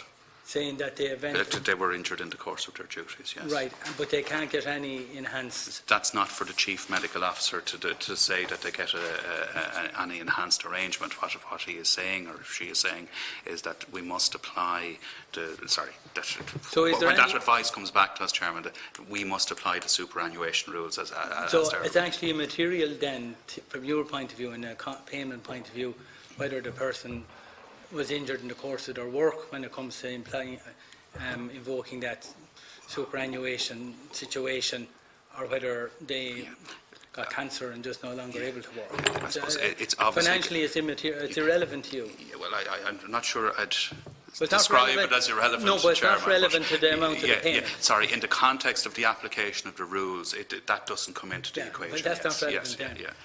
Yeah. Sorry, I come back on this, but you can see I'm on a point here. So sorry, Deputy, but yeah, I mean, the thing about it is that the prison service is not like other departments, and there isn't the same risk at work in other departments, but it appears that the treatment is not different, or it's not recognised in that, if you like. That's part of the reason why I was asking about the injury warrants, because it does have a bearing on the legitimate expectation somebody has if they start out in the prison service that they will continue to work there and then end up being retired because they have been injured at work. There's an inherent unfairness. And fine, yes, 2015 scheme it does something, but it doesn't cover the pension particular aspect by the looks of it. And we'll be engaging with deeper in the context of that review in relation to all of those points, Deputy. Okay, and can I ask, when you're counting the number of prison officers, do you count the full complement? Do you count the number that are out? Do you count the number that are on modified, working arrangements? How do you state that? When we submit returns to the Department of Public Expenditure and Reform in relation to prison officer numbers, we count all individuals in employment, including people who are on sick leave or maternity leave and so on. So whatever arrangements they're on that come within the scope of the employment. So they are counted in our numbers, yes, Deputy. And are your numbers likely to differ from other departments because of the nature of the work? Certainly, I would take the view, and I would share the Deputy's view, that the prison environment is not like any other environment across the public or civil service, and we certainly would have more officers who on occasion get injured in the course of their duties, absolutely, yes. Okay, right. Can I just move on to something else and just ask you in relation to the prison shops and restaurants? I just wanted to know what prompted the prison services to remind the voluntary mess committees of the governance responsibilities. It appears like, are they captured on internal audit? Do they have, for example, do they have a separate tax number? Is there an external auditor? They'd be the kind of questions that kind of suggest themselves to me.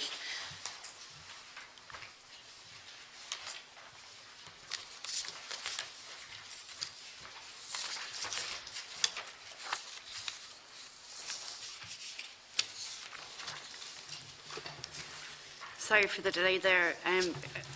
There are two elements. I think there's the prison shop, and then there are our staff canteen arrangements. Right, yeah. So in relation to the prison shop, the procurement is done by the Irish Prison Service, and the funds are managed by the Irish Prison Service.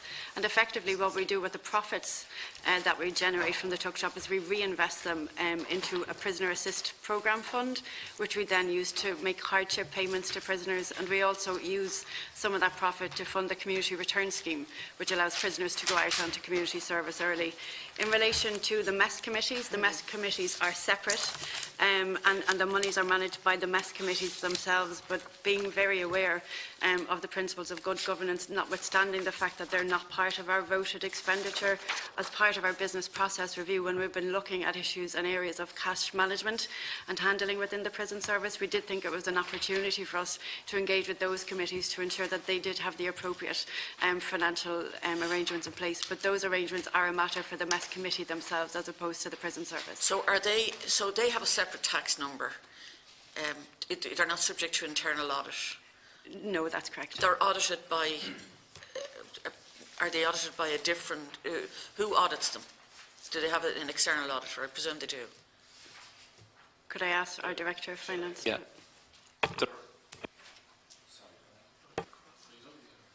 Sorry, yeah. They're operated on a sort of quasi-club basis in terms of each voluntary mess committee operates separately. As the Director General referred to there, we have been engaging with them in terms of reminding them of their own governance obligations. Whether they have a tax number or not, I can't honestly say off the top of my head here, because it's very much up to the individual mess committee. Each kitchen is staffed by prisoners who, it's part of the work training initiatives within the prison that they are engaged in the operation of those kitchens. So we've also been in correspondence with Revenue to get an opinion in relation to the exact situation in relation to revenue obligations in that regard. For instance, there is no revenue obligation to register for things like the Department of Defence mess committees, and we've been trying to engage to get a formal, I suppose, decision in relation to that, and we're awaiting outstanding correspondence with them at the moment. Like, for example, who buys the food? What's the? I mean, is it the prison service that buys the food for for this? Do they buy it themselves? Is there a profit made? You know, and how many of these are there?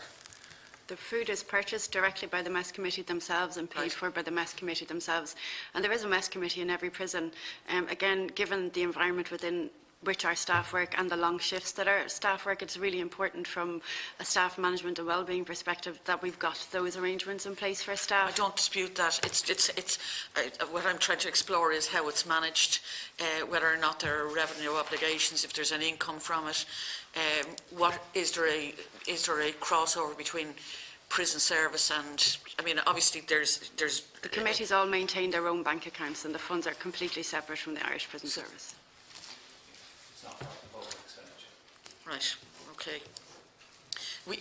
Part of the reason why I'm asking this, because we had quite a colourful inquiry here in relation to the guards and Templemore, and I don't think we take any of these things as kind of miscellaneous add-on. We want to be sure that they're properly managed, and that good governance is adhered to. So they're in effect are kind of companies. May not be companies, but they're not-for-profit. Not-for-profit companies. Yes, and do they operate under those rules? Are they? Well, they wouldn't be companies, to my knowledge. They'd be operated like a club or a not-for-profit charity. But some of them would make or may have made their own arrangements with the local revenue that governs their particular district, for instance, where they're actually located. Yeah, like if you're, for example, if you're in, a company limited by guarantee and it's really a charity, you'll obviously be under the charities regulator, and there's rules and regulations around that. Yes. Can we be sure that they're adhering to that, or could we get some feedback in relation to these, in relation to all of the all of the prisons? Yes. Certainly come back with a note, but each of the committee would get their own independent financial and accounting advice. But as the deputy has requested, we can certainly come back with a note in relation to the operation. Okay, right. Okay, and just in relation to the state, just go back and finally in relation to the state claims agency and mitigating, the like of claims and that. Can you give us any kind of an indication of recommendations that have been taken on board as a consequence of the function of the State Claims Agency mitigating against further claims? Are there high-level things that would have, that initiatives that you would have taken would have been different by prison? Yeah, if I pick one area, which is the area of slip, trips and falls, which does give rise to a significant number of claims, about 20% of incidents recorded on the State Claims Agency's database related to slip, trips and falls between 2013 and 16. So that was 188 per annum. From using the data that we got from the State Claims Agency, been able to target individual prisons and ensure that they took the appropriate action at prison level. We've now reduced that figure from an average of 188 claims a year down to 129 per annum between 2017 and 2018, and that's a 31% reduction in that area of claims because of the engagement and the cooperation and the lessons we're learning from the State Claims Agency. Yeah, I can see the 2016 figure was 159,000, and in 2017, or was it? Yeah, it was 36,000 in 2017. So it reduced even further between 2017 and 2018. I mean, there's probably the big one there is the violence, harassment and aggression under the exposure to behavioural hazards. Was there anything in that area where there were recommendations? So the State Claims Agency actually undertook a piece of specific work in that area, and they made 50 recommendations in relation to how we could work together to make the workplace safer for staff. Over 30 of those recommendations have been implemented to date, and we have seen a reduction in the number of assaults on staff. Now, I would say one assault on a member of our staff is too many, so there's no level of complacency within our organisation in relation to assaults. So, for example, in 2017, we had 104 assaults on staff. And again, that's an area that we target for continuous improvement, working, and I think some of the security equipment we bought earlier, particularly the handcuffs, was one of the recommendations made in the State Claims Agency report, that we would standardise our equipment across the service. We would ensure that everybody was properly trained. So again, really actively working with the State Claims Agency with a view to minimising the amount of claims and the amount of incidents within our prisons. Okay, thank you. Thank you. Deputy Connolly. Thanks very much. You're all very welcome. And Deputy Murphy, sorry for cutting into you. It's all right. I've given you all the time you wanted afterwards. You're very welcome, and congratulations on your 2 new posts, Mr O'Driscoll and Miss McCaffrey. So I wish you the best. William Gotra or the Roland and Nua. And I read your annual report, and I realised the scope of this. It's over 300 million budget, and we're talking about, in your annual report, you estimated the cost of keeping a space for a prisoner at 68,635. So we're talking about sizable. The annual cost of an available staffed prison space is 68,635, which is a slight decrease on the previous year. And then in terms of prisoners at any given time, we're talking about, I think, 3,100, is it? Today in custody, Today, yeah. we have just over 3,900 prisoners. 3,900. But that's a bit higher than normal, is it? 3,900? We are seeing an increase over the last 12 months in relation to prisoners within our custody. So a comparison, this time last year and today, we have about 260 more prisoners in custody. Why is that? We're seeing an increase across a number of areas. We're seeing an increase in relation to remand prisoners. So certainly that figure is increasing. We're also seeing an increase in relation to female offenders. And we're also seeing an increase in terms of the length of time people are spending on remand, and that can very much relate to the nature of the offence that they're awaiting trial for. In relation to female offenders, female prisoners, there are very few, isn't that right? 100 and something. Just over 140. 140. That varies a little bit, but it's a tiny percentage of the overall. It is indeed. Yeah. In terms of staff, looking at it, the staffing numbers are very high, but I'm no expert, and obviously I have repeatedly been a supporter of a public service, and this is an essential service. But the staff is up at 3,186, is it? Today, or sorry, the figures actually at the end of December, we had 3,092 staff serving. 3,092. Okay. Yeah. Just in relation to that, is that the full complement of staff that you need? It's not. About 30 years ago, we saw a massive increase in the number of prison officers within the state. So over the last number of years, we've been seeing significant numbers of retirement within the service as people reach their 30 years service. So we've been undergoing quite an extensive recruitment campaign over the last number of years. Last year we recruited 182 officers, the previous year 85 new officers this year to the service. 200, is it? And this year we hope to take in 200 staff to replace those staff who are retiring. So what's your full complement? What do you require? We would require in and around 3,300 to have all of our posts filled. 3,300. Okay. In terms of the amount of staff out of the amount, 3,092 is what you have. Yes. What number of staff are out for various reasons? Maternity leave, sick leave. Is there any other reasons? I'm so sorry, Deputy. I just don't have those figures available to me. My apologies. That's we'll okay. Perhaps you come back. Come back on that. Okay. And then you see, when I look then at the accounts, I see that former civil servants are re-employed, and former staff prison officers are re-employed. Is there a reason? 5.4 in your accounts. Other remuneration arrangements. 22 retired civil servants. I might take that, Deputy, if I can. So, just that note in relation to... So in relation to 22 officers that we re-employed, so we had a difficulty. We only recommenced recruitment in the mid-2017.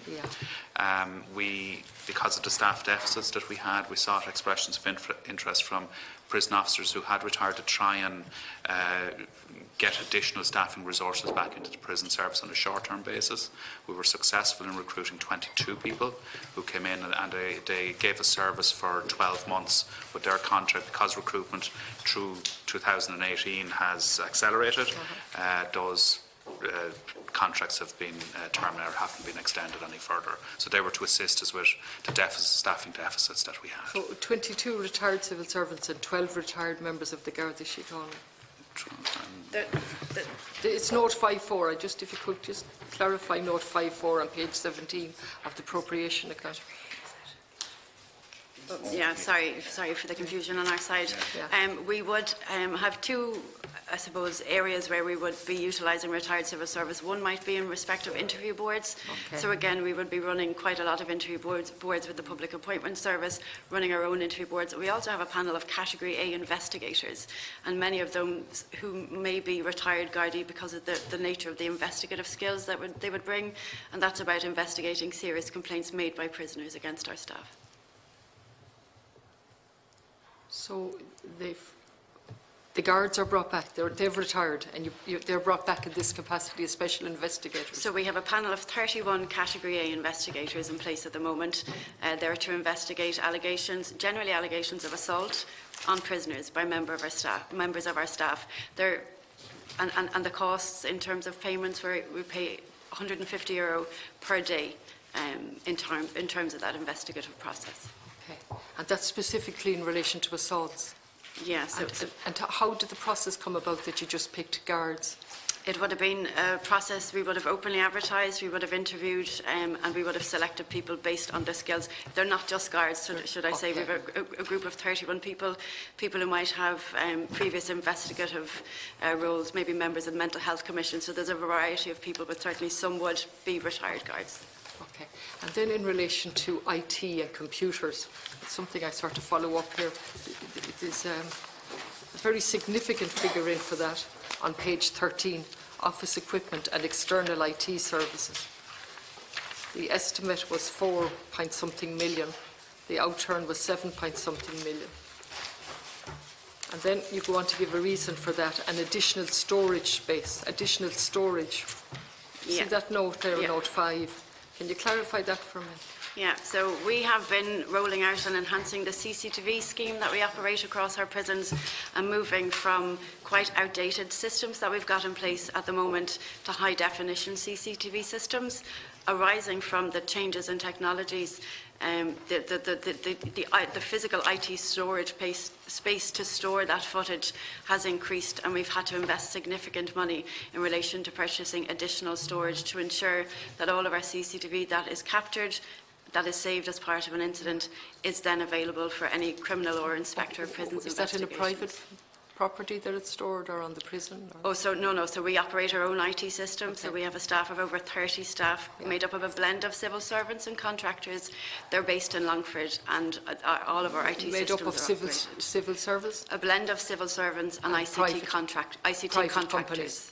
Well, they're contracted from various companies by our service, see. and they work as part of our team in Longford. Okay. And just explain the difference in between 4.4 and 7 million. How did that happen? The estimate was 4.4. It's a huge difference. Could I ask our Director of Finance to come in, that Deputy, please? Yeah, partly. That's in terms of the original estimate, Deputy, of 4.5 million. We do a little bit of transferring between the various elements of our capital envelope, for instance. So we reallocated some capital monies to ICT, given the demands and the requirements of the ICT, and we diverted that from buildings and equipment in terms of the overall heading for that. So we still remained within our capital envelope in total, but some of the explanation is in relation to that, in addition to what the DG has outlined there in terms of the extra demands that are continuously faced by our ICT section in terms of new technologies. Okay. And in relation to that office equipment and external IT, would a business case have been set out, and is it available, and who would that have been given to? Well, ICT expenditure is, I suppose, governed by our own internal ICT governance group. So there would be business cases. Was there a business case in relation to this expenditure? There's a very robust system in place for governance of And ICT where does that spend. business case go to? Because we've often had discussion here at this, So every we have, week, in fact. about yeah, we business have an case. ICT governance group. It's chaired by the Director General, so will now be chaired by me. There is a number of groups that sit under that. One is a business case planning group, so that the business cases that come to the governance group are fully costed and fully specified, and the decisions then are made by the governance group in terms of the monies that are available and then the priorities within the service at the time. So ultimately it rests with you as the Yes. Director General? Okay. And then just still on the accounts, and I want to ask a few other questions separately. Consultancy services and value for money took a huge jump as well. From the estimate provision for 2017 was 100,000. Page 13. Yes. But there was nothing spent against There was that. nothing spent. Nothing That was spent. just nothing was spent under that. No, well, I That's think why there was a it's small blank. amount there. Okay. Like there was no value for money expenditure during that year. Now, just a practical question in relation to Thornton Hall, and that we're not going back into the debacle of the cost of it, but I understand there's a huge security cost on a weekly basis. Is that in this budget and these accounts, or is that somewhere else? Yeah, the only security cost related to Thornton Hall is in relation to CCTV cameras and the maintenance of CCTV cameras. There are other costs in relation to maintenance and utility costs as well. Will you explain that to me? This is 163 acres, is it? That's the 163 acres at Thornton Hall. Yeah. And part of that site is actually used as a community horticultural facility for prisoners. So there are costs involved in that. Yeah. But there is also occasionally some costs that are essential in terms of keeping the site secure. And I understand that, but when we see a figure in the press, because that's the only place I saw it, I didn't see it here when I went through it, of 1,000 per week security costs. Is that accurate? Or is no, that, not to my knowledge. So what is the accurate figure for the security for the 165 acres that has remained empty for so long? I'll have to come back to you on that, but to my knowledge, the only security cost is in relation to CCTV cameras that are on the site in terms of that's okay. Distant monitoring of it. I'm asking a very specific question now in relation to those 165 acres, and the money comes out of this account, does it? It does? Yes. So if you could come back and show me where it is in that account, and how much, and the breakdown of it. Yeah. Okay. Can I just ask a question on that? Yeah. Is there an income? Is there an income in relation to Thornton Hall? No. Would be, and again, I wouldn't be over familiar with it, but there's vegetable growing undertaken by prisoners that's provided for use within various prisons, but there's no income. There's no income. Just in relation to something my colleague was asking you about, and the various accounts, the restaurant or the mess accounts and that, I understand there's a review. When I look at the accounts here, I see in the notes that there's a review underway. Isn't that right? Yeah. Internal financial control issues. Page 5 of the appropriation accounts. Arising from recent audit reports, a review of administrative, financial and operational controls currently underway. That's the business process review that I referred to. I understand earlier, that. I understand that. I heard that. Who's doing it? When did it start? When is it going to be completed? And what's the cost of it?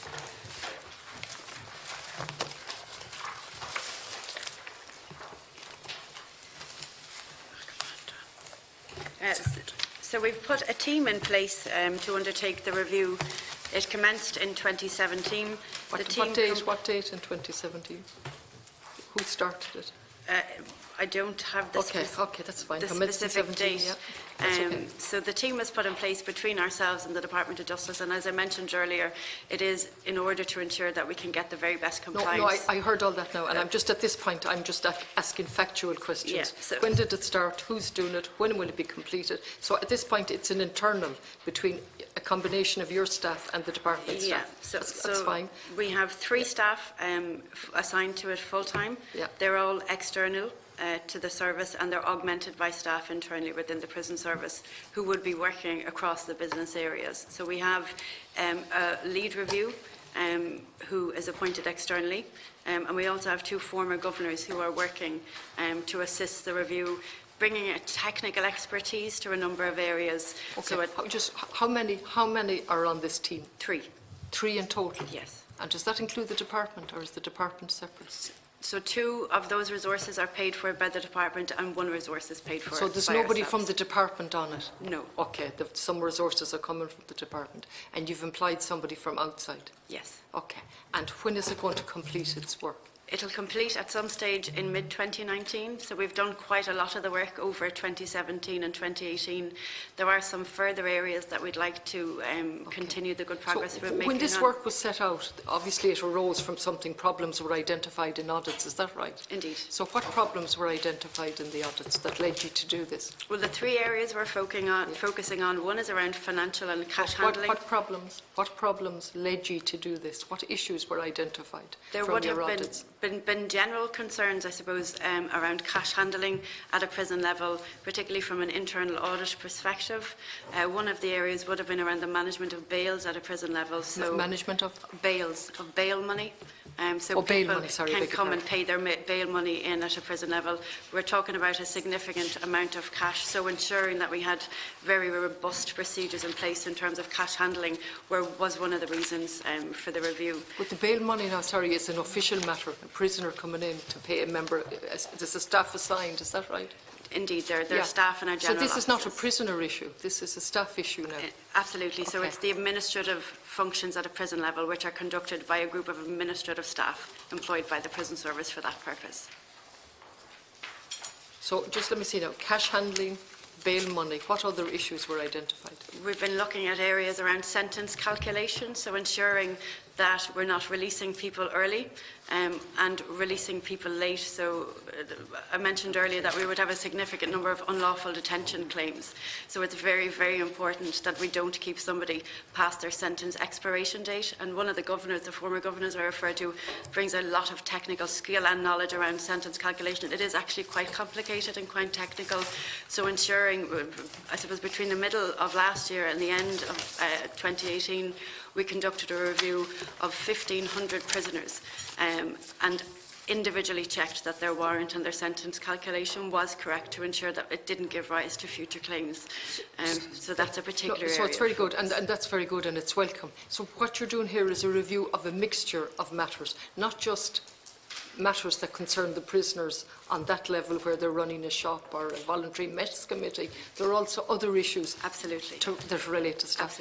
Absolutely. Through the Chair, I think it would be helpful to get a note on that, Chair. Yeah, but maybe at the end of the meeting we might do it. So, is there a liability in any way on the public purse in relation to these matters? Was there a worry that the public purse would be picking up for mistakes made or lack of governance? Well, as I mentioned, I mean, we do have, as one of our key objectives, reducing the number of claims that we're liable to. One of those claims is around unlawful detention. So, obviously, if we have got systems of insurance and checks and balances in place at a prison level, there would be a mitigation of any compensation that we may be exposed to at a future date. And then in relation to the voluntary mess committees, presumably the staff eat as well as a result of the prisoners' cooking. So there's a mixture here, isn't that right? And it's very welcome, and I don't think you need any justification to tell me about canteen facilities, but you do need to tell me about accountability in relation to these matters. Yeah. So it's not just prisoners. This is a mixed where the prisoners are working in the kitchens, and there are various advantages to that on lots of levels. But the staff are also going in eating. Yes. But you're telling me that this is managed by a voluntary mess committee? Yes. So are there staff on that committee? There are indeed staff on the committee, yeah, absolutely. So, and because of its importance to staff in a particular location, staff are very willing to sit on that committee and to ensure that there is good governance. I'm not interested in that. I'm more interested in the governance in relation to this now. And you have been in contact with them in relation to governance, which is very nebulous. It's very, we told them about governance. What does that mean? Well, effectively, we've met with, when I say we, 2 of my staff have met directly with the Governor's representative on those mess committees, reminded them of their obligation, ensured that they are availing and seeking independent financial and accounting advice. And when did all that happen? So that's been happening over the last 18 months to 2 years. Okay. And as I mentioned, the cash handling SOPs that we're putting in place, we certainly see of benefit to the mess committees, and we've been sharing that best practice to ensure that it's Is there an end to this Is there an end to this process where you'll be satisfied that governance measures are in place so that you're happy with those governance. Obviously, there have been issues. You've been in contact with them. What will be the outcome of this? What will satisfy you and in turn satisfy us? In terms of the business process review itself, Deputy? The business process review is one thing, but you've been in contact with them, telling them that they have to comply with governance issues. It sounds very woolly to me. And the fact that it's only happening in the last 18 months is also of concern, but it is good that it's happening. So you've written to the governors, and the governor has a representative on this committee, on this MES committee, and you're reminding them you have certain obligations. Yeah, and we intend to continue to remind them, Deputy. I don't think we'll, decide that we've made people aware of their obligations and we'll forget about it. We certainly have an intention to ensure that we are meeting with them on a regular basis, that we are ensuring that there is good governance in place, and that any developments we're making, again, that might be of assistance to them around cash management, that they have the benefit of that best practice, and that we're advising and encouraging them to put them in place. There's a new code of ethics in place, you said? We're going to roll out a new code of ethics. When is that going to be rolled out? Well, the first quarter of this year. We've done significant work on it. Was there one there before? We haven't had a code of ethics, although prison staff, there is a Council of Europe code of ethics for prison staff that all of our staff would be governed by. We thought we'd have our own internal code for a number of reasons. We wanted to relate the code back to our values as an organisation, so that our values were clearly demonstrable to staff in terms of their behaviours on a day-to-day basis. We've done significant work, particularly with our cohort of governors and managers. I appreciate that. When will the Code of Conduct will be out in the first quarter of this year? Indeed. This is the first time it will exist. Yes. So this is a major piece of Absolutely, and we're currently working on a communication strategy for our staff. It's not about training, it's about awareness. And I should say that, I do believe that the absolute majority of our staff do behave ethically on a day-to-day basis. But it's important that we have very clear guidelines and guidance to staff in terms of acceptable I understand that, and like politicians, we assure everyone we're above board and accountable. But there has to be a system outside of us always. And what's come out from various reports, Charlton being the latest, that institutions are simply incapable of holding a mirror up to themselves. We know that from Tusla, we know it from the Guards, we know it from politicians. So we need a system in place. We need to see not just that it's there, but that it's working. So if we come back to the whistleblowers, it's difficult to be on this committee and listen to what whistleblowers go through. And the word punitive, it's very upsetting that somebody would feel they've been punished, and not just feel, but there would seem to be evidence that they were punished, but that's for another day. And we've seen it in every forum, from the third level institutions, and some of them will be for us next week. We're utterly reliant on whistleblowers because the governance issues don't work, actually. Now, if you're going bringing in a new approach, I wish you the best of luck, and I hope we can work together. I might just say, and I think the Secretary-General referred to it in his opening remarks, that there is consideration being given to strengthening the governance arrangements for our organisation. Some of that consideration includes having our own dedicated audit committee, having our own dedicated internal audit unit, and I think that will be of great assistance, because obviously... When will that happen? We're hoping that some of those changes will take place during the course of this year. Just on that, Deputy, we are undertaking a really major transformation of the Department of Justice and Equality. In fact, I have described it publicly as the biggest restructuring ever undertaken of a government department in the history of the state, and I don't believe that's an overstatement. But in any case, as part of that, one element of that is putting in place new governance functions on the criminal justice side of the department and on the civil justice and equality side of the department. And that will be, if you like, an organisational platform for a new relationship between the department and the agencies that we oversee. We have 24 agencies reporting into us, including the prison service. So, and they vary in size, they vary in function, they vary in degrees of independence. So we're putting in place we will put in place a new governance function, and that will at least provide the organisational basis for a new relationship. At the same time, I mentioned in my opening statement that we are talking to the Department of Public Expenditure about particularly the issues of making the Director General accounting officer and or the appropriate authority for disciplinary purposes. I read that, yeah. And that also will be transformative in terms of the relationship. Okay, thank you. I don't know what I'm, but I've just Okay. Yeah, just in relation to. Sorry. I'd stop there. In relation to the cases, they've already been asked. How many of the cases relate to sexual harassment, if any? How many reviews are undergoing or are underway at the moment by the Prison Service or the Department in relation to cases, sexual harassment being one of them, or in relation to matters that have been raised by whistleblowers? How many investigations are underway? I know I'm going to run out of time, so I'm just going to no, you're okay. No, that's one question. The other more general questions, in particular interest I have, is mental health, and I've run out of time for it. But a very interesting doctorate. And in relation to it, they quote the World Health Organization, the young lad in Trinity, the World Health Organization's prediction that the 21st century will become the prison system will become the 21st century asylums. It seems to me that that is what's happening, really. And if you could comment on that and come back and tell me in relation to how many people, prisoners, have mental health issues, how many have drug issues. Yeah. And the final question is the Red Cross. And there's a particularly interesting project in relation to non-violence. I had it marked somewhere. So there are three matters. Can you just give me some information on that? I see they only work in 3 cities. And also explain where the money comes from. Does it come from the department through the Prison Service, and what accountability is there for that? I ask that in the context of all organisations to get money. Thanks, Chair. If I take them in reverse order, if that's okay, Deputy. In relation to the Red Cross programme that you referred to, it's a community-based health and first aid programme, and I really do think it's an excellent example of innovation within the public service. It's run jointly between the Red Cross Ireland, the Prison Service and our education and training boards, and more recently the Probation Service has come on stream, and effectively it's about empowering prisoners to take care of themselves, their health in the wider community.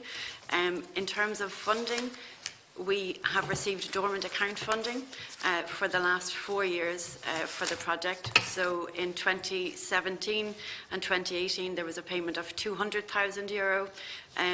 Under the dormant funds? All funded, yeah, from the dormant accounts fund. And I think it's interesting to note that some of the activities that the prisoners are working on within the prison,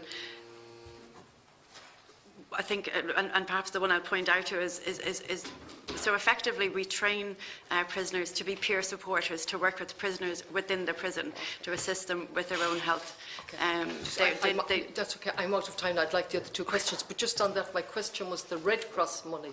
Who funds the Red Cross and who monitors the usage of that money? So the funding for that project is dormant account funding. Yeah. It's controlled and monitored by ourselves. It's dispersed to the Red Cross on a quarterly basis, and there is a governance committee in place that comprises the Probation Service, the Irish Prison Service and the Red Cross. So the money is from the dormant accounts to the Red Cross? To the Prison Service, and it's provided on a quarterly basis by the Prison Service to the Red Cross. Deputy, subhead A8 in the prisons vote. And just, if I could get the answers, I have no more questions. Okay. On the other 2 matters. You can send the information on. Sexual harassment. Okay. Sexual harassment claims would be dealt with through the Dignity at Work policy, which deals with bullying, harassment and sexual harassment. My question was, what reviews are underway? If there's a review underway, or 1, 2, 3 in relation to sexual harassment or any other matters within the Prison Service? So so those claims would fall as part of our Dignity at Work policy. Yeah. I don't have a breakdown in terms of the cases on hand, whether or not they're bullying and harassment or sexual harassment. No, I'm not asking about the cases. I'm asking what reviews are underway by the Prison Service and or the Department in relation to issues such as sexual harassment. What reviews are under place, if any, by the Prison Service or the Department? Well, if I could just come in on that and on one other issue you raised, Deputy, and I'll be brief, Chairman, I realise you're under pressure. Just, there was one anonymous protected disclosure in relation to sexual harassment, and again a private law firm was engaged to examine the case. That report was received in November. It was shared then with the Prison Service, and as a result of that, certain undertakings have been given about procedures in the Prison Service to the Department, particularly under the new Dignity at Work policy that I mentioned earlier. In relation to your other question, which was in relation to prisons becoming the new asylums and the relationship between mental health and crime, this actually, Deputy, you're touching on what is maybe one of the single most important issues that we're facing at the moment in criminal justice, not just in this country but in every country. The Commission on the Future of Policing report, the Kathleen O'Toole report, is very much focused on this issue.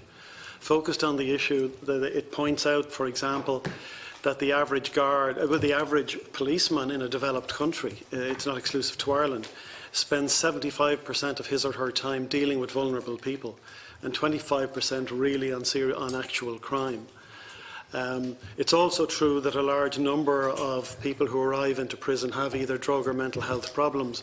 I don't have precise figures, but in a recent visit to one prison, the governor in the prison estimated it at 75% to me. So this relationship that you've touched on between mental health, drug abuse and crime is really absolutely crucial. The solution to this lies partly in the way we run the prisons, but primarily arises before an individual ever reaches the door of a prison. And it's about how we do policing in particular. One of the key points about the Kathleen O'Toole report is that it doesn't just look at the work of the Gardaí. It looks at policing under a much broader frame and binds together a view of the police and the enforcement agencies, the guards and so on, the prison service, the probation service, but also the health services, the social services and so on, and proposes a joined-up approach to that. So the implementation programme, the implementation committee, for example, the high-level implementation committee on that plan includes the Departments of Social Protection, the Departments of Health, Department of Housing and so on, and the high-level committee, which is at Secretary-General level, includes not only myself as the Secretary-General of the Department of Justice and Equality, but my colleagues in those other departments that I've just mentioned. This is a fundamentally new way of looking at criminal justice in this country. And is hugely promising. I should also say that we have other programmes that we have rolled out in relation to community release and so on, which have helped also in this space. And there is a very successful programme that recently won an Innovation Award in the Irish Civil Service called the Joint Agency Response to Crime, or JARC project. It's run a number of different pilot projects at this stage, highly successful. Again, it's wrapping all those various services together into dealing with, in the cases of JARC, people who have a high propensity to offend, so people who are repeat offenders, but who've been identified as being as possibly likely to benefit from that more caring approach, if you like, rather than a discipline approach. This is as I say, you've touched on what I would regard as perhaps the most exciting development in criminal justice in this country at the moment. Deputy Aylward at this time. Thank you, Chairman, and sorry I missed some of the early proceedings, so I probably will crisscross some of the questions asked the RE, so you'll have to bear with me on that because I wasn't here to witness it. I had other commitments in the door. I just want to start and follow on from Deputy Connolly about capacity in our prisons. Like, we have 12 prisons, I believe, in full, at a cost of per year of 327 million roughly, and staff of over 3,300 around that, or less than that. That's what you need. Is capacity there for the prisons that are coming on the street and the ones that you foresee coming in next year? Or, we all hear about this revolving door system. It's a thing that's always, so a case myself where from Kilkenny, an individual was brought up with two guarded escorts, this is going back a few years now, and the cost of bringing them up and the guards had to get cover for the day and food and all that, and the man that they brought up was out and actually home in his home place before they came back that evening. So I'm just asking that about capacity and the general for the foreseeable years ahead, the capacity. And on that I just mentioned, have we enough prisons at the moment, enough prison spaces? And we're at that, I just want to ask you about Tartan Hall. What is it was mentioned there, it was a long time ago since I went out there with a committee to see it. It's going to be state-of-the-art prison. And is it still in the pipeline when funds come available to have a state-of-the-art prison in Tartan Hall, where a lot of costs there already involved? So just open questions. Okay, thank you, Deputy. Just to let you know, as of today, we are at 94% of the capacity that's available to us across the prison estate. We have seen an increase in our numbers over the last 12 months, and we've risen from operating at 85% of capacity to 94%. That means you have spare capacity. We do have capacity within the system at the moment. We do indeed, Deputy. Our numbers are subject to peaks and troughs, as you can imagine, depending on the activity that's happening within the courts.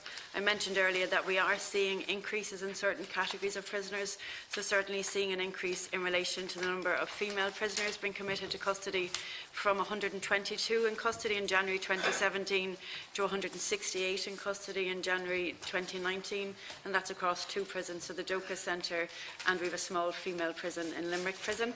We're also seeing an increase in the number of prisoners on remand, so around 579 in custody on average in January 2017, and that's increased to 701, or by 21% in January 2019. There are some measures that are underway that will give us additional capacity. We are introducing a step-down unit for female offenders, and this was a recommendation of the Penal Policy Review Group, and actually, very happily, the Department... And what kind of facilities mean step-down? Would they be outside the prison? Would it be like Shelton Abbey thing, or open prison, something like that? There was a recommendation made that we would have an open prison for women, but we decided to go with a step-down model, which is run by a third party in the community, but that puts in place all of the wraparound services that women outside of the 12 prisons. That'd be outside. Absolutely. So it won't be run by the prison service. It'll be run by a service provider in the community. But we will have access to 10 beds between ourselves and the probation service. And it's really for women who have very, very complex needs, so that we can release them into the community with the wraparound services that they require in order not to reoffend and come back into our custody. The Deputy may also be aware that imminently we'll be signing a contract for the replacement of A and B wings in Limerick Prison. So that's our next major piece of capital expenditure, and that project will take place over the next 18 to 24 months and will give us an additional 125 spaces.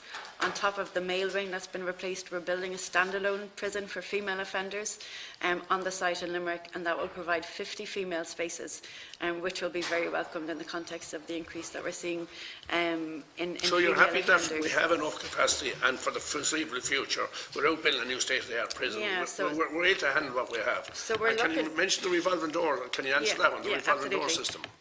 To ensure that we are in a good position to deal with the demands, which can go up and down, we're looking at the capacity across the estate at the moment. So we're conducting an audit of all of our accommodation at the moment to see what additional capacity might be available to us within the estate.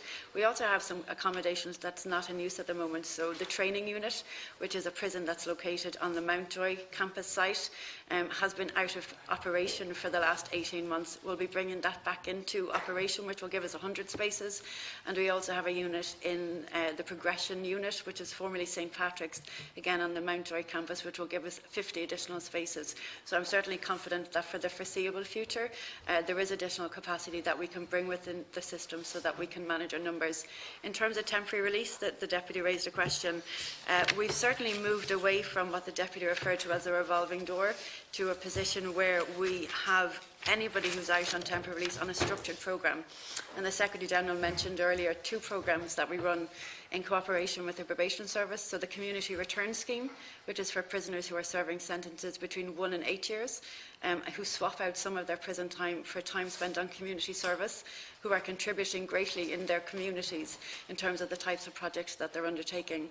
Secondly, we have a community support scheme, and that's for prisoners who are serving 3 months to 12 months, who can be released, but again, released with supports in place, so supports for their addiction issues, supports for their mental health issues, so that they don't fall into the pattern of reoffending. So our numbers on temporary release have reduced significantly, and as of today we only have 160 prisoners on temporary release, and that would be in sharp contrast to the... Can you tell me what percentage of those people on temporary release would offend again while out on temporary release, or early release, whichever way you want to put it? Yeah, well, do you know, is that a problem, leading them out too early and they reoffend and they're back in before you can say...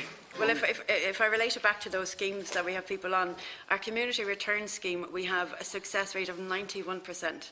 So 91% of those offenders do not reoffend or breach the conditions of their temporary release during that period, and that's a phenomenally high figure. And it's down to the very careful selection of the prisoners, who are very, very careful in terms of the prisoners we deem suitable for temporary release. In relation to the community support scheme, the compliance rate is lower, and I think that might be expected because the complexity of the needs of some of those prisoners are far greater than the prisoners who are serving longer sentences. But even at that, we had a compliance rate of 75%. So over the lifetime of their release and temporary release, 25% would have been returned to custody if they breached the conditions that they had been allowed out early, and then they would serve every last day of their sentence, Deputy. Can I ask you then the cost per prison? You know, you have the serious category prisoners, the murderers, etc., and rapists, etc., and then you have, as I said, the Shelton Abbey ones released. What's the cost per prisoner basis and the manpower per the serious prisons? I don't know how many of this category is serious prisoners, and prisons that are designated for them, and is half of them for serious and more intensive, mean more manpower, more watching, more costs? And any breakdown on that? It's just a general thing. I don't need details. Yeah, no, we do have a breakdown in terms of the staffing ratio for individual prisons, and the Deputy is right. The staffing ratio would vary. In our open centres, we'd have a lower ratio of staff, and obviously in our maximum security prison in Portleash, we'd have a greater ratio of staff to prisoners. In terms of the cost per staffed prison space, the cost is €68,535 per annum, and that works out at €188 per day to keep an offender in custody. I don't have a breakdown per prison, Deputy, but if you're interested in that, we can certainly make it available. Shelton Abbey seems to be, from the minor prisons now, you know, the one less severe, it seems to be a great system, and you know, they don't even walk just free, they can walk around, but they don't walk away, and they come out, and from the few I know about now, and the few cases I've dealt with, and it seems to be a great system. Could that be looked at making it a better system, mean more people coming to that stage? There's one thing like the community that you're talking about, the community care that you're talking about. The open centres play a really, really important role within our prison estate. Many can you hold in Shelton Abbey? Sorry, no, Deputy. So the capacity in Shelton Abbey is 112, and we have a second open centre, Loughlin House, which is located in Blackline, and that has a capacity of 104.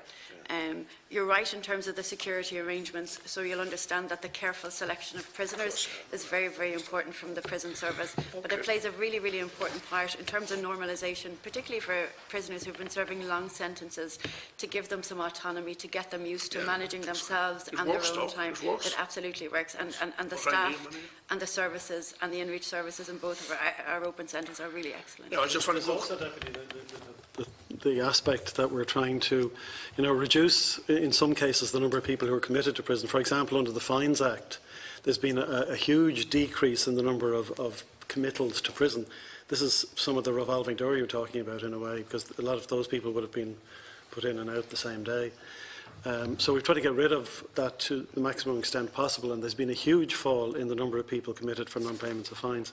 What we're trying to do is to, at a policy level, develop alternatives to prison. And this actually bears also on your earlier question about the number of prison spaces we need.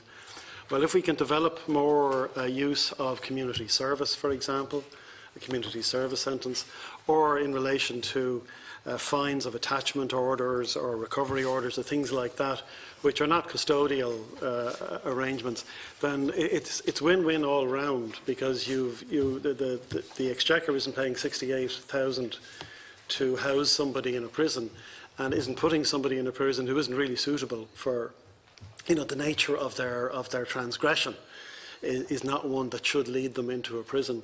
We are looking, and you know, there's a debate in the neighbouring island when they're not debating other things.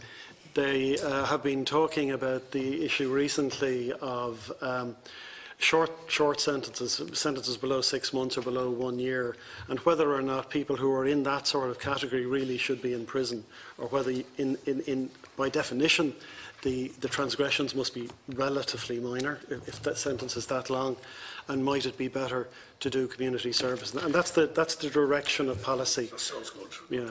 Just on Thornton Hall, have you any comment on the future use of Thornton Hall? Is it still envisaged to be a state-of-the-art prison, and whenever we can afford it, the state? No, what we're doing now, Deputy, is the Department is talking to the Land Development Agency, which has now been established by the Government. The way we look at Thornton Hall now is that this is a strategic land bank that's available to the state. It was purchased, investments have been made there, particularly putting in access roads and so on like that. We've indicated on the advice of the Prison Service that we should retain about 40 acres of it for potential future use for the Prison Service. But the rest of it, we're talking to the Land Development Agency. How about housing then? Well, their immediate concern is housing. It doesn't absolutely follow that it would be housing that would be put there. For example, in order to build houses elsewhere, they need to move other facilities, for example. So would they want to move a facility of some sort to Thornton? That's a possibility. But in any case, it is to deal with the housing issue, yes, but that doesn't absolutely imply building houses. But in any case, that's a matter for them. We are in discussion with them about it, and very active discussion with them about it. Can I ask, just come to, and this is a quick comment on governance again, which was covered by Deputy Connolly, I'm sure others before me. We had a whistleblower, as you know, a witness here in front of us, and I was very taken by him, and he was seen very genuine. Now, we shouldn't be calling a whistleblower, he came in as a witness, but that's what they're being seen as now as whistleblowers. This is the new modern name for anyone that speaks out of term. The governance, why would that man have come in front of us and have to come, that we had to listen to his complaints here if the governance system is right and in place? You know, he sounded a genuine prison officer. It sounded like he was genuine about what he was saying. He seemed very, just to see him one-to-one and listen to him, we're all very much taken by him as a witness here, all of us question him here. I just want you to ask a comment on that. I'm not going to dwell on, just ask you a comment on that. Why he should have to come in front of us in the first place. Yeah, we did have this earlier on, and I don't mean to be avoiding the question, but I absolutely can't comment on an individual case, particularly one that is in front of... Well, the reason why we're asking him as a witness... Actually, no, yeah, actually, if you give me a minute, I'll kind of get my way back to it. But what I'm saying is I can't comment on an individual case. However, first of all, the protected disclosure process is there to allow anybody to raise a genuine concern that they have. Right? So somebody can raise protected disclosures, they can be investigated, they can be found sometimes not to be merited, but that doesn't imply the person didn't genuinely raise them, you know, that they didn't genuinely believe them when they were raised. So the protected disclosure process is very important to provide an avenue for people to raise things in a way that they can consider to be safe. Some issues are best dealt with through formal investigation, and that's the direction in which we have gone down with our protected disclosure. One of the, I hope, comforts I gave the committee earlier was the way we have gone towards the most independent form of investigation, that is investigation by external independent investigators off panels picked by the Office of Government Procurement. That's the people who do the investigation, so they're very independent-minded, they genuinely look at the issues, they look at the complaint, they assess it, and they reach their conclusions independently, and we accept those conclusions.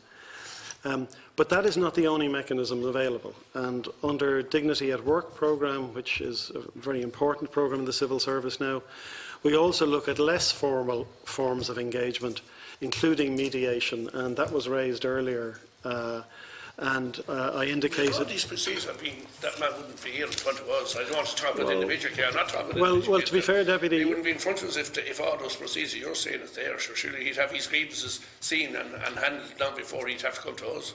Yeah, well, of course, but he's entitled to maintain his position, and he's entitled to write to this committee if he wishes to. We do live in a democracy, so there are all these processes in place, I guarantee you that, that's a fact. But that doesn't mean that an individual won't seek to go in front of his public representatives. I mean, that's, you know, this is important too. So But in any individual case, we try to adapt our response to the nature of the case. So if mediation is possible, we look at that.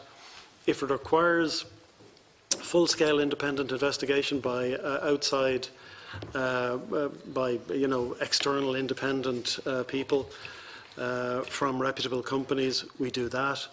And we do try to operate these programmes in a reasonable and open way, encouraging people to come forward with complaints if they have them, preferably within our existing systems, but if necessary through protected disclosure. But the systems are there, Deputy, I guarantee you, and they are robust and they are independent. Okay, because I have to move on, because sure.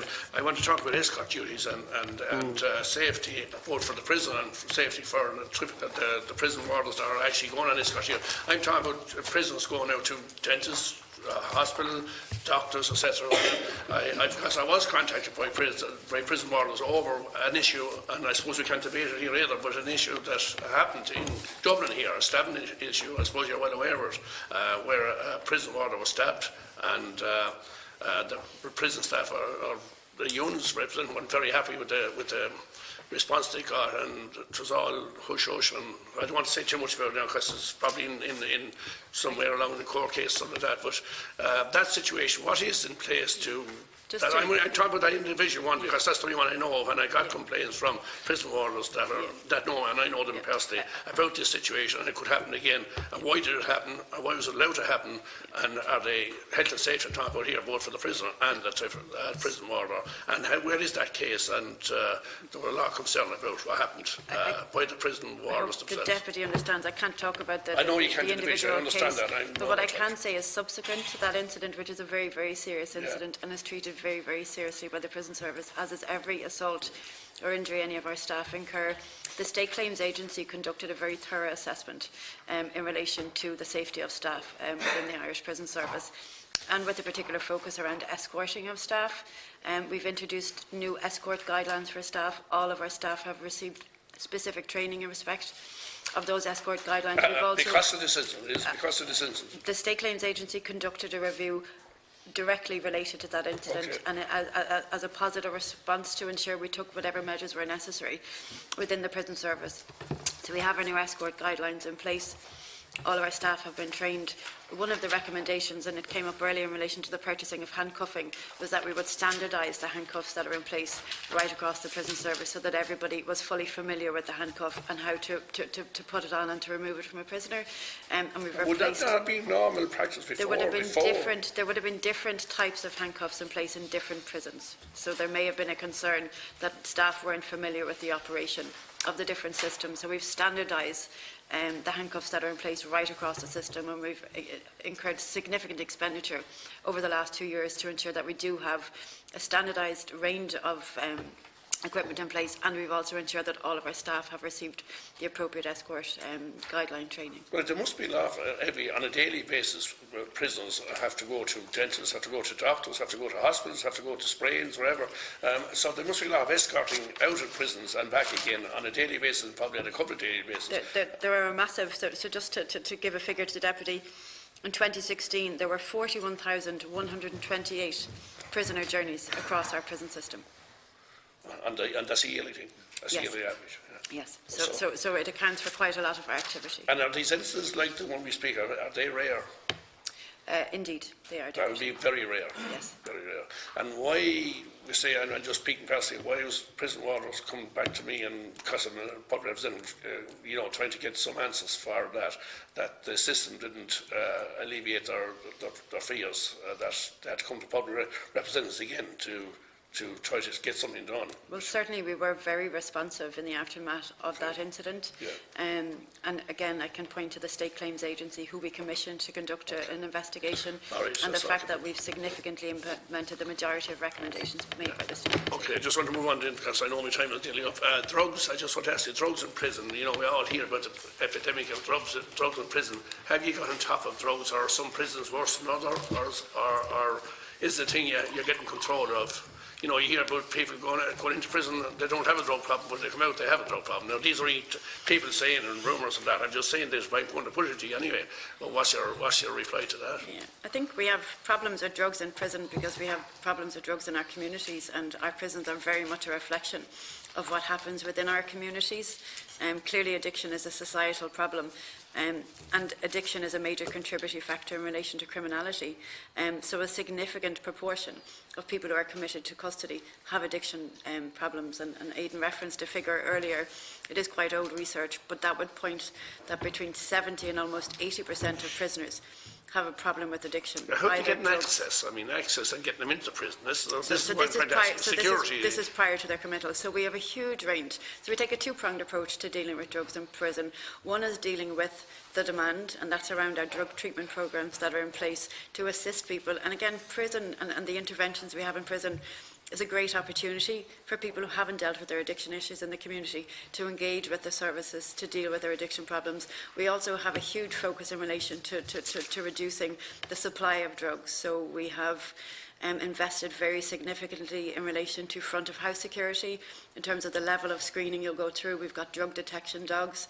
We've netting on our yards. So a lot of our prisons are in a city centre location, which means they're very susceptible to drugs and contraband being thrown over the walls. So in some instances we have netting and double netting on our yards to ensure, insofar as we can, that contraband is not getting into the prison. But it is a significant challenge. A lot of contraband brought into the prison is concealed internally by prisoners, so it's a significant challenge to the prison service, but one we're determined to continue our efforts on. And in actual fact, we have a drugs policy which has been reviewed this year, and we're going to look at what additional measures we might take in relation to this area. Okay. I just want to ask you one question on legal costs. I was going to ask more when my time is up, but just there, awards came to 492,000 in 2017, but the legal costs were 1 million. I mean, that doesn't add up. The legal costs cost double what the awards was. Why would that be? Or how could that be?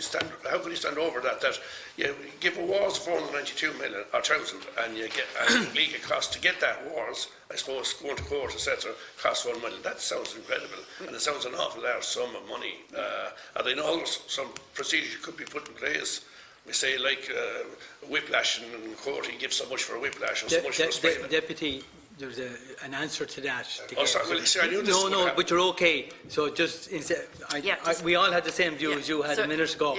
But just give the answer. I'm just saying, like a whiplash is, whatever it is, all cases, a lot more costly over here than it is in England. But what I'm saying is a fixed thing, a sprained ankle is fixed thing, and no legal cost. Just a sprained ankle. The vast majority of our claims are managed by the State Claims Agency, who have delegated authority in relation to the majority of our claims, which would include personal injury. So they're managed by the State Claims Agency on behalf of the state, and our slapping out cases. The increase in relation to the legal costs the Deputy is referring to is actually in relation to the slapping out cases at the moment. So we have over 1,600 proceedings that have been lodged in court by former prisoners in relation to the fact that they didn't have in-cell sanitation during their period of detention. And in 2017, 351,000 of that €1 million related to legal costs incurred by the State Claims Agency in defending those cases. Seems very large. It is. Just to crystallise that, so if anybody is watching or coming in late, there are 1,600 former prisoners in Mountjoy have a claim lodged. None of the cases have been paid out yet. They're still before the court. But they've actually paid some of the legal costs already at this point. So the legal fees are very high. The compensation hasn't come at all yet. So some of the legal fees are being paid as you go before the cases are completed. So, and they would be the state's legal fees. Sanitary services or private sanitary services? Well, the way in Mountjoy in the past, there wasn't sanitary services in the cell, and the polite word is, you know, them stopping out, and we know what that means, I hope. But that's there no longer. You've done that. Absolutely. But people who were in there years ago are saying it wasn't proper humane treatment.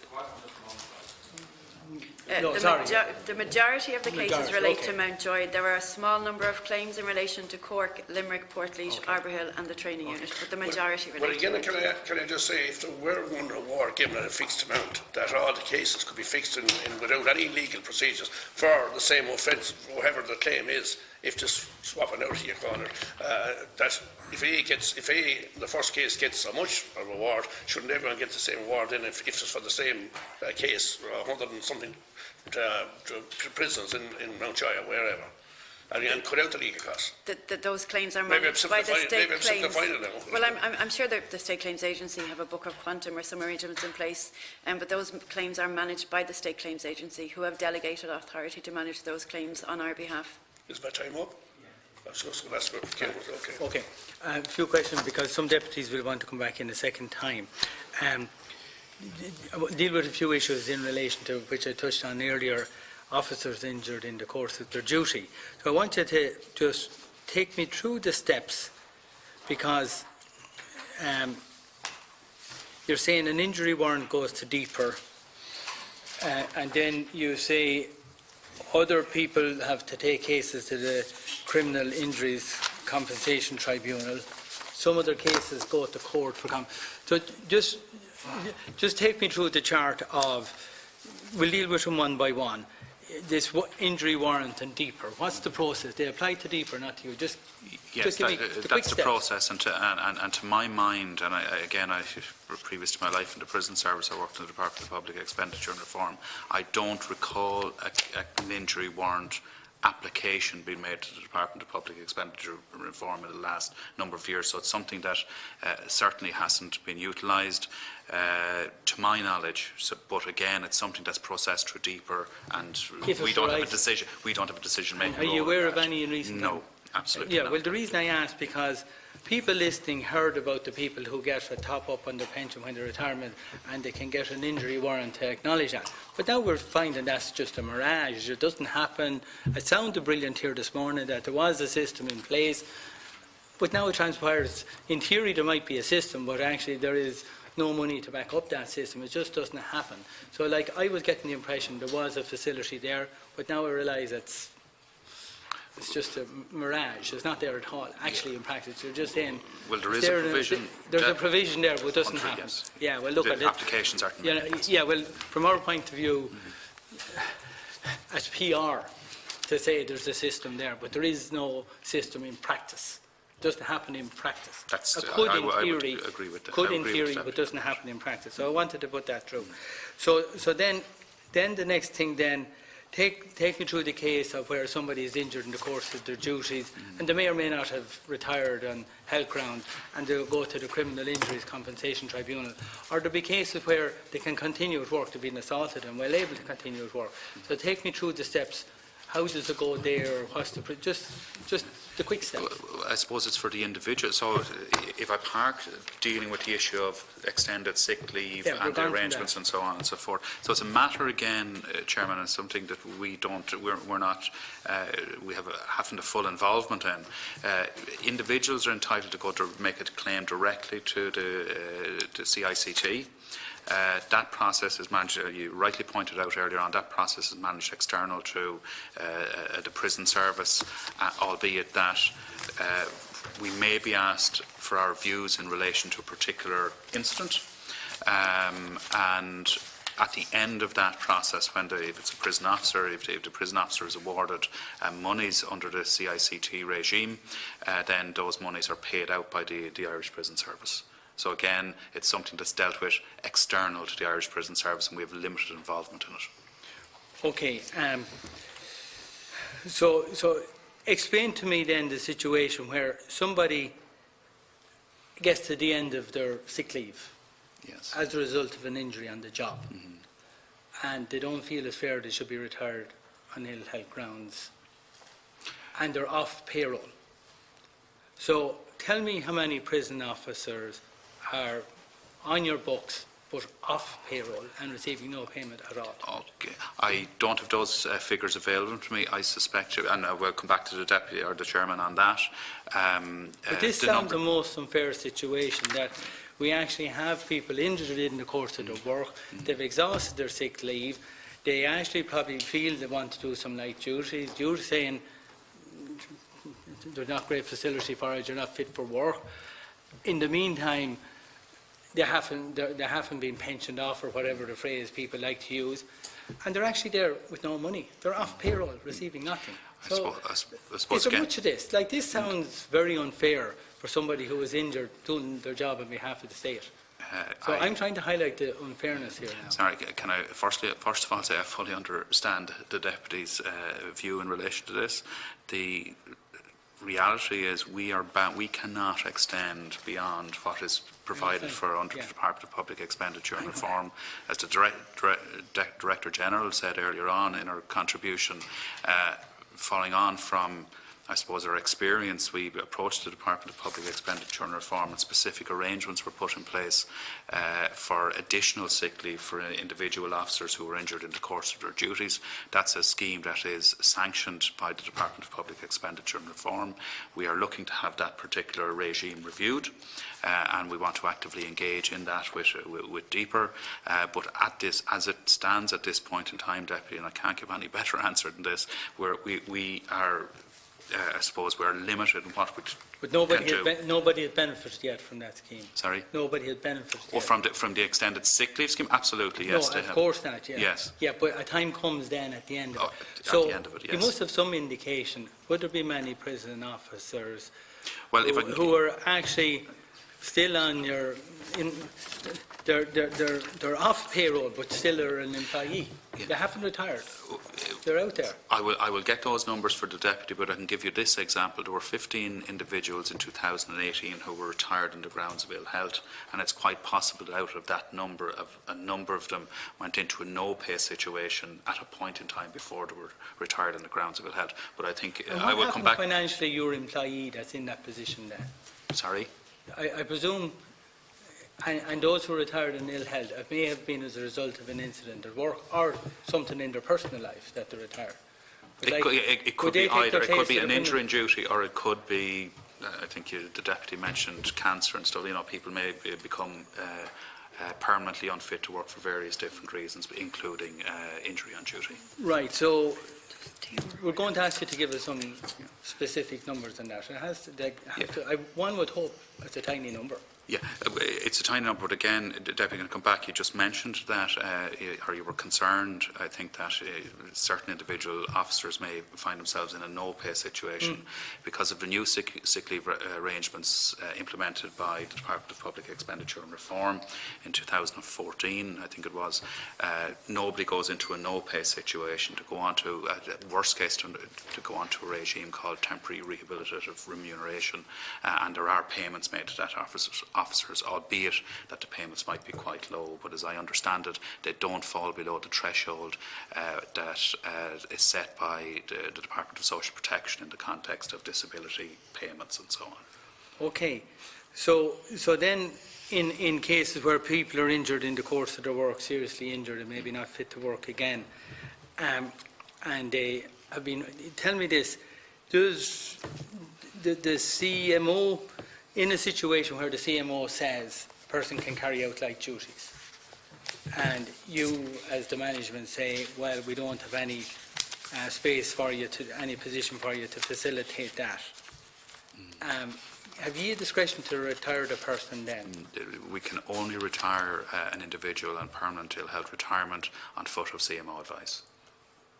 Yeah, so if the CMO says to you the person is capable of light duties, I can't sign him off saying the person not capable of work. They mightn't be capable of the full requirement that you would like. Yeah, the superannuation regime provides that if somebody is to be signed off on permanent ill health, it has to be done by a medical practitioner on behalf of the state, which is the Chief Medical Officer. We don't have any discretion or authority in relation to that at all, Deputy. Fine. So we're in the situation that where a CMO is that the person is not capable of carrying out, we'll call it the full functions that you would require as a prison officer, but the CMO says the person is capable of lighter work.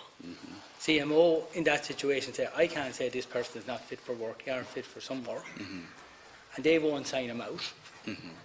We will attempt to... So what happens then? They just go off payroll and...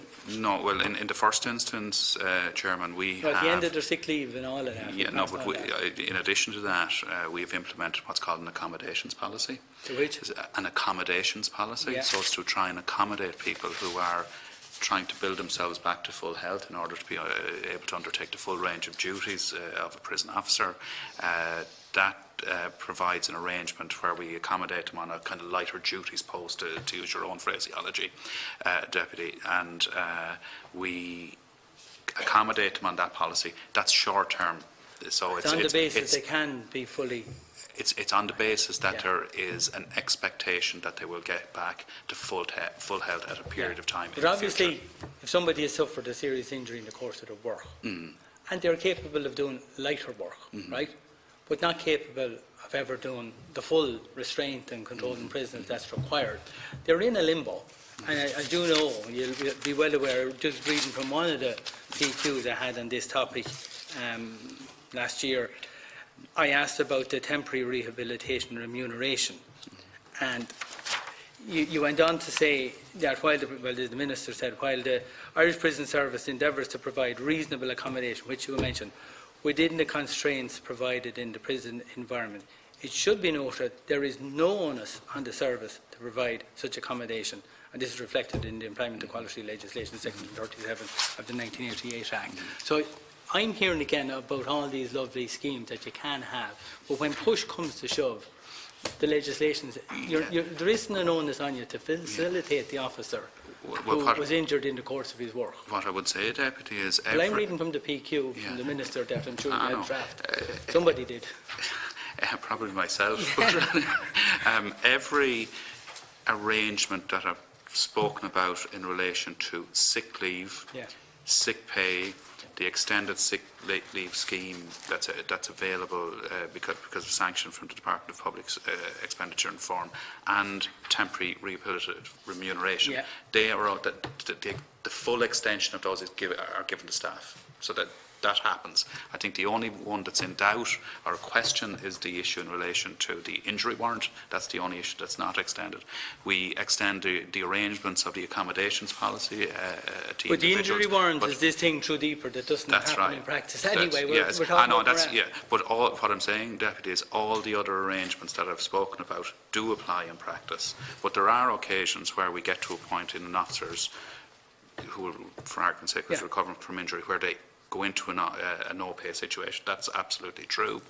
We do in certain circumstances, and certainly in circumstances that you outline, where somebody is not being signed off permanently by the Chief Medical Officer, where we look to see is a redeployment option, so a redeployment to a clerical position within the prison service or in the wider...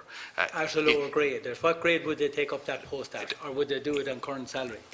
Well, it's not current salary because you have to take on the arrangements of the post that you're working in, but certainly we do look at all options that are available in order to assist that people. So in other words, at the end of the day, if you were saying you haven't any reasonable accommodation facility available, you can say, well, maybe you might get an admin, you can be transferred to a...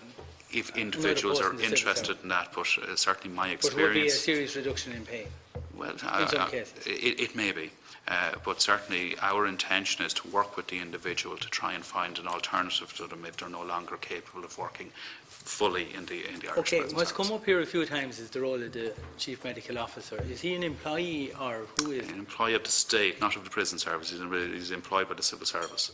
The department, I think, of Department of Health. Yeah. Right. So what I want... So sometimes what's happening to some of your staff, they're being trapped between the CMO and the Irish Prison Service. For the person to get out the way they want, the CMO has to sign something. The CMO says, well, it's not my problem if they can't accommodate you with a reasonable accommodation. I think you're capable of it. If you're not... So some people are now finding themselves trapped. You don't have any influence to tell the CMO, can you sign the form, this guy is impaired, or this lady is impaired, let her off. They won't do that because it's a medical issue. They're saying, well, on medical ground, we're not signing them out because they're capable of doing some night work. And in the meantime, your officer who was injured, and Deputy Aylward highlighted the case a moment ago, is out there.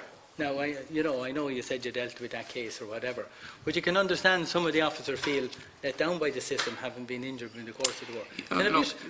What can happen to the handful of cases, and let's only hope it's a handful, to bring these to conclusion? Because you're sending people, they have to get certs of impairment from the CMO if they want to put the warrant, and now I realise the warrant is a waste of their time because DEPR doesn't do it. They did tell me in another PQ last year that the number of people who were retired and held from the prison service in 2017 was 17 and 16 it was 19. So there are quite a number of those happening each year. But there's some people still feeling they shouldn't have had to go that route, they should have been accommodated. I think that the difficulty, Chairman, is that we're obligated to work within the parameters of the policies that apply to all civil servants. It's the reason why we went to DEPR in 2015, to look for the extension of a scheme that didn't apply to any other civil servant. It's the reason why we've been petitioning DEPR for a review of the occupational and injury disease provisions for civil servants, which recognises that our staff are in a very unique environment. I completely accept the concerns expressed by the chairman. It's the reason we're engaging in that review process with the Department of Public Expenditure and Reform.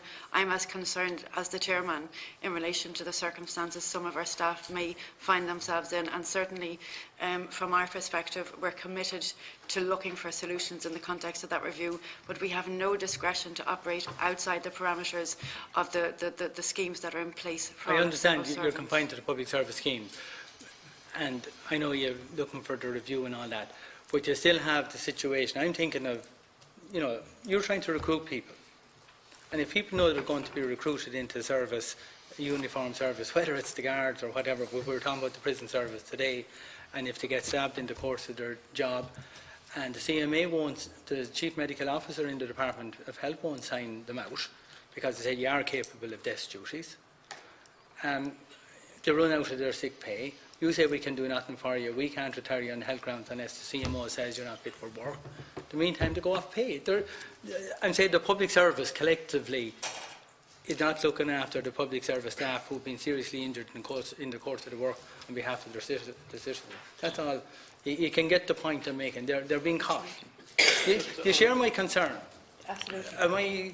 No, absolutely. Chairman, there's a lack of humanity somewhere in each people having their silo, as I would call it, and the injured prison officer is a person who is And just to reassure the Deputy, it's an issue we're continuously raising with DEPR. It was at our bequest and our petitioning that we wanted to open up a review of the injury and duty arrangements that apply for civil servants, recognising that very, very few other civil servants find themselves in the position that our staff find themselves in, Chairman. So I absolutely share your concerns, and I completely understand your perspective. I've covered a bit of ground there in terms of injury warrants and the CMO and different things like that. You might just put just a piece of paper together for the benefit of the committee, because people will have found that conversation moving from DEPR, moving to the Criminal Injuries Tribunal. And why would a case, I'm not asking to comment, why would somebody who's injured in the course of their work have to go to the High Court to get a compensation, as opposed to, just a general question, as opposed to the Criminal Injuries Tribunal? What can you get in the High Court that you can't get in the other, or vice versa? The injuries at the Criminal Injuries Compensation Tribunal must have been criminally inflicted. So that's a specific scheme for injuries that were criminally inflicted on prison officers during the course of their duty. Fine, and let's say that has happened, just in general. Yeah, but you're unlawful stabbing is, we won't deal with that case, but we'll generalise the principle. For somebody who was subjected to an assault, for example, yeah, it's by a criminal. prisoner. It's criminal. And of course, then there are assaults on prison officers, and that's whom I'm trying to protect here in this case. So why would some of those cases feel the need to go to the High Court? Do you fare better in the High Court than the criminal injuries? I think that's you must have some indication, you're the employer. It's a decision for the officer concerned as to whether or not they will take their case to the High Court or the CICT. Right. Now, I was very concerned about the report and the answer you gave a moment ago. I know you meant it well, but it came across bad when Deputy Aylward mentioned about the prison officers that was stabbed in Tala. And you said you got the State Claims Agency to review it, which is great. But you ended up by saying 3 or 4 times you've involved retraining. That could have been interpreted as if it was almost the staff's own fault they weren't trained. Oh. It was, but I'm just saying it back to you. You mentioned we've now retrained staff and we've now shown them the new procedure. You could have got the impression. You could have got the impression that it was in some way the staff weren't trained. That's your fault. Can I please clarify? Yeah, for and I'm giving you the that opportunity. that was absolutely not my intention, and there was absolutely no suggestion on my part. I was very clear that I couldn't relate it to a specific case, but that there were issues in relation to our escorting procedures. So if I gave that impression, then I absolutely apologise. That was not the impression that I would paint of our staff. But just to clarify, because the retraining was mentioned 3 or 4 times, and in case somebody, let's say you have 3,000 staff out there, you should you were blame listening. enough for that not was being trained. absolutely not my intention. Yeah, and you didn't thank you mean for that. I know you didn't. That's why I'm raising it to clarify, in case some people watching, take the other meaning out of it. So where are you then in terms of the Garda Síochána and yourselves, in terms of security of transferring prisoners? This 41,000 transfers per annum. Obviously, you have to have a serious protocol. Are the guards always available at the drop of a hat when you need? There's a security issue which I don't want to go into, but the public want to be satisfied. If there are 41,000 movements of prisoners in and out of jails every year, mainly to courts and hospitals and whatever else the case, that it's a secure movement from everybody's point of view. Have you a good protocol? Because the media reports at the time where certain people weren't available or whatever. So have you solved the bigger picture? There are very clear arrangements, as I understand, Chairman, between ourselves and Garda Síochána in terms of where an armed escort is required. So those arrangements are in place within Garda Síochána. And you're clear on that. And then talk to me then, how many cases, because we hear it in the news every week, somebody's on remand or whatever, and they video link to the court. So how many courts, or how many of your prisons have the video link facility? And I'm sure that has reduced the number of prisoners. There's an issue there, Chairman, in relation to the legal basis for that. So we are introducing an amendment at present. It is in... If I could just explain, we have a criminal procedure bill in drafting in the Office of the Parliamentary Council, and it's going to do a number of very valuable things. 2 things in particular it's going to do is, one, it's going to enhance the basis for video link appearances by prisoners from the prisons where they're held to the courtroom, so they don't have to physically travel to the court. That's happening already. It's happening already, but this will expand the legal basis, apply to more cases, make it easier to happen. And the other thing that the bill is going to do is it's going to provide for the electronic transmission of warrants. So again, they don't have to be physically conveyed from court to prison. And that again will cut down on the number. Because the guards have to come to the prison and serve the warrant, or prison has to be given to officers. somebody to pass on to the prison. So then, how many video links were there last year between the prison service and the court service? Because that's, for every one of them, it is a transfer less. So we had 3,000 court appearances that were conducted by video link last year, and that accounted for 9% of all court appearances. That's a small percentage. Yeah, so the legislative changes will allow us to greatly enhance that deficit. Yeah, great. And I presume their remand issues are relatively... Primarily, yes. Primarily, okay, because we do hear it get referred to. So it's in its infancy, that process, is what you're saying. Yeah. There is a broader issue too that was raised in the Commission on the Future of Policing report in relation to this, where they raised the issue of the use of Gardaí for prison escorts. The Commission felt it wasn't a great use of Garda at the time, it wasn't a core function. So they picked up on a value for money review that was also done on the question in 2017. So as part of the implementation programme on the Commission on the Future of Policing, there will be a strand looking specifically at this question of prisoner escorts and seeing how we can rationalise the process, taking into account the increased use of video, but also looking at the use of guards, the use of prison service staff, and looking at the optimum arrangement. You have a court in the Wheatfield complex, or Sorry? You have a court in the, what do you call it, the Wheatfield or West Dublin complex. Like that obviously and reduces... that's part of the solution, You know, is there a court in the Mount Joy complex? No.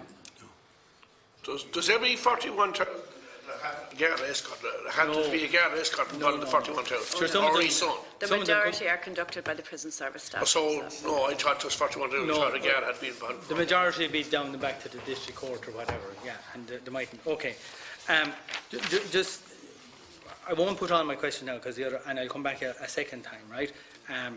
How many cases are before the Labour Relations Commission by yourselves? Have you many cases? I don't know the detail. I don't have an exact number on that. I would say it's into tens, so it might be 10, 20 cases right. at most heavily, but I can get a figure on that for you. Okay, and we mentioned assaults on prison officers a minute ago. What's the process in place and the protocol between yourselves and the Gardaí regarding taking witness statements? I know if it happens in a public place, fine. But let's say it happens within the four walls of a prison. Does everything have to go through the governor? What's the protocol? Or do the guards come in and physically or whatever question every witness? There's a Garda liaison officer. Pardon? There's a Garda liaison officer in place for every one of our prisons. For every? For every one of our prisons. So there's a specific Garda liaison contact for each prison. Where there is an assault on a member of our staff, that's notified by the governor to the Garda liaison, and it would obviously be notified by the person concerned to the guards. But there are arrangements in place for the notification of assaults between the prison and the local Garda station. And these would be criminal offences, possibly leading to court cases and prosecution. So what's the protocol in terms of who decides what witnesses need statements to be taken from? That would be Has the governor any role in this? But that would be a matter for the guards. So it would be a criminal investigation. So it would be a matter for the guards to determine. I thought there was some protocol that we were told before that if there's something involving their prison officer, the governor is notified, and it's up to the governor then to inform the staff, his staff member, of the issue, rather than if there's an issue involving a prison officer, the guards aren't dealing directly with individual prison officers. It works through the governor to start with. Or the liaison officer, as the case may be.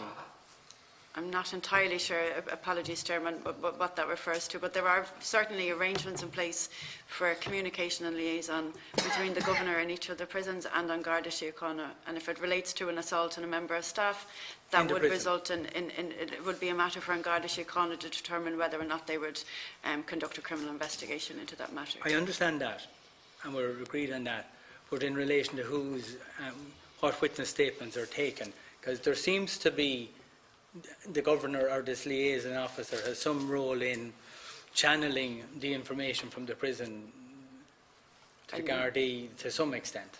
I can certainly, and apologies if we keep saying we'll come back on the issue, Deputy, but I'm not aware of that arrangement, and I can it's certainly been highlighted to us as members that information was being channeled about a prison officer relative to the prison officer that is affected his situation. The information was channeled from the Gardaí to the governor or the liaison officer at the case, but it wasn't given down to the prison officer, and that led to difficulty. I'm not asking you to comment on the case, but there was a command structure in relation to the flow of information that doesn't apply to other citizens. The Gardaí would feel freer to contact, because you have a protocol. And that protocol doesn't apply to other citizens. So are the prison officers in some way hamstrung? Because I've heard of a case, and I'm not asking you to comment, of where an assault took place. The governor didn't facilitate every witness being able to give a statement to the Gardaí, and the injured prison officer case didn't succeed due to lack of evidence. And there seems to be a case where a governor can, in some way, be involved in the process or restrict the process.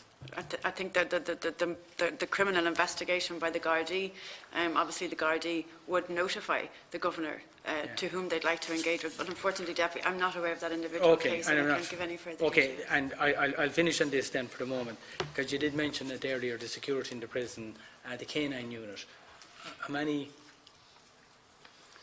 dogs are in the system, or and how many prisons do they operate, or I know, don't divulge anything that will compromise your security, but just tell us what you can tell We us. have a cohort of dogs available to us. As far as I know, the figures are around 20, so there might not be a permanent presence in every prison at all times, but those dogs would circulate for security reasons on an unannounced basis around the prisons, and the visitors to those prisons would be subjected to a drug screening by that dog. Fine. And the question, and then just in general, because it would happen in the Gardaí, does the handler, the prison officer, bring the dog home and look after the dog? So there's I think that happens in the Gardaí now. We have a centralised kennelling system, so we have kennels, if I'm right, in 2 locations, in West Dublin campus and on the Mountjoy campus. And those dogs, on the Mountjoy campus and on the West Dublin campus. Okay. And the dogs are kennelled centrally by the prison service. And they're moved in a van from prison to prison. Indeed, as the gate. with their I think the handler, guards allow, I think, and you might know this, I think that the handler, there's an arrangement with the OPW to provide a bit of kennelling facilities. I think they could be assistance to the chairman.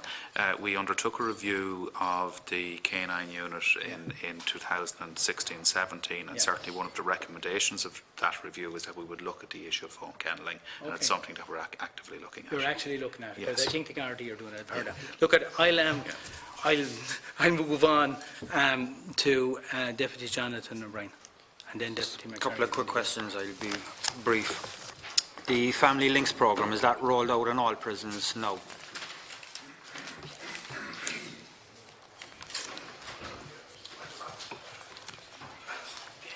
No.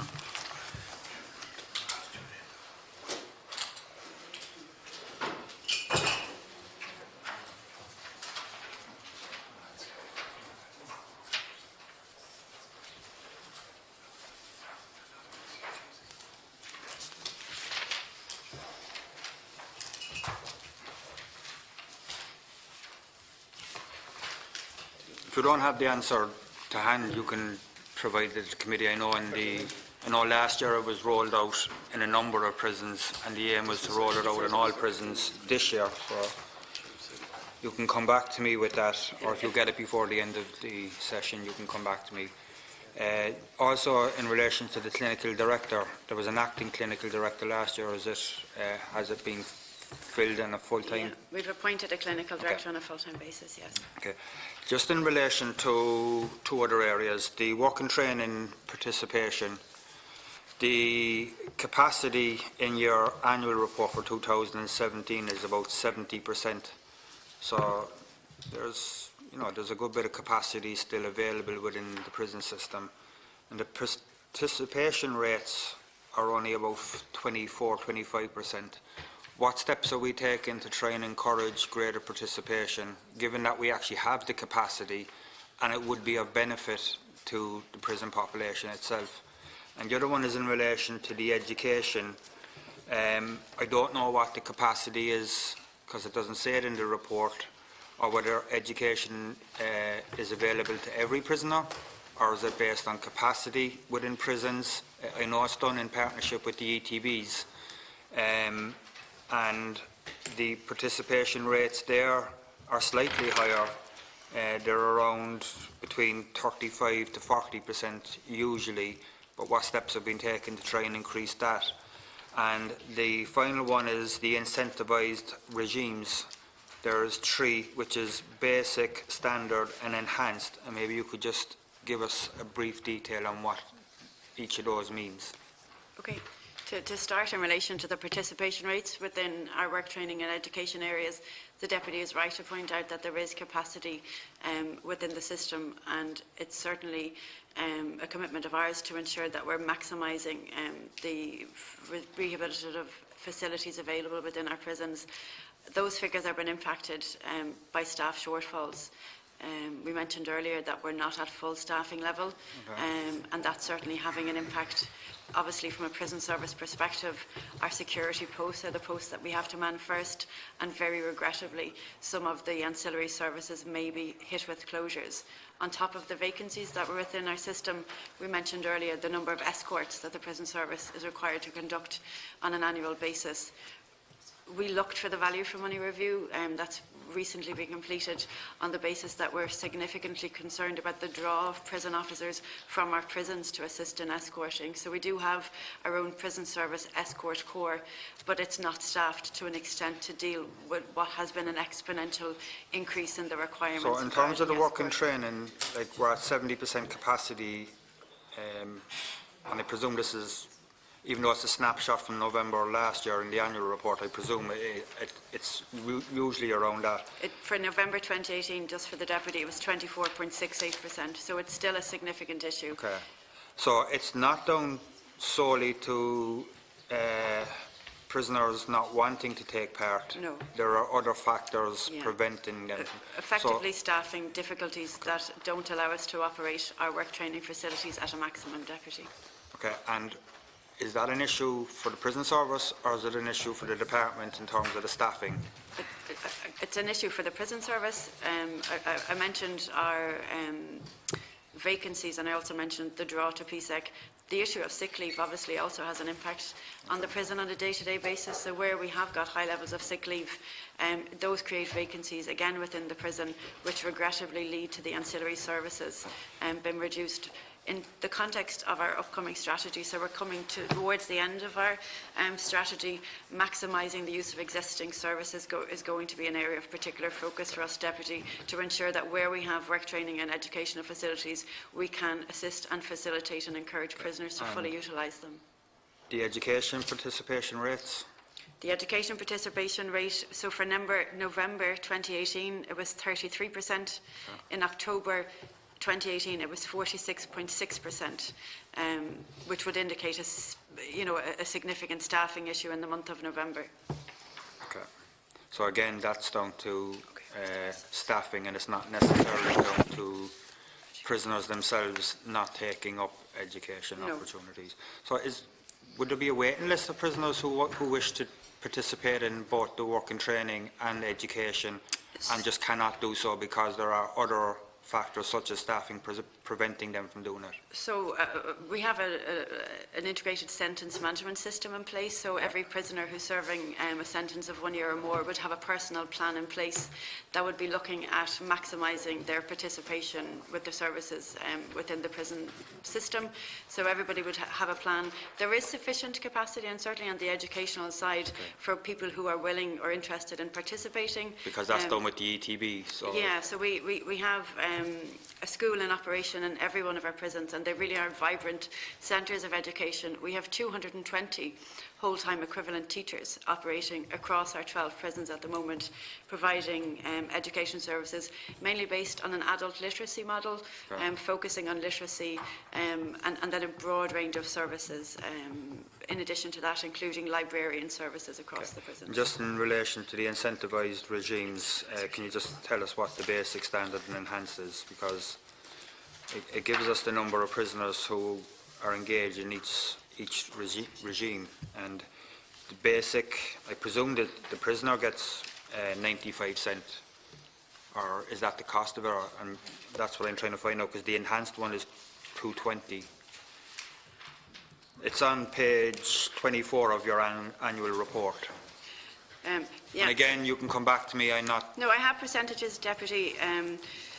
The reason we introduced the incentivised regime model really was to encourage prisoners to be of good behaviour. So if you're at an enhanced level, you can avail of additional gratuity, which is one of the elements, but you can also avail of additional tuck-shop orders, telephone calls, so really trying to enhance prisoners to be of good behaviour.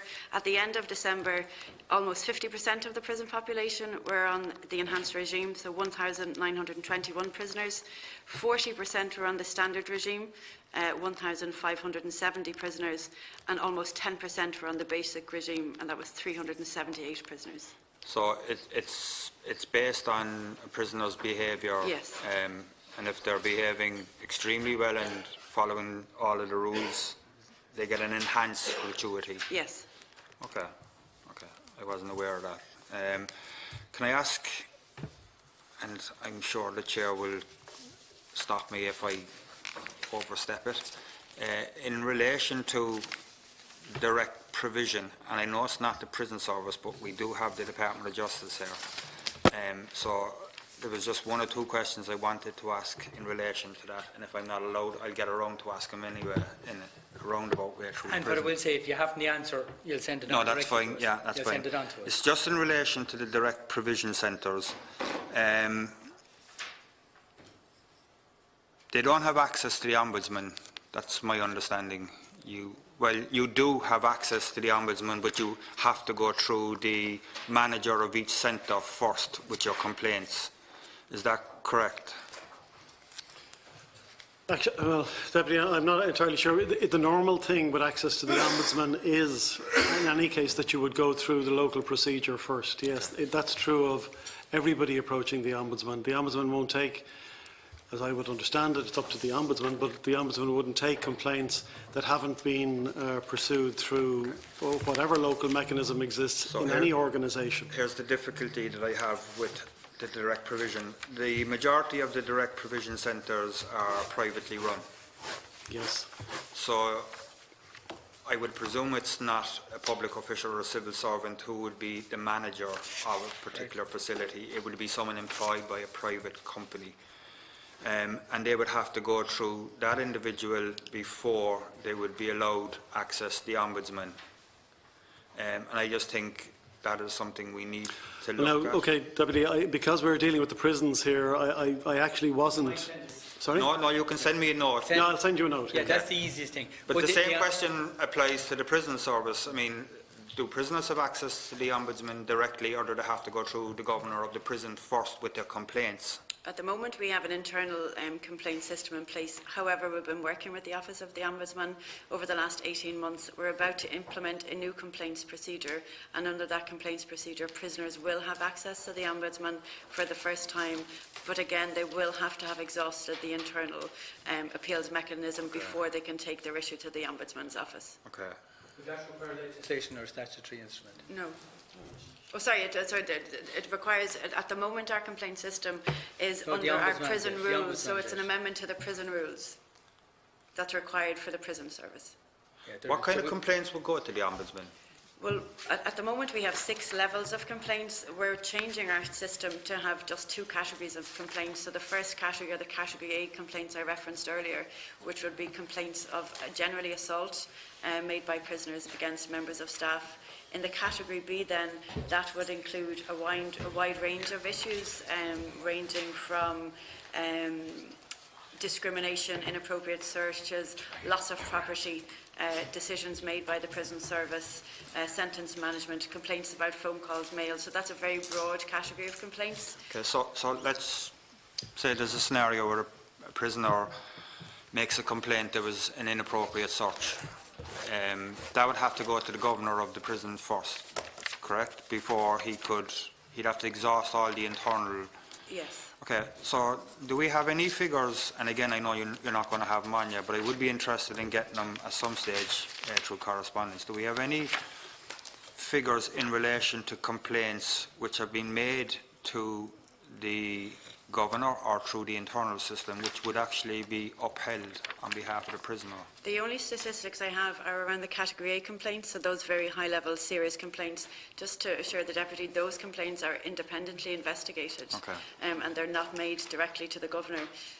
So they are independently investigated.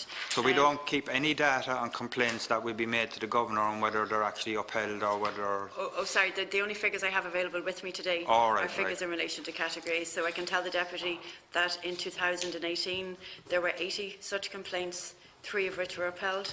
In 2017 there were 70 such complaints, 6 of which were upheld.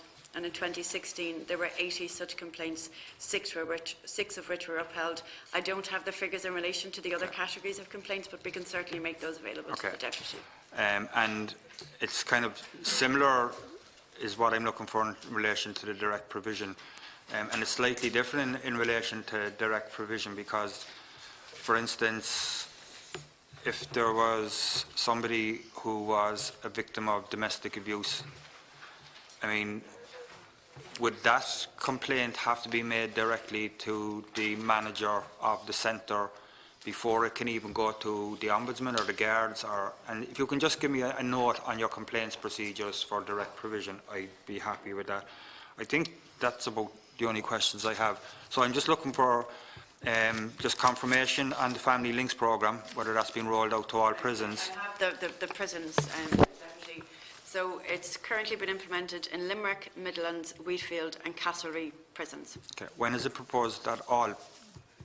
Because that is one of your strategic objectives. And again, you can give me a note.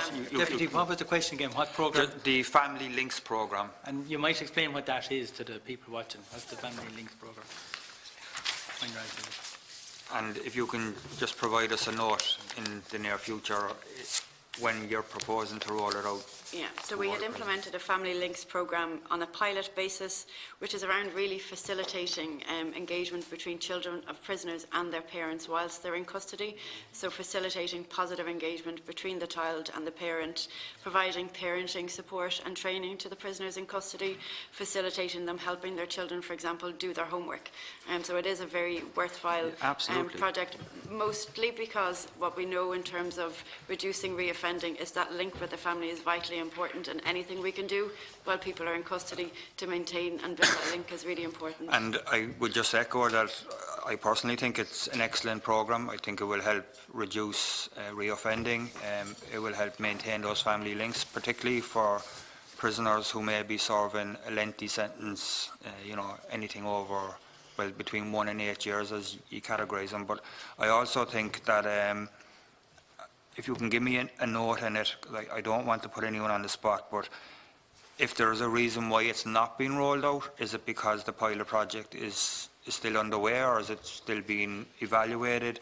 But I certainly wouldn't like to see a situation where it's not being rolled out due to a lack of resources, whether that's through staffing or any other resources. And if I could get a detailed note on that, I would appreciate it. The very, very last question I meant to ask earlier was in relation to the mental health stuff. We know that there's 20 to 30 individuals waiting for admittance to the Central Mental Hospital. In relation to prisoners who may be awaiting say a consultation with a psychologist within the prison services itself, is there a waiting list on that end as well for somebody to be assessed, or is it a case of like for instance, there are people in my own area who would be on a waiting list to see a psychologist, or who would be on a waiting list to see a psychiatrist. And I'm just wondering, is it similar within the prison system? Are there waiting lists to see? So we've been enhancing the level of psychology service. It's the level of psychologists we have within our service. At the moment, we have 9 senior psychologists, 14 staff grade psychologists, and we've introduced a new grade. Slowly again, sorry, so we can absorb. Chairman, 9 senior psychologists, almost 14 staff grade psychologists, and we've also introduced a new grade of assistant psychologists, so that we can ensure that we can target specific categories of prisoners, including young offenders. There would be an assessment at committal stage. A determination would be made as to whether somebody needed to be seen by the psychology service. And that's where the waiting period could come in. There would be a referral service then that our psychologists would work through. I don't have specific details. And again, if you could just give us a note, because I know that there would be an assessment done on intake, and then if somebody is being referred, just what the waiting period is. And maybe you could just clarify, similar to the HSE, whether that is, I know in some areas, like in HSE South, there is a longer waiting period to access, and maybe you could give us, if you have the data, I don't know if you have it or not, on a prison by prison basis, so we could see whether there are some prisons have a long waiting period. And I suppose that's just to see if some prisons are doing things better than other prisons. And I can just assure the Deputy that we do have a head of our psychology service, and there is a huge amount of coordination and effort made to ensure that we maximise the psychological resources that are available within our system. But absolutely, we'll come back with those statistics for the Deputy. The Deputy, and Deputy MacSharry. Great, thanks very much, Chairman. And well, I know you've had an awful long day, and I do apologise for keeping you so long. I do have a fair bit to get through, so Mr. O'Driscoll, no talking down the clock, okay? Let's stick to the points. Just a quick one first. On a daily basis across the 12 prisons, how many staff is there?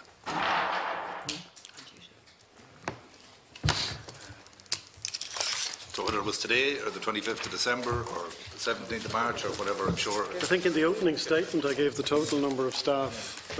No, but I'm not interested in the people that work in Longford or your department or the prison section and the Justice Department or anything like that. I'm interested in the staff in the 12 prisons. In the 12 prisons. In the 12 prisons now. It will include the operational support group and PSEC, which is Prison and Escort Corps. It's 3,200 staff. 3,200. In total, sorry. And when you give me a rough estimate of people who be on site in the prison. On site in the prison. On a given day across the 12 prisons. 2,709. 2,709 are the total number. Now, obviously, people will have days off and roster time off. Fine. Okay. So let's take what, 10% off that. I know over 24-hour period. I think I'll come back to the deputy on it, but I would. We say 2.5. I need it's this over for a 1,000 people on a day, but I will come back to the deputy with it. It's over 1,000 on a given day. On duty on a given day. On a given day. People on, on nights off and days off. Yeah, no, I understand. And annual leave. So could we use the figure of 1,000 across the 12 prisons? But I think it'd be safer if I came back to the deputy on it, not trying to be pedantic about it. Yeah. No, but for argument's sake. Yeah. I mean, I'm not holding you to it. Yeah, I mean, to the nearest 100, what do you think across the 12 prisons? On a daily basis, I think let's use a figure of 1,000. But if you're not going to hold me to a deputy, I'll be happy to do that. That's grand.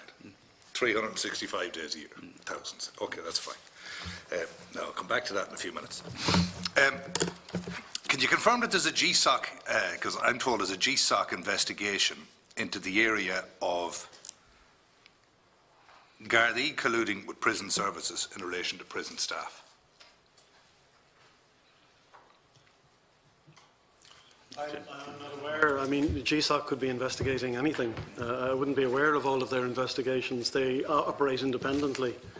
Are you aware of any of them? I would be aware of some. And why would you be aware of some and not others? Because some would have been referred to GSOC by us. Okay, and in the prison service itself, the Director General, would you be aware of No. GSOC? No. So as far as you're concerned, there's no investigation? I wouldn't be aware of any investigation. Surely they let you know they might be wanting to question people or ask some questions, or? I'm not aware of any GSOC investigation. You're not aware of any GSOC investigation? Okay, we'll leave that one there for then. Did the prison service hire a private company to install cameras? I know this was touched on earlier on, but I just, maybe I wasn't paying attention properly, but I think it was teased out. Was there a private company to install cameras, now independent of the normal camera services that you have, obviously for security or whatever, to watch staff? There was a question earlier, Deputy, asking whether we could provide figures for any expenditures on surveillance, I think was the term. Yeah, but rather than answer that question again, can we just answer my one then? No, clearly they were different. Well, actually, Deputy, it's the same question. So we have agreed we will provide those figures. We will look at what expenditures there were on surveillance over the period and provide a breakdown. Yeah, okay. No, just surveillance could mean following me down the street. It could mean loads of things. It could mean listening to the phone calls. I'm interested in, did we install cameras? Now, that's a capital expenditure that I'm sure we would know either in the department, and I do take a mental note that you're doing an awful lot of the answering, Secretary General. Well, look, I presume there are cameras in prisons all over the place, lots of CCTV and so on. Actually, look, Deputy, okay, let me just, please? Let's cut to the chase here. Yeah, let's cut to the chase. Yes. So let me just finish, otherwise we can't cut to the chase. Okay. So will you do that? Let me just finish. Let me just finish the point, Deputy. As you know, there is an Inspector of Prisons investigation into certain allegations that have been raised. And that inspector, I was asked earlier on, when is that likely to complete? And I said that our understanding, or the terms of reference, ask that the task be completed by the end of February or as soon as possible thereafter. We have to allow the inspector discretion as to what time she needs. In the meantime, this is an issue where there is an affidavit that is not yet opened. It's in front of the High Court. It's sub judice. We cannot talk about it. No, however, I didn't mention that. However, there was a question put earlier, which was put rather well, I thought. So it was asking us to provide whatever expenditures on surveillance, I think it was over the last 5 years from memory, and we said we will provide that because there's no reason for us not to do that, obviously. No, I mean, that was a superior touch kick, if I might say. I mean, if we're stuck for a number 10, if Johnny Sexton gets injured, I think I wasn't a bad rugby player in my day. I'd say that, absolutely. Certainly on the old tactician front, anyway. So can I just ask this one to yourself, Ms. McCaffrey? Did we install any cameras in prisons to watch staff? Look, that is, Secretary General, if I may, to the best of my reckoning, you're not the Director General of the Prison Service. In fact, the accounting officer for the prison. If I could just finish, you couldn't possibly have the level of expertise in terms of the day-to-day operations as the people on the panel with you, because you were in the Department of Agriculture at the time. So it's a pretty clear question. Did we install cameras to watch staff? Yes or no? And I'd say, in the interests of the efforts of the good Inspector of Prisons, who I know is not overrun with resources and staff, you could help her by answering the question for us. Did we install cameras? Can I just say that in around 2015, the Irish Prison Service introduced a policy on covert surveillance. Right. In order to engage in covert surveillance, the permission of the Director of Operations is required in accordance with that policy, and I can confirm that the Director of Operations has not given any authority for there to be covert surveillance engaged upon within our prisons. That's as much as I can tell the Deputy. So that means there's no... Since 2015, I'm aware that we've introduced a policy. The policy is very clear in relation to the decision-making around the installation. So if there were cameras up and running to surveil people before that, they'd be exempt from that new, would they? I'm aware of one camera, an incident in Wheatfield Prison. That is an historical case. Right. But I'm not aware of any other. And did we keep it there just in case there was a repetition of the historical case? No, we didn't. What we it's did gone. when we became aware of it is we introduced a very clear policy that gave robust arrangements for the approval of covert surveillance.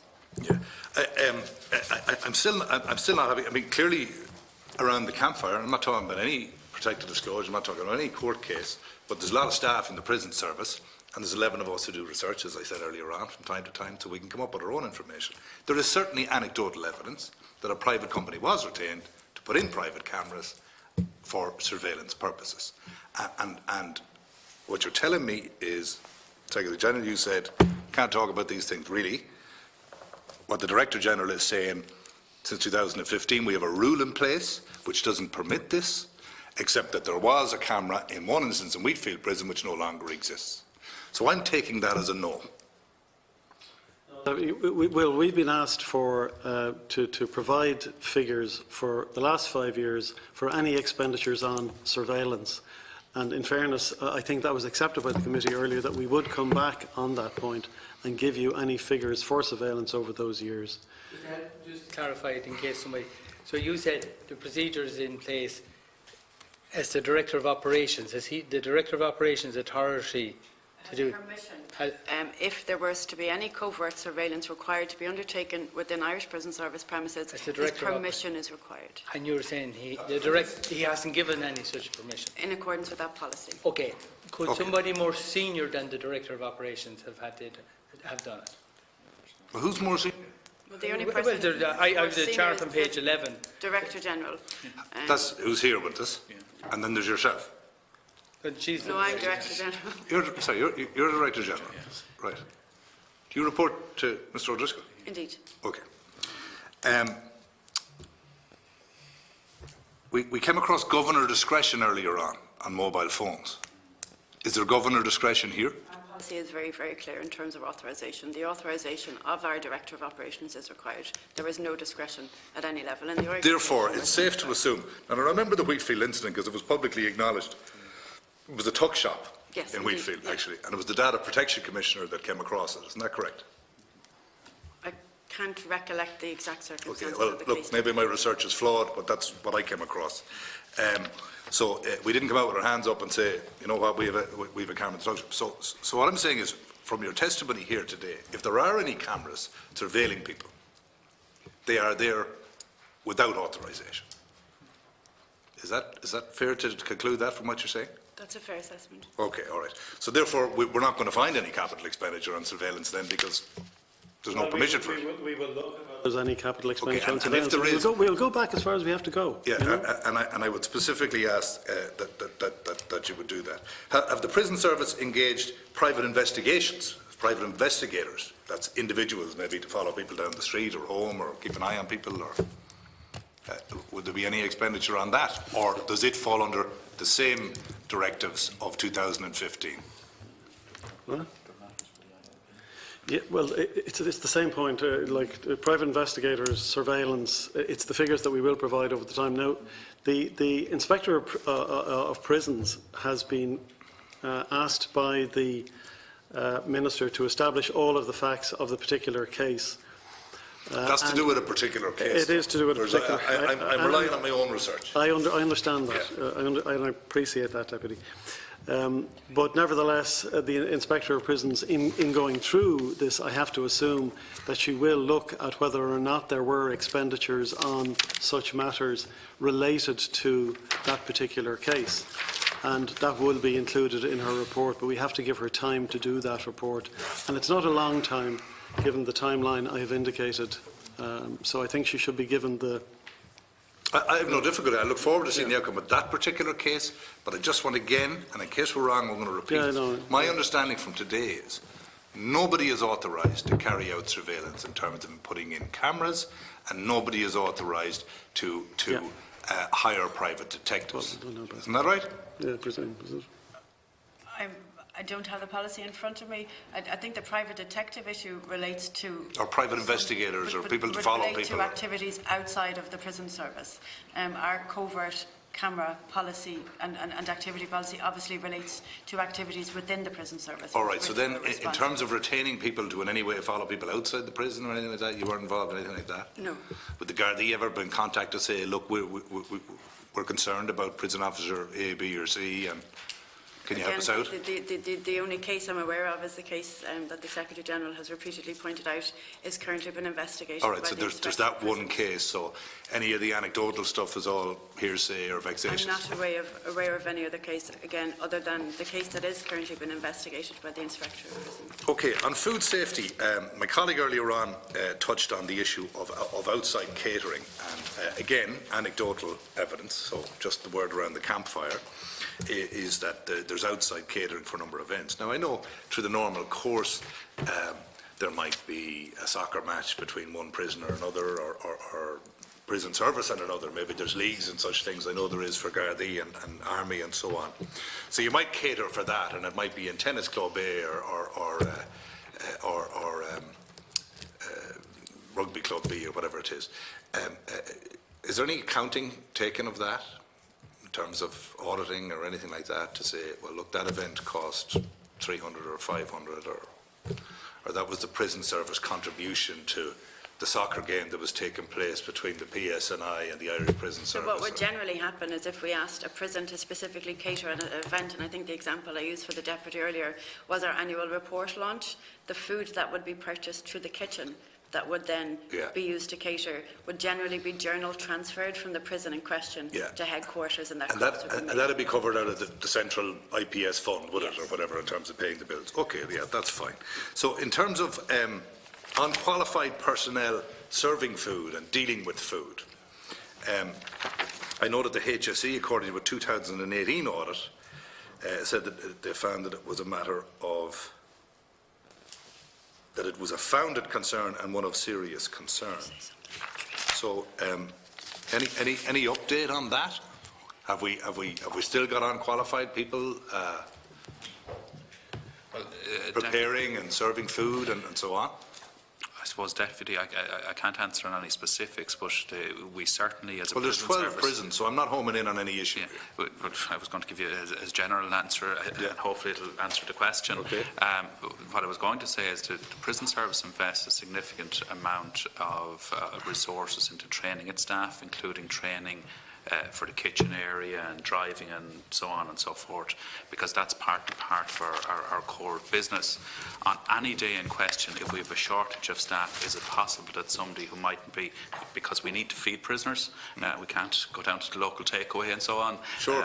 So we need people to staff the kitchen. So I can't say on a day-to-day basis whether or not we might have somebody who hasn't the full qualifications working in a kitchen area, but it's out of necessity. But certainly we invest a lot of resources in training people to ensure. So is it safe to say then that notwithstanding an unforeseen event like an accident on the way to work or illness or whatever, where somebody doesn't turn up or can't come in, that all staff, in terms of those allocated to that role, have the appropriate qualifications in line with that role? What I will do for the deputy, I think it might be of assistance, if I prepare a note on that, I will get the figures and I'll provide them to the deputy. Okay, but is your instinct for the purposes of the record today that yes, that is the case, or no, it's possibly or probably not the case? I suppose, Deputy, I'm not going to place something on the record that I'm slightly unsure about, so I think it's safer if I give you the information afterwards. All right. Yeah. Okay, I'll have to accept that then. In terms of catering for outside events then, it was alluded to again by Deputy Kelly earlier, but we were under voting time pressure at the time. Are you aware that any prison catered for or provided the cooking and food and output for a private function? No. Anniversary, birthday, communion, confirmation? No, that would retirement? Certainly constitute inappropriate use of prison service funds and materials, and I'm not aware. Even if it was for a staff member or anything? Absolutely, if it was so any catering that we undertake is expressly related to the role and function of the prison service. So it's either in relation to feeding our prisoners, or it is for activities that we have agreed that we will provide catering at. So, for example, we have merit award ceremonies for our staff. We invite in their families. We present long service medals. Those situations would absolutely be catered for by the kitchen and paid for by the prison service. But if I was the governor and I was having my 25th wedding anniversary, that wouldn't be appropriate. Absolutely not. So the only appropriate use of the resources of the prison service relates to prison service activities. Okay. I'm just getting at one more issue, and then I have my two main events. Okay, so I'm sorry about this. No, I didn't really. Who's responsible within the prison service for fixed assets? Hi, how are you? How are you, Mr. Callback? Was I right to say that? Great to see somebody taking responsibility. Yes, it's great. Absolutely. So fixed assets would be, there would be a fleet policy, would there, for fleet management? Okay, yes. That's good. Again, our own research indicates there's some vehicles missing. Are you aware of any missing vehicles? No, absolutely not. Okay. Can I ask you to specifically investigate then a Hyundai i40, that's I think allocated to the Midlands prison, where it is and who has it, a van at Mountjoy, and a tractor in Shelton Abbey that, again, my own research indicates may not be accounted for. And while you're at it, and I appreciate that you can't do this here today, obviously there'll be multiple vehicles in the fleet, and we're all familiar with the vans and trucks going around to prisons or whatever. Maybe there are company cars for senior management or whatever, I don't know. In the prison, maybe the governor or whatever, no? There are pool cars for use. Okay, so the pool cars, all right. So if we could get a breakdown of where all the vehicles are, what they are, and not the individuals' names, sure, but you could say, well, the governor has access to this, or Officer Y has officer, just so that they are, because there is a suggestion that you might be being told everything's in order, but that perhaps they're not. Could I just advise the Deputy, we've recently appointed a fleet manager who has now gone into our prison service escort corps to ensure that there is Perhaps, not that I've been speaking to your fleet manager, I don't know who it is. Perhaps that fleet manager has asked some questions too. So maybe check that out with them. Can I just ask you, Deputy, just to clarify, the Hyundai i40? Hyundai i40. What location was that at? I think the Midlands. Midland. Okay. But it's gone missing, or so the campfire says. a van at Mountjoy and a tractor at Shelton. There's also a suggestion that lawnmowers, and presumably the sort of lawnmowers you have are on the industrial scale, are also perhaps unaccounted for. Perhaps in a file in Longford, or are you based in Longford or Dublin? Longford. You're in Longford. They are accounted for, but there's a suggestion that that it's not. So I think a level of accounting needs to be done on that. Now, that's that issue. Nurses in prisons, they're all agency nurses, is that correct? They're not. Okay. Nurses, we directly employ a number of nurses. I just don't have the number at hand, but I think it's in around 100 plus nurses across the prison. And they're permanent employees of the prison service. So there'd be so many in each prison, would there, so that there's always one on duty, or two, or five, or whatever it is. Yeah. So how many agency nurses do you employ? So up until mid last year, we had a number of agency nurses because of significant deficits across the estate. Yeah. Those vacancies were filled by agencies, but we engaged in a recruitment process in mid-2018, and as far as I can recall, we filled all our vacancies at that point, and therefore the need for agency nurses diminished significantly. So over the last number of years, there would have been kind of relative, like up to your 2018 recruitment. Are you bound by the same wage agreement? So it's 31,000 entry level, or?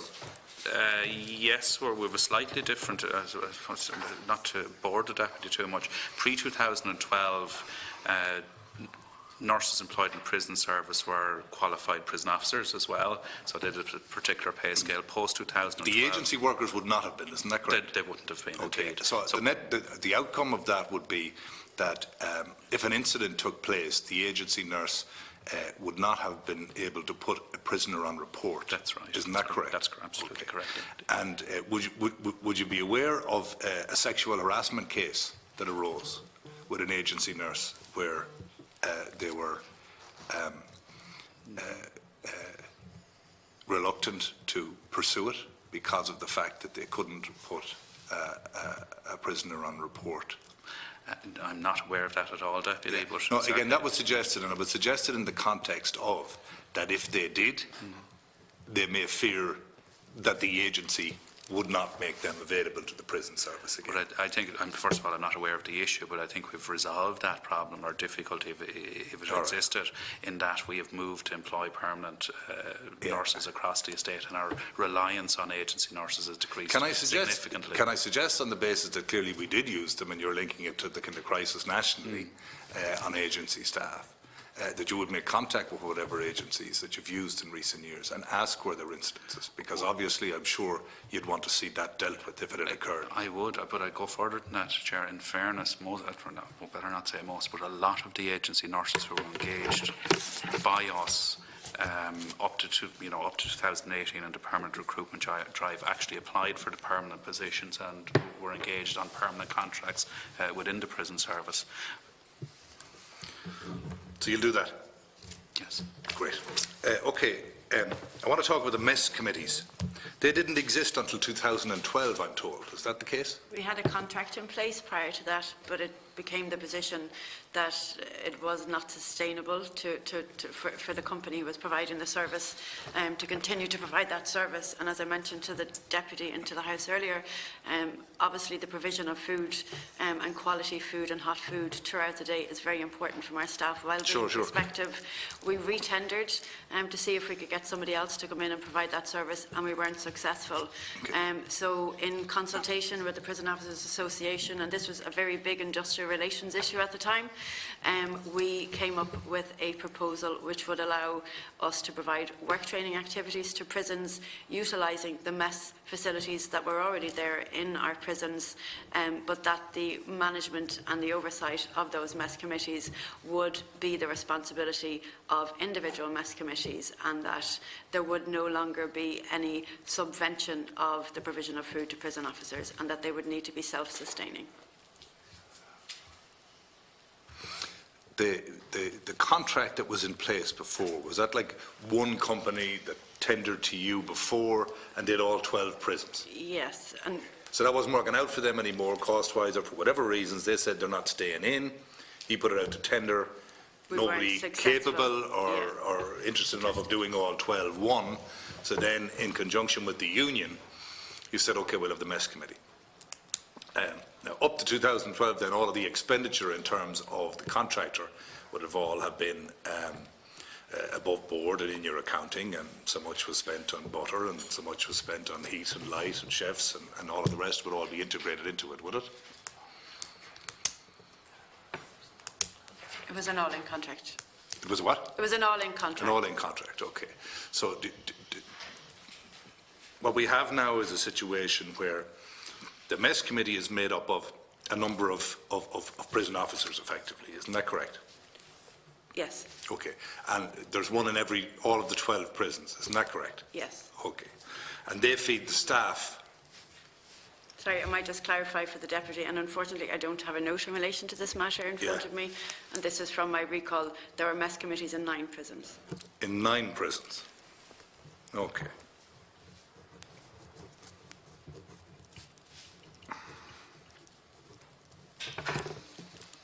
In 9 prisons.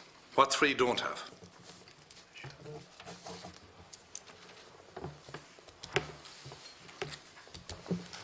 Our 2 open centres. OK. Many prisoners in each of those? How many staff in each of those, say, on a daily basis? Back to where 1,000. How many will I take off my 1,000? So the total staffing complement for Shelton Abbey is 48, and the total staffing complement for Loughnhouse is 46. And the other prison? That's the other of the third, you said it was 9 that had mess committees? It's very regrettable, Deputy. I don't have a note in this matter before me, so... Well, which one have we a contract with for the food, for the staff? If there's only one, other than the 2 open. So, sorry, so we have no contract in place for the provision of food to staff across the system, and all of our staff canteens are operated through mess committees. I get that. I just want to get the numbers right, because I'm going to do a calculation here in a second, based on the 1,000, but I'm going to take about 100 off that to 900 now, so how many more will I take off? Because there's a 3rd prison that doesn't have a mess committee. There is... I think those numbers are out of the 3,000, are they? 3,000 Yes. staff? Yes. Yeah, so again, you wouldn't have the 46 in on a daily basis. On a daily basis. So it would be kind of about a third of whatever those numbers All right, OK. So can we just give an estimate of what prison might be that one?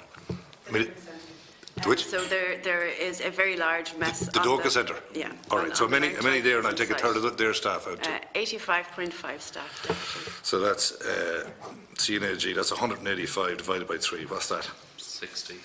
OK, so we'll take 60 off our 1,000. That's 940. So the mess committees, I am told, provide good meals to the staff who are on duty on a particular day. Breakfast, average cost £2.50. Lunch, average cost €3. Dinner, average cost £5.50, so subsidised. I'm also, it has been suggested in my research, that the mess committees typically buy meat and veg. Now, you said earlier that they pay for all their own food. My research indicates that a very substantial amount of the resourcing is subsidised from central prison stock. And that includes routinely bread, milk, cheese, chips, cooking oil, gravy powder, curry powder, salt, tinfoil, pepper, and so on. Well, that would be a matter of grave concern to me, Deputy, and I'll certainly... As it is for me, and there's a bigger point here, as it is for me. So if we looked at an average spend per day of €10,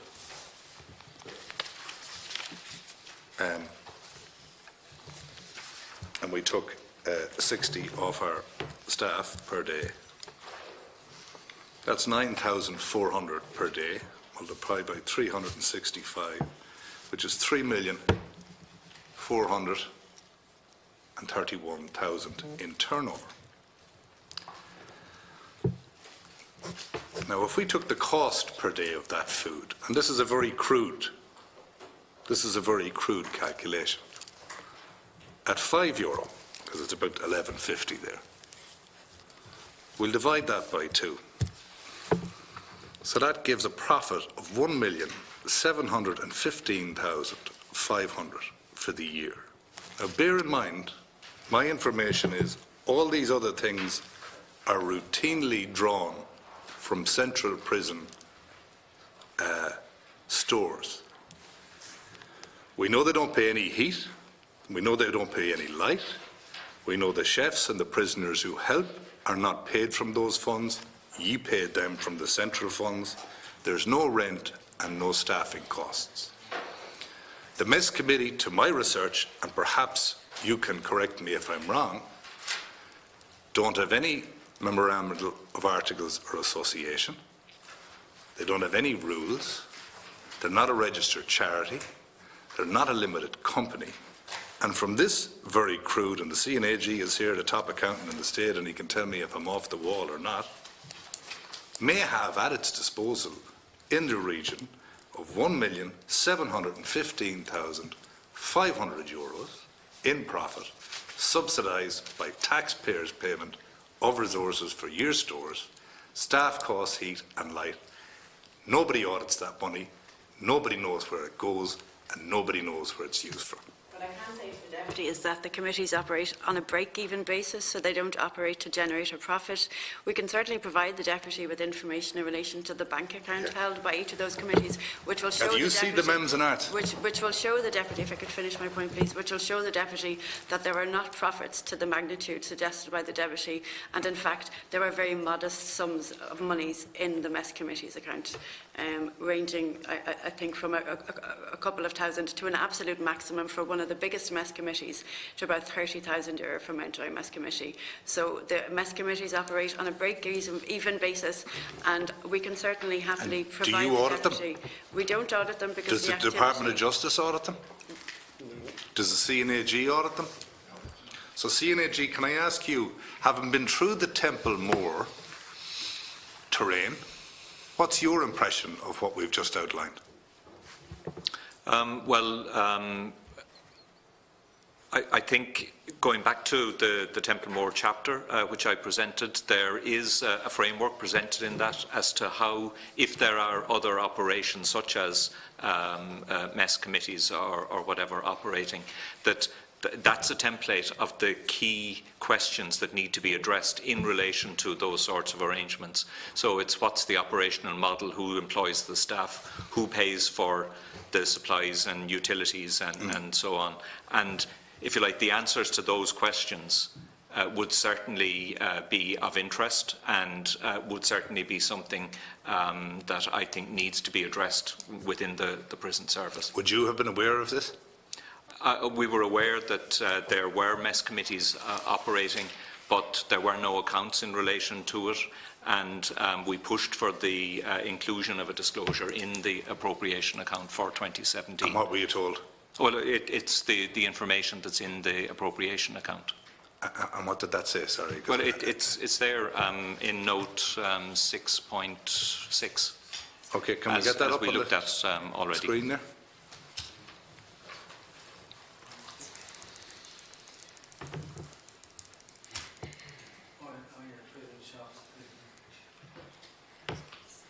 Deputy, just help me for a minute. I'm conscious the witnesses are here a long time. So am I. But there's a lot of cash involved here. No, there's no, I'm not cutting you short at all. Yeah. I'm just saying, if you think it to go beyond 17:30, which is no issue, I want to take just a 3-minute break in case somebody wants to come for a break. If they want a 3-minute break, no, I'm going to call just a 5-minute break, just in case somebody wants a break. Now? For yeah, fine. And I'm not restricting your time. No, it's not. But It's not that I plan to go much further, but I think we need to tease this out a little bit further than we have. Yeah. Okay. No, I'm going to just suspend for 5 minutes in case anyone wants a break, and there's literally only 5 minutes.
Are we okay?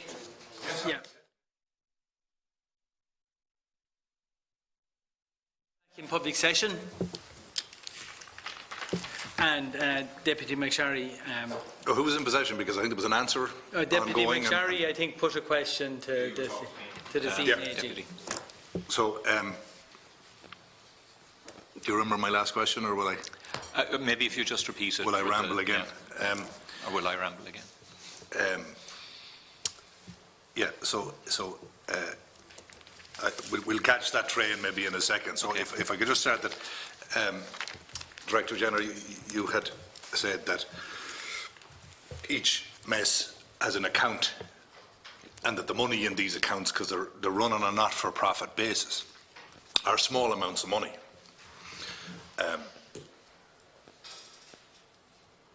Considering, and I'm estimating, you see, and that's why we need figures and audits and all of these things. I said, maybe a tenner, because again, my own research, asking around, per person per day, 940 people, 9,400. That's how I come up with the figures. Then we were up there at 3.6 million or whatever it was. Could I just maybe, perhaps it's a useful statistic for the Deputy, because the mess committees would be purchasing from the same contracts that are in place for prisoner food. Yeah. So in 2017, the daily cost per prisoner for all of the food provided to a prisoner was €5.56. Okay, well, that tallies pretty well with what I was saying, wasn't it? I estimated it at 5 for the staff I was talking about. And the fact that, we know for a fact that the mess committees aren't paying the staff. Do the prisoners who help get an allowance, for kind of work? All of our prisoners who engage in work training get a work training gratuity. And I'm guessing the mess committee doesn't pay them, that comes out of your own funds? Because it's a work training activity. I understand. But the money that comes in from the mess account. So the potential 3.6 million that I outlined. Well, those figures are based on. Sorry, a suggested figure. They're suggested figures, but in the absence of you putting forward alternative figures can you come forward? There's a problem. Sorry, can I just say a word here? Deputy, you've put forward a whole series of allegations here, and you've put forward a whole series of completely hypothetical calculations. Right. Now, indeed, I don't have in front of me anyway any basis of unravelling those and you calculations. can appreciate that's left a vacuum can I just, where I've had to can I finish? make a few estimates. Deputy, of course can I just finish the point? Of course you can. So, you've put out all of these figures. I'm sure those figures will grab a certain amount of attention. I do understand that. That was my whole reason, actually. I'm sure we'll be on the 6th one. I'm realistic about that. But look, frankly, I don't know. There is a review of processes which will look at the processes around the voluntary mess committees. Who's doing that? But it's part of the. It's in the note there on page 20. Do you know? The bottom of page 20. I just didn't get to read page 20, so. Well, if you just. I had advised it's there in front. in relation to the business process review that's ongoing at the moment. And who's doing that? Service. It comprises 3 members of staff, a review lead, and 2 retired former governors who have been brought on board with specific expertise for some of the areas that have been considered and encompassed by that review. But can I just make a further question to you, Deputy, if I may? You also raised a series of issues about cars and nurses. If you have specific information, and we respect that information does come into public representatives sometimes, if you do have specific information, if you could provide that to us, and obviously any specific information we receive would be investigated as best we can with the prison service. I suppose the difference is this is the Public Accounts Committee. It is, indeed. I'm not some randomer that comes in off the street and says, do you know something? Here's 3 vehicles that are missing. Or yes, there is mess. No, that's why I'm asking you for the details. There is a statutory function for the committee, which is the only constitutional committee in the state. So the committee that you're directly responsible for on a more regular basis don't even have the same standing as this. So I am putting the information to you that I didn't make it up. Believe me, there's no votes in this for me. I'm here at 5:30 on a Thursday evening when I could be better served in my own constituency. So I'm not doing. There's also no prison in my constituency. Could I reassure the Deputy in relation to the information that he has provided during the course of this session, that those allegations will be treated very seriously by the prison service, and that they'll be given our full attention? So if you would give us any detail you have, that would be very useful, and it will be fully investigated. Other than that, Chair, I mean, we're dealing with a good deal of speculation and so on. And are you able to go back and look at those things and send us the report to us? No, just yet. Oh no, I'm not finished, Yeah. but I realise this is uncomfortable. I realise you didn't see it coming, and I realise nobody was in post when mess committees were set up. The reality is, this, to be honest, having been through the Templemore inquiry, puts Templemore into the halfpenny place. No, I'm not suggesting anybody set up a golf course or bought a field or anything like that with the proceeds here, but God knows, from the figures I'm using, an educated guess, and none of us are stupid. They certainly could have. Well, I'll certainly, and as advised the Deputy already, I'll come back in relation to each of the individual mess accounts let's drop the figure down. amount of profit that's contained in those accounts. Let's drop the figure down. You said $5.56 per prisoner, and let's assume a staff member doesn't necessarily eat. Sorry, is that not what you said? I did indeed, Deputy. So I Okay, can so sorry, Secretary cost General, have you something to add to that? Secretary General, have you something to add? Deputy, I just look, you know, doing kind of speculative calculations here on the fly. Sorry, I'm not doing a speculative calculation. I mean, well, while TDs aren't as well qualified off as Secretary General, most of us are able to add. Most of us are able to add. Now, I've been given an official figure, $5.56 per cost per meal. No, per sorry, day. Per day. The cost for all meals, so that's the daily cost. Exactly. Of all meals. Which is great. And let's assume that a prisoner isn't going to eat any more or less than a staff member. We all. If I no, I have. Can I finish my train? Can I finish my train of thought? I have to say this. No, but Chairman, if you wouldn't mind. The chair is speaking. I'm an accountant too, and I can run figures as well. Yeah. And we have to get a bit of certainty into what we're talking about. For a start, the prisoners are there 24 hours a day, the staff are there 8 hours a day. So you have to divide everything by 3 in terms of the staff in the building. No, you don't. We did this earlier on. Sorry, sorry. Yeah. I know it's frustrating and I know it's getting late. No, it's not frustrating. And I know it's getting late. I've the longest journey. No, but speculative. So can I just ask, we went through at the very beginning, how many people are on duty full-time? We put the numbers out. We picked a speculative 1,000. We then took a third of the 3 prisons off that, and we said 940. So let's go really low, and let's say 940 people at, let's say, €3 spent per day. Right? So I'm going below the belows, and multiply that by 365. Right? Which is in and around 1.2 million. Okay?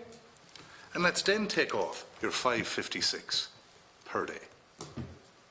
You're still into hundreds of thousands in profit, particularly when we know for a fact that staff, heat, light, equipment, and granted, anecdotal, but the suggestion is at least some of the product is being subsidised in from your own resources. But even let's assume that it isn't. You're still into major profits. We still know there's no audit. We still know there's no oversight. We still know there's no accounting. We know the CNAG doesn't get to look at it. We know you don't look at it. We know you do look at it. All we know, Mr. O'Driscoll, is you're so frustrated with the effrontery of me raising such a matter that it just doesn't suit you, and you want to send me a note on it. Now, these things need to be in the public domain, because it's not good, and albeit a big and prison officers are entitled to their full entitlements, and whatever they get through the pay negotiations, and you said it was, Director General, after a long industrial relations negotiation that this was agreed. Fine, if it's an entitlement, but we don't know how much it is. It seems, or certainly, to an unqualified person who can just simply add as opposed to be a chartered accountant, it seems to me there's a lot of money flying around beyond the actual costs, particularly when the overhead is free. And I think that puts Templemore in the halfpenny place. And if it was part of a negotiation that it was to be this obscure, not for profit, well, where's the profit going? Because it's clearly profitable. Now, Chairman, what do you think? What I do think very simply is that we're speculating on figures, and the public accounts has a duty to deal with real figures, and we can all run the figures, how many hours the person works in the year. As an average 5 officers to give 365 day 24-hour cover per annum. If the guy works or she works 40 hours a week by 45 weeks a year, that's 1,800 hours divided by the 8,760 hours in the year. You take 5 staff. So I'm just saying, for every prisoner in there, there's only 1/5 of the staff on duty at any one time. So you have to divide the figures down by that. And then you have to divide the figures down by the fact that they're not there for the day. The staff member is only there for a third of the day. The prisoners are there 24 hours. So the point is, I want real figures. The PAC wants real figures, and we're asking you to do your best. And I don't know, and I'm not passing the buck to you now, but we do expect, there was an issue in Templemore. There's issues, I don't know if there are issues in the Army. I think they have a slightly different system. It's all integrated. Maybe this needs to be integrated. I don't know. But I don't even look at it in terms of actual real figures. And I'm not disputing your figures. I'm just saying, I don't know. And I want to get real figures before. And neither do I. But I mean, we went as low as €3. We went as high as 10. I mean, the fact is, mess committees, not regulated by anybody, no oversight, no accountancy, no audit, no nothing. A suggestion of them cross-subsidising stock from taxpayers' cash, or prisoners' food and so on, and that there is no oversight. And I think, and I'm sorry to have to say this, and I appreciate that people are new to particular roles, the blank faces and lack of answers is perhaps the most worrying fact. That somehow it was okay. That was okay over there, and it's on a not-for-profit basis. I mean, do the basic addition. If they're selling any meal today, they're serious profit, with no overhead. I'll tell you one thing. If it was going out to tender tomorrow, you can stick my name on the list to try and put a catering company together. Okay, look, can I just very finally... We need you to do a detailed exercise for us.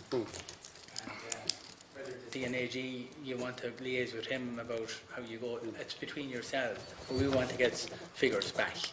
Is there? Thank you, Chairman. And just to say, I concur completely with your earlier conclusion, and we will do that exercise. Can I ask, did the mess committees operate tills? Yes. Is there tally rolls for the tills kept? Unfortunately, the mess committees are operated by staff of the mess committees. They're not operated by the prison service, so I'm not in a position to give specific details in terms of how that committee runs their operation at a prison level. So the committee employ external staff? No. So No.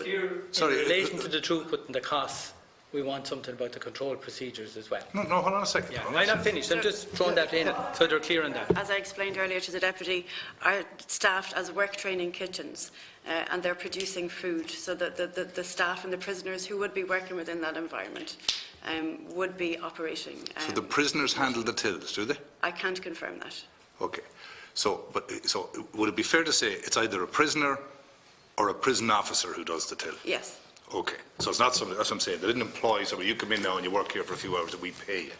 Right, so we know already, because we've established it, the Irish Prison Service pay the prison officer and the allowance to the prisoner. It doesn't come from the funds coming into the till. What I'm asking is there a tally roll on the till? Are they kept? Where are they held? Because we might then be able to cross-check, because I'm guessing there's no electronic funds payment potential. Can you pay by a card or is it all cash? We'll address all of those issues in the note to the Chairman. No, sorry, but from your knowledge, do you not know? It's okay to say I don't know. I don't know. Okay, that's fine. We've said we will do exactly what the Chairman asked. Of course we will. And we will do it as quickly as possible and as much detail as we can possibly do. And I'll address those questions that the Deputy has asked. With respect, it's not just with the Chairman. No. He asked some things, I asked others. I know, yes, but he drew certain conclusions, and we will do that. No, and I've asked some specific questions. And I've just said, I'll reassure the Deputy, I'll address the specific issues. And I promise, that the Deputy has raised. I promise, just to not to be too much longer. The status, governance-wise, of mess committees. I understand them to be, or are they? Registered charities, limited companies, have the Memorandum of Articles of Association, are there procedures? Where does all the money go? Are they all cash payments? Do those cash payments tally with a tally roll from a till? Are all transactions put through the till? Is all the cash or all the money that comes in lodged to this account? If there are such modest amounts left, taking into account the kind of cost per day per feeding people, it would seem to me there's money missing. This needs to come in under the CNAG for auditing. I think it's totally unacceptable. I appreciate that you could be annoyed with me for throwing this at you today. You mightn't have been ready for it, but clearly it's the first time it's come up in this way, and it clearly needed to. So let's get to the bottom of it. And I appreciate you think I'm looking for the headlines, but hey, I'm not box office. The name isn't Healy Ray, so it probably won't. Okay? Don't underestimate. But what I am interested in doing here, is ensuring that proper procedures are in place in governance and handling cash and handling the state's money. And unfortunately, when it comes to mess committees, as I said, free for all, as it would appear to be, and would put Templemore in the heavenly place. Very finally, Shelton Abbey. Just do it to help you on this. I'm also asking you, when you're doing that, you'll have the transcript from here. Go back through the transcript in case the deputy has said something that we've missed out on, that your response fully encompasses everything that has been asked here. And you look at the transcript when you're prepared. Just as fully as we possibly can, as we said earlier, yeah. And you know, fully as we possibly can, you know, whatever you possibly can. Well, it may cover things that you haven't raised. But whatever you possibly can't, tell us why you can't. Of course. Okay? Yeah, and if there are industrial relations reasons for that, then let us know. Precisely. Shelton Abbey opened they have a public cafe because there was a celebrity chef down opening and all that kind of stuff. Is that run in a similar way, or is that through the accounts of Shelton Abbey? I think it's run by the prisoners. Yeah. It's in Lockenhouse. Oh, Lockenhouse, one of them, yeah. To Shelton Abbey. I don't have details, unfortunately, in relation to the operation of that cafe, but I will absolutely. So you give us a breakdown of that too, and whether it's in your own books or not. And you mentioned the business process review. Can you just tell me who's on that again?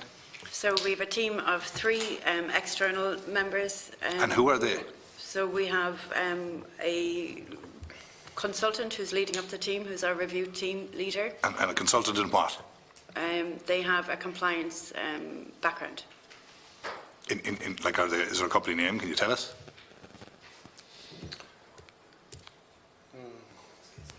Yeah, a COSI consultant. COSI consultant. Consultants. Right, and they are specialists in compliance. They have a compliance background. Okay. And we have 2 former governors working with us. One who has a specific expertise in relation to sentence calculation, and one of the areas that the process review encompasses is the whole area of sentence calculation. Yeah. And a second retired governor who has a specific background in relation to some of the administrative processes which were previously run by prison officers, and some expertise around things like fixed assets, which also are being encompassed by that review. Okay, so they're the 3 external. Who else? So it would be supplemented by staff within the prison service. So if we're working in relation to HR SOPs, there would be staff from the HR Directorate who would be working alongside that team to develop new procedures to ensure that they're updated, to ensure that they're communicated and rolled out across the organisation. Is that it? And that would be the case. I mean, obviously, we would be working, so the prison service is working with the team to update the procedures and ensure they're embedded. So that would be the staff from individual directorates in relation to each of the business areas. Okay. Can I suggest very strongly to you, and I don't know whether this is a function of the department to do, or whether the Minister has been consulted or the government in order to do it, but in light of the discussion we've just had on other matters, can I very strongly suggest and ask that an expert in internal audit be included on that business process review? We'll give that consideration. I don't know. Is it your own role, or would it have to go to the Minister? With the exact coverage of the business process review. We went through it earlier. It's covering quite a number of different areas. I can appreciate that, and it's great that it's taken place. But just in light of our discussion, Would it be your decision, or would it have to go to government to include a specialist in internal audit? No, it doesn't. Okay. Well, I'm sure the CNAG could recommend somebody if he doesn't have spare resources of his own. And again, you might drop us a note if you do intend to proceed to do that. Okay? And sorry for being hard on you. I know I can be abrupt and difficult, but that's the job. So thanks very much. Thank you, Deputy. Thank you, Deputy. Now, before we leave, I have a few quick questions and we'll be brief and succinct, right? Sorry, you're not out of the gap here. Okay. A couple of things. On the health and welfare of prisoners, I was talking about prison officers and their treatment. I want to concentrate on the prisoners' side of it. How many doctors do you employ around your payroll? How many doctors? Roughly. Doctors, you said 100 plus nurses a while ago. And so how many then? 149 nurses in our direct employment. 149. Oh, you said 100 plus a while ago. 149. Yeah. 149 nurses, and we have 4 doctors in our direct employment. A lot of our doctors would come from locum services, so that they would be providing sessional services right across our prisons. Okay, and then you mentioned we'll call it for people for mental health, well, whether a psychologist or a psychiatrist, any of those on your payroll? So our psychology service comprises our head of psychology, 9 senior psychologists, 13 psychologist grades, and 10 assistant psychologists. So that's approximately, is it 33 people in the psychology department, ballpark? And have you any in the psychiatric service? Our psychiatric services are provided through the in-reach arrangement with an in-reach arrangement from the National Mental Health Forensic Service. So the psychiatric services, both doctors and nurses, come into the prisons from the National Forensic. Well, they're part of the Central Mental Hospitals team, and they provide a service to us within the prisons. In addition to that, Deputy, out of the 149 nurses that we employ, they come from various backgrounds, including general nursing, psychiatric nursing, of course, and mental or learning disabilities nursing. So we have a number of our own nurses employed who are psychiatric qualified. Background, psychiatric nurses. Yeah. So the question then I just wanted to ask you, because somebody touched on it a minute a while ago, the salary for the nurses. There were prison officers on a prison officer salary. Yeah. Now I think the current nurses are on a nurse's salary which is a lower. They used to be prison officers, were they? So they used to be prison officers, yes, Deputy, or Chairman. Prior to 2012, we employed nurse officers who were nurses and prison officers. Following an agreement with the Department of Public Expenditure and Reform in 2012, we employed the grade of prison nurse, so they're solely qualified as a nurse. They're on a different pay scale. A lower pay scale, I think. The Deputy is right that it starts lower, but it ends higher. You might send us the chart comparing the two, because I've heard about the prison nurse starting on a lower grade than what you start on. So send us the chart and show how that works out. Next question. So you've 3,000 patients, all of whom are fairly vulnerable. We accept that because, different vulnerabilities. I'm not, going soft on the issue now, but a lot of them have particular vulnerabilities. And over 3,000. And you've only 4 doctors. I'm finding that very little. We have 4 doctors who are directly employed. Yeah, well, I'm just saying to you offhand, it doesn't sound right to me that you've only 4 doctors for that quantum of patient.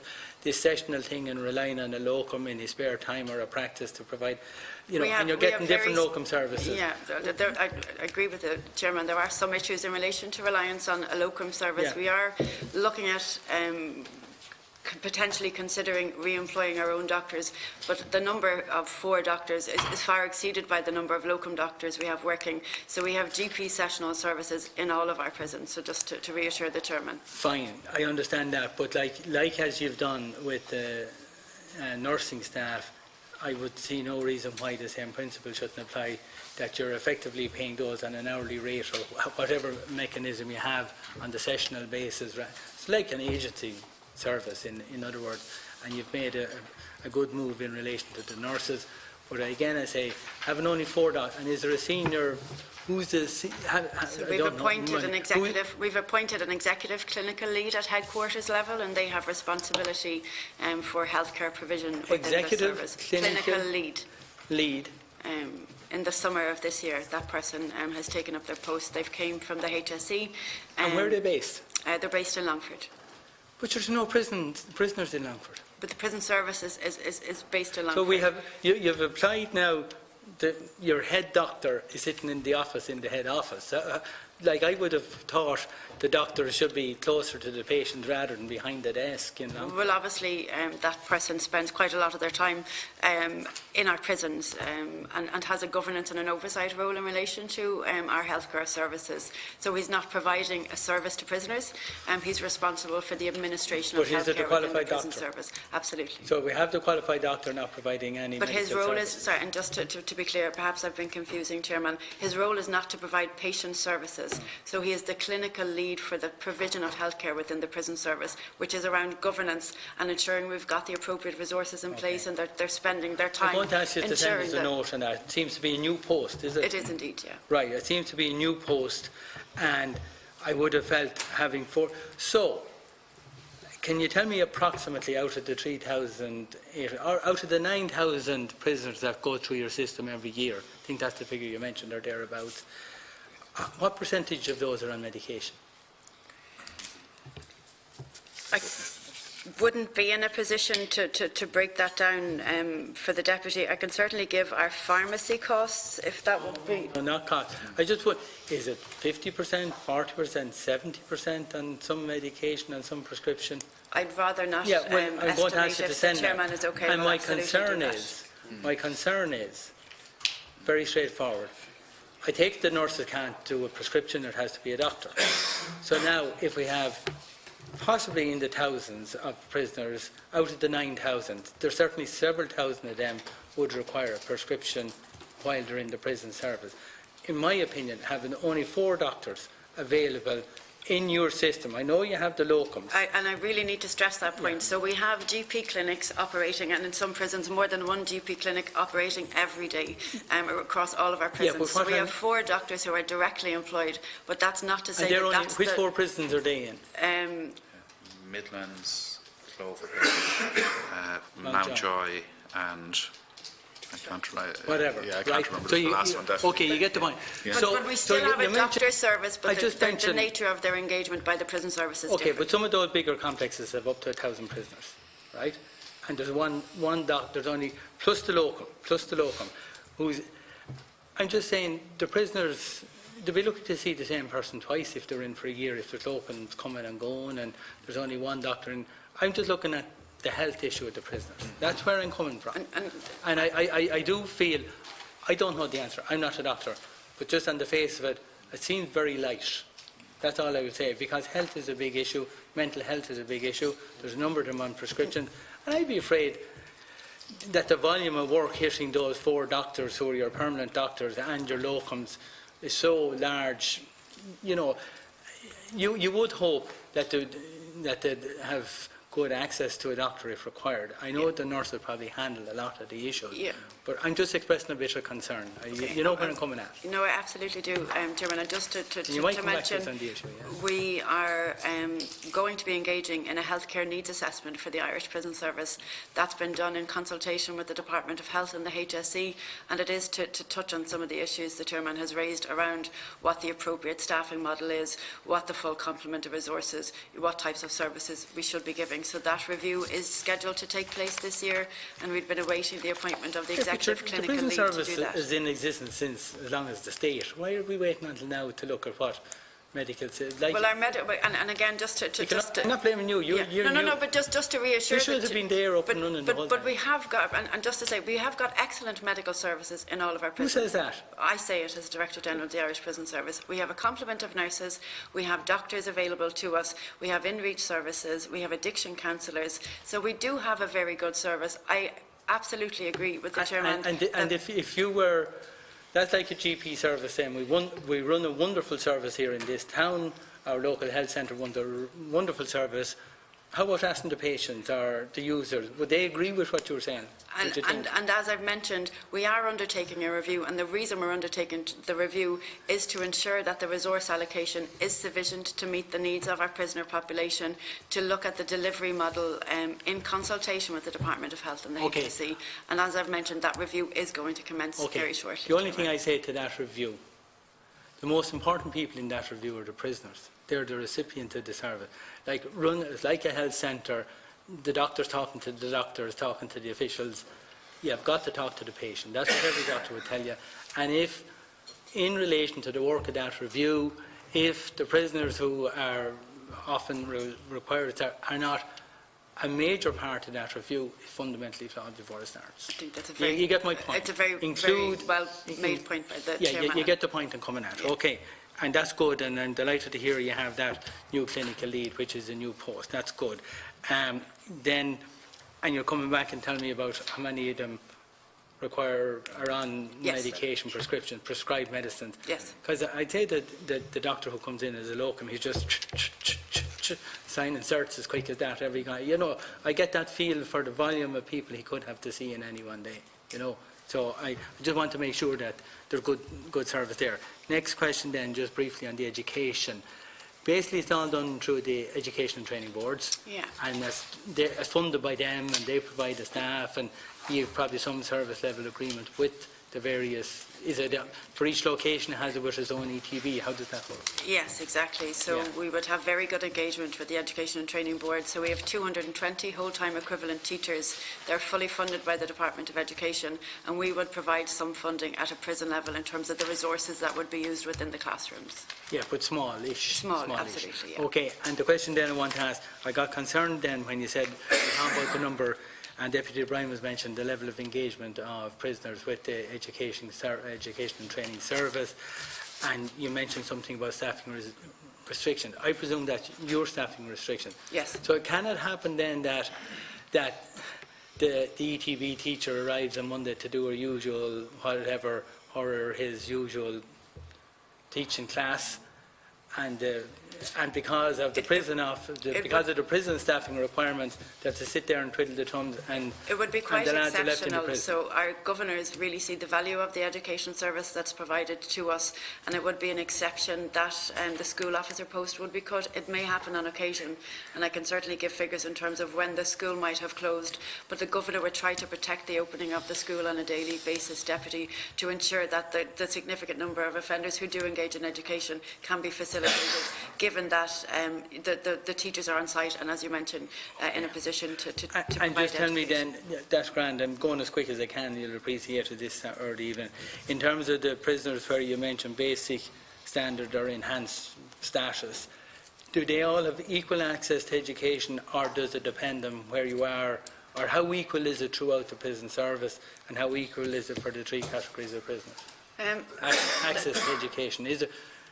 The fact that you would be on basic probably gets greater access. But the fact that you would be on basic or standard wouldn't interfere necessarily with the provision of services such as education.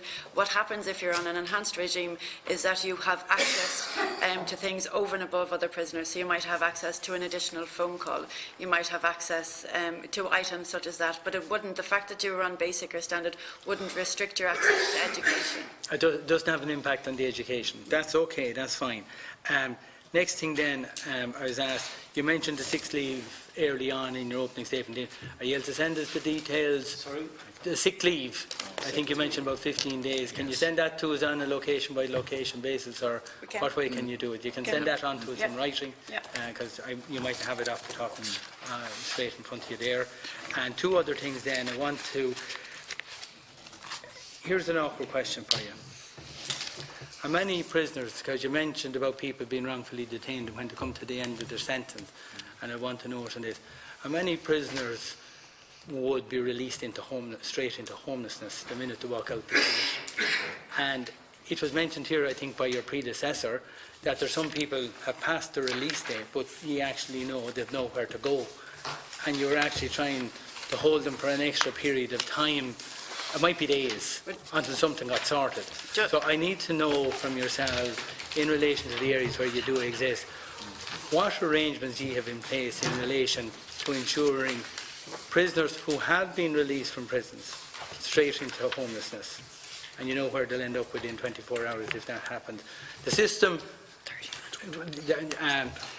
Director General, what I'll say to you, if you have a system that you believe covers that, your system is not working as well as documented. That's all I'm telling you. Okay? So talk to me about prisoners who, when they're being released, there must be some indication, somebody must know where they're going to spend their first night. Yeah, well, we've significantly invested in terms of prisoner pre-release planning, because we're very cognizant of the fact that it's that immediate period after a release where a prisoner needs to be very well supported in the community. Of course, the provision of accommodation and services to prisoners once they leave their custody is no longer a matter for the prison service. However, as I've mentioned, we have significantly invested to ensure that the best supports are in place for prisoners when they are released. We've taken action around a number of areas, so we have made arrangements to ensure that anybody who is eligible for a medical card and is in a position to have applied for and received that medical card before they leave prison. We've made arrangements with the Department of Social Protection to ensure that prisoners have a means of payment, so anybody who is entitled to a social welfare benefit has made that application in prison and is in a position to have a means of payment when they're released from custody. We've also made arrangements with the local authorities around housing. So we have a liaison person in each local authority that we liaise with in relation to housing. But as the Deputy has pointed out, there are very significant issues in relation to homelessness for prisoners who are coming out of our system, and particularly around the provision of accommodation to male offenders. So oftentimes all that the local authority is in a position to put in place is hostel accommodation on a nightly basis. So to go from prison to a homeless hostel? We have, though, invested in a specific...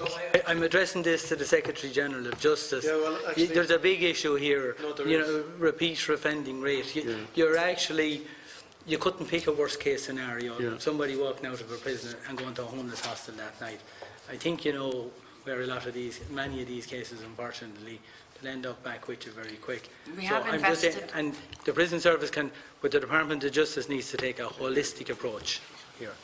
No, the point you make, Chairman, is important. In fact, there's a high rate of homelessness in people going into prison also. There are some figures on that I've seen. Off that hand, I can't quite remember them. Something like 14% or 15% of people going into prison go from homelessness.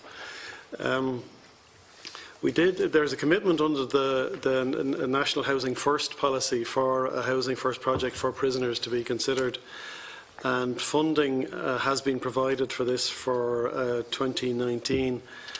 500,000 has been provided via the probation service vote for that initiative, and the target is 25 tenancies per annum for 3 years, so 75 in total. It's not large. 25 per annum. Yeah, 25 per annum. And how many 75. Releases would it be from prison in the course of a year? 6 or 7,000. Yeah, no, exactly. Yeah, I mean, this is just part of the broader Housing First initiative nationally. In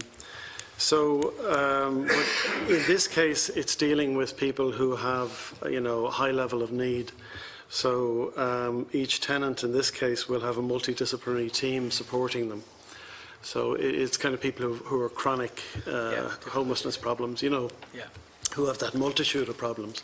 Homelessness is usually not an issue in itself, in and of itself. It's usually linked to a whole set of other issues. But this is a broader issue for our society, as you're well aware. The Housing First initiative is one strategy that is being adopted nationally, and within that there is now this strand for prisoners going to be established. I would accept that it's just a start. Okay, so we're making the point, but... Yes, okay, and the last thing I'll say is, for those people who have ever, of course, to go see somebody in a prison, your visitor centres are very good and homely and all the things they should be. I think the kind of community employment or truce workers, they're not your staff, no? The visitor centres. They're run by outside agencies such as Bedford Row and St Vincent de Paul. Such as who? Bedford Row and St Vincent de Paul, so they're run by agencies. Right. But they're good out. Absolutely. It's the first point of contact some people might have. And very important for the families, Yeah, so look, at this stage we've covered a range of ground today. And at this stage, I do want to thank everyone from the Department of Justice, the Prison Service, and have we deeper here, not sure, and deeper as well. Got off like today. I hope you took a few of the notes, and the CNAG and all the staff. Now, there is quite a bit of information to follow through. It was a useful day, and it's difficult, and both of you knew, and that's why we probably spent a bit of extra time on it. So I want to thank you all for that, and Deputy MacSharry for seeing us through. Just to thank everybody, and to particularly wish Ms McCaffrey and Mr O'Driscoll the very best of everything, and I hope we get to the bottom of a few of the things in your own interest too, and I have no doubt your own commitments in your roles to as I said, my opening line was new brooms sweep clean. We do. Thank you, Deputy. That is the plan. At this stage then, the meeting is adjourned on next Tuesday.